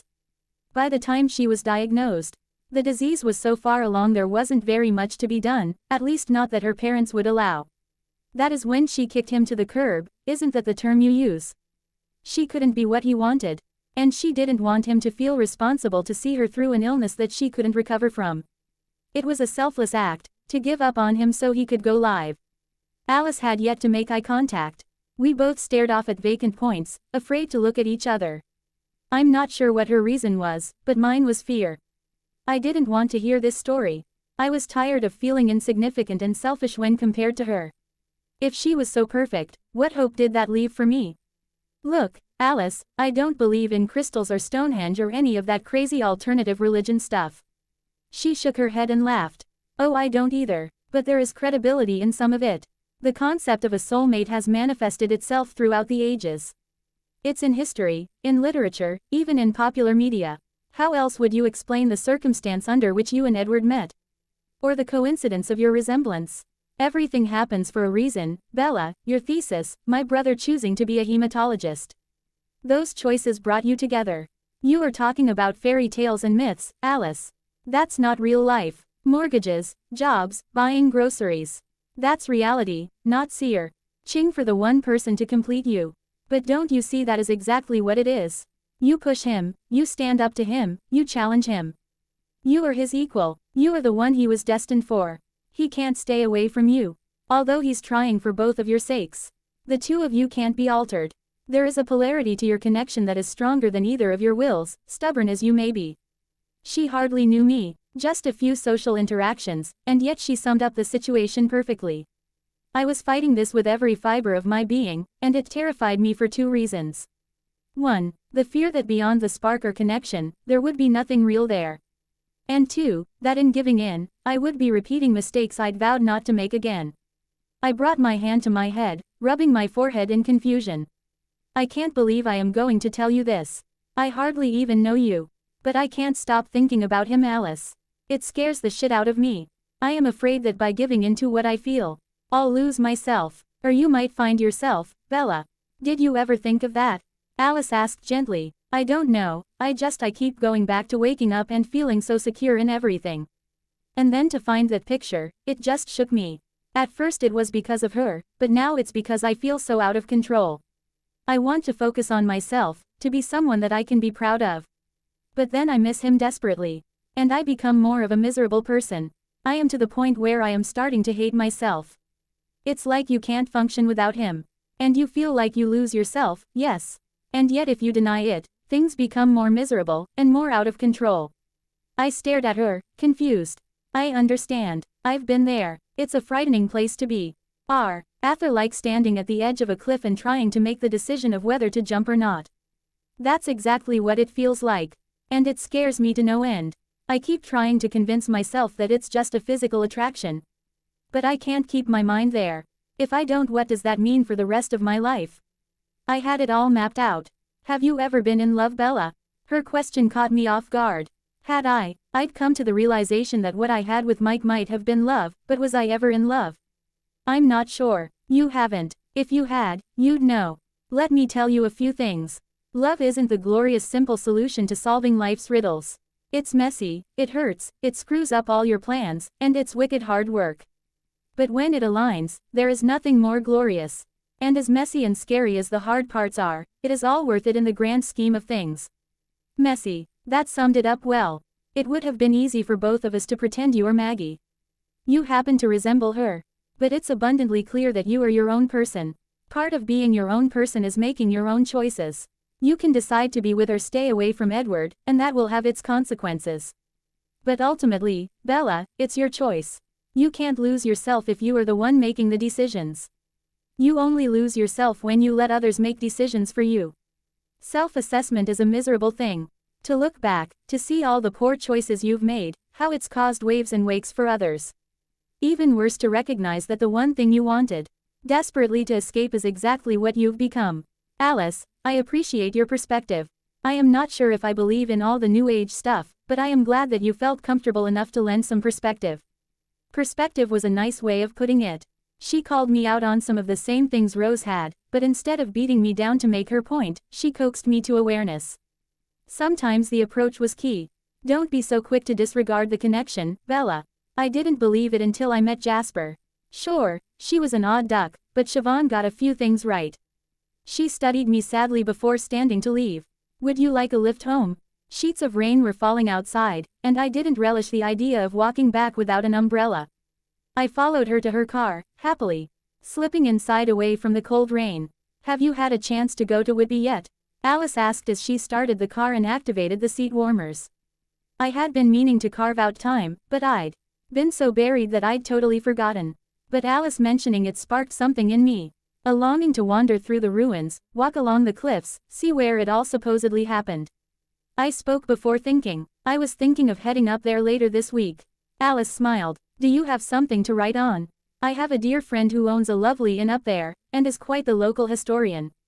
I'm sure she'd love to put you up, and would be a wonderful resource for you. I didn't have anything, as I'd left my bag at the flat. I have a better idea. Why didn't I think of this earlier? Can you hand me my bag please? I reached behind her seat and pulled up the mammoth satchel that Alice carried. She rummaged through it until she found a small silver cell phone. With one hand on the steering wheel, she scrolled through her contacts, and hit send. After a few moments, she broke into a smile. Esme Cullen, please. She paused, waiting for the person on the other end of the line to respond. Esme, it's Alice. She paused, listening to the person on the other end. He's lovely, thank you. I was actually calling to ask you a favor for a friend that was headed up your way. She paused again, listening. Her smile grew. Fabulous. That is exactly why I was calling. A friend of ours is over from the States working on her dissertation. I thought you would be perfect to show her around. Give her a place to stay and all that. Alice listened intently for a few moments. Wonderful. Her name is Bella Swan. I'll pass on the information. Thank you, Esme. Love to Carlisle. She flipped. Ped closed her phone and glanced over at me. We grew up with Carlisle's family. He's a bit older than we are, but he's a great friend. He married an American a few years ago, and they bought an old estate and turned it into an inn. They just finished some remodeling, and have no one staying this week. You are welcome to take up camp there free of charge, so long as you let Esme bend your ear. She was very excited to have a Yank to yammer with. The idea of a few days in Whitby, including a place to stay away from all of the chaos, did sound like the perfect solution. A few days in the great outdoors. Maybe even a bit of frivolous reading.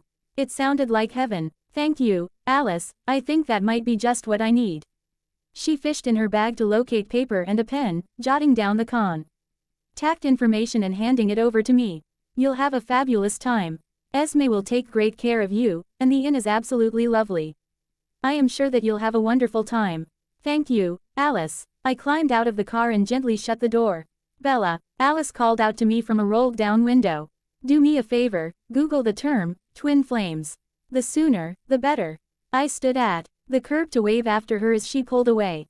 Twin flames. She had to be talking about more new age mumbo-jumbo. Funny, she didn't come off like a tree hugger at all.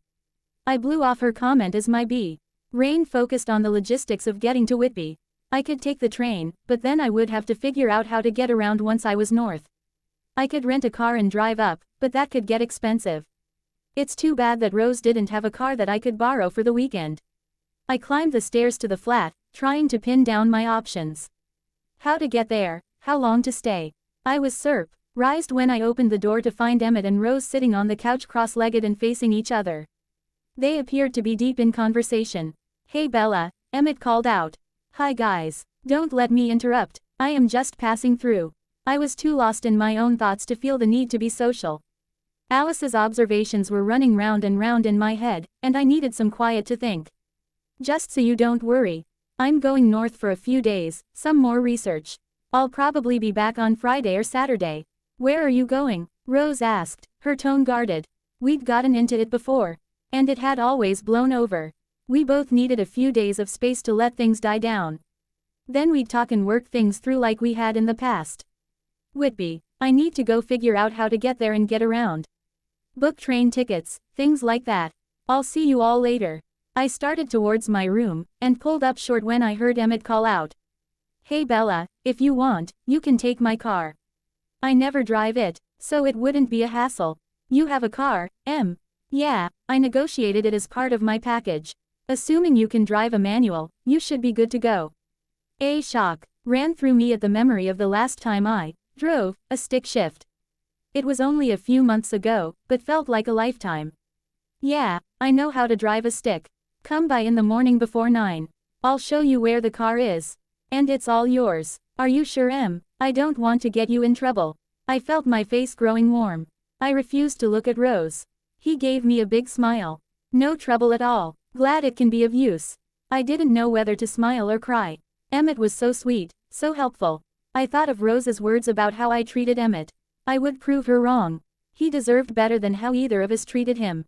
You are the best guy friend a girl could ever have, Emmett. Seriously. He grinned at me, and I could see a flash of the terrific guy the first had met on the plane months ago. It's what friends do, Bella. Come by in the morning and I'll set you up. Thank you. Good night. Once my door was closed, I fished the paper Alice had given me out of my pocket. Esme Cullen, Dunsley Hall. A street name and number, phone number, and email address were scrawled underneath. From what I could recall, Whitby was about 350 miles from London. If I left in the morning, I should be there by mid-afternoon. I glanced at my watch. It was too late to call Esme Cullen to let her know that I would be driving up tomorrow.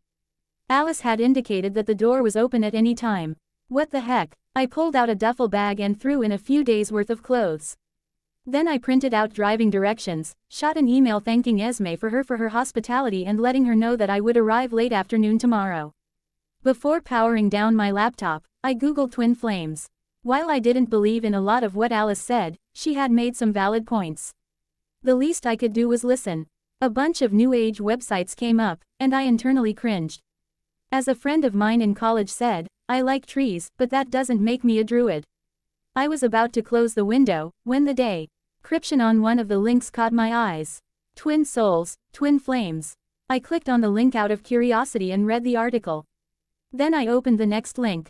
And then the next. As much as I didn't believe in New Age stuff, the concept was fascinating. Very simply, the theory is that all souls derive from one central soul. The final split creates twin flames, who find each other time after time. The whole concept was based on polarities. Yin and yang, if you will. One article in particular stood out to me. It referenced the need to create a strong heart through suffering, grief, pain and loss. The connection could only be once an individual has lived through pain, failure, anger, even shame. That sure as hell fit the current situation. And the more I dug into it I realized that Alice was right. Romeo and Juliet, Les Miserables, Wuthering Heights, there were thousands of books that referenced it in some shape or fashion. I had always thought of it as soulmates, yet based on the articles. It was a very different connection, and took into account the heartache, the loss, and even some of the antagonism. It gave me an entirely different perspective on the context of stories I thought I knew and understood. But for all the reading I had done, I'd never stopped to think about one important factor. Part and parcel with the notion of a twin flame is an intensity that can always be felt. It can be beautiful, but it can also be tumultuous, even traumatic. The link is never one-sided, and pops up when least expected. Just like the duality of the connection, love and loss are two sides of the same coin. And you can't have one without the other. I closed my laptop, and lay back on my bed with my eyes closed. I tried to conjure up my first interactions with Edward. At the pub with Alice and Jasper, in his car. At the club, the reaction had been there. The connection, the need to push, to react. I provoked him just as much as he did me. If I were to believe everything I just read, those are all indications of our connection. I thought about some of the great works of literature. The misunderstandings, the knee-jerk reactions, the decisions that resulted in the wounding of another. While nowhere near as interesting, what Edward and I had gone through really wasn't significantly different. And as I played with the notion more, I came to a more startling realization. It wasn't just Edward and I. It was Rose and Emmett too. While we might have reacted in different ways, Rose and I were ultimately both fighting the same thing. What's the old adage? The heart wants what a heart wants. We all had both been destructive in our own ways. But when we had burned, it had been bright, radiant. It had been beautiful. I picked up my cell phone, and scrolled until I found his number. I typed out a message and was about to hit send. Then I stopped. It was the cowardly way to handle this. No more. I stared at my phone for a long time. Then took a deep breath, deleted the text, and hit the green call button. It rang 5 times before going to voicemail. An automated message greeted me, recited the number I had called, and prompted me to leave a message. Hi, Edward, it's Bella. I'm sorry I haven't called. I was fumbling, trying to pull together a cohesive train of thought. I never seemed to do that very well where he was concerned. Listen, I am headed out of town for a few days. Some research for my dissertation. I was hoping that maybe, if you weren't busy when I got back, that we could get together. I'd like to talk, and... I broke off, fumbling for the right words. I felt like such a bumbling idiot. What could I say to begin to rectify all this? Well, anyway, I'm rambling and I know I'm not making a lot of sense. I'll try calling you this weekend. I hope you are well. I wanted to say something more, to make him realize that I was sincere in my effort. But nothing seemed like enough. I miss you, and I'm sorry, I said quietly before disconnecting. I put my phone down and turned off the light. Okay Alice, I heard you. I hope you were right. We will continue in next part.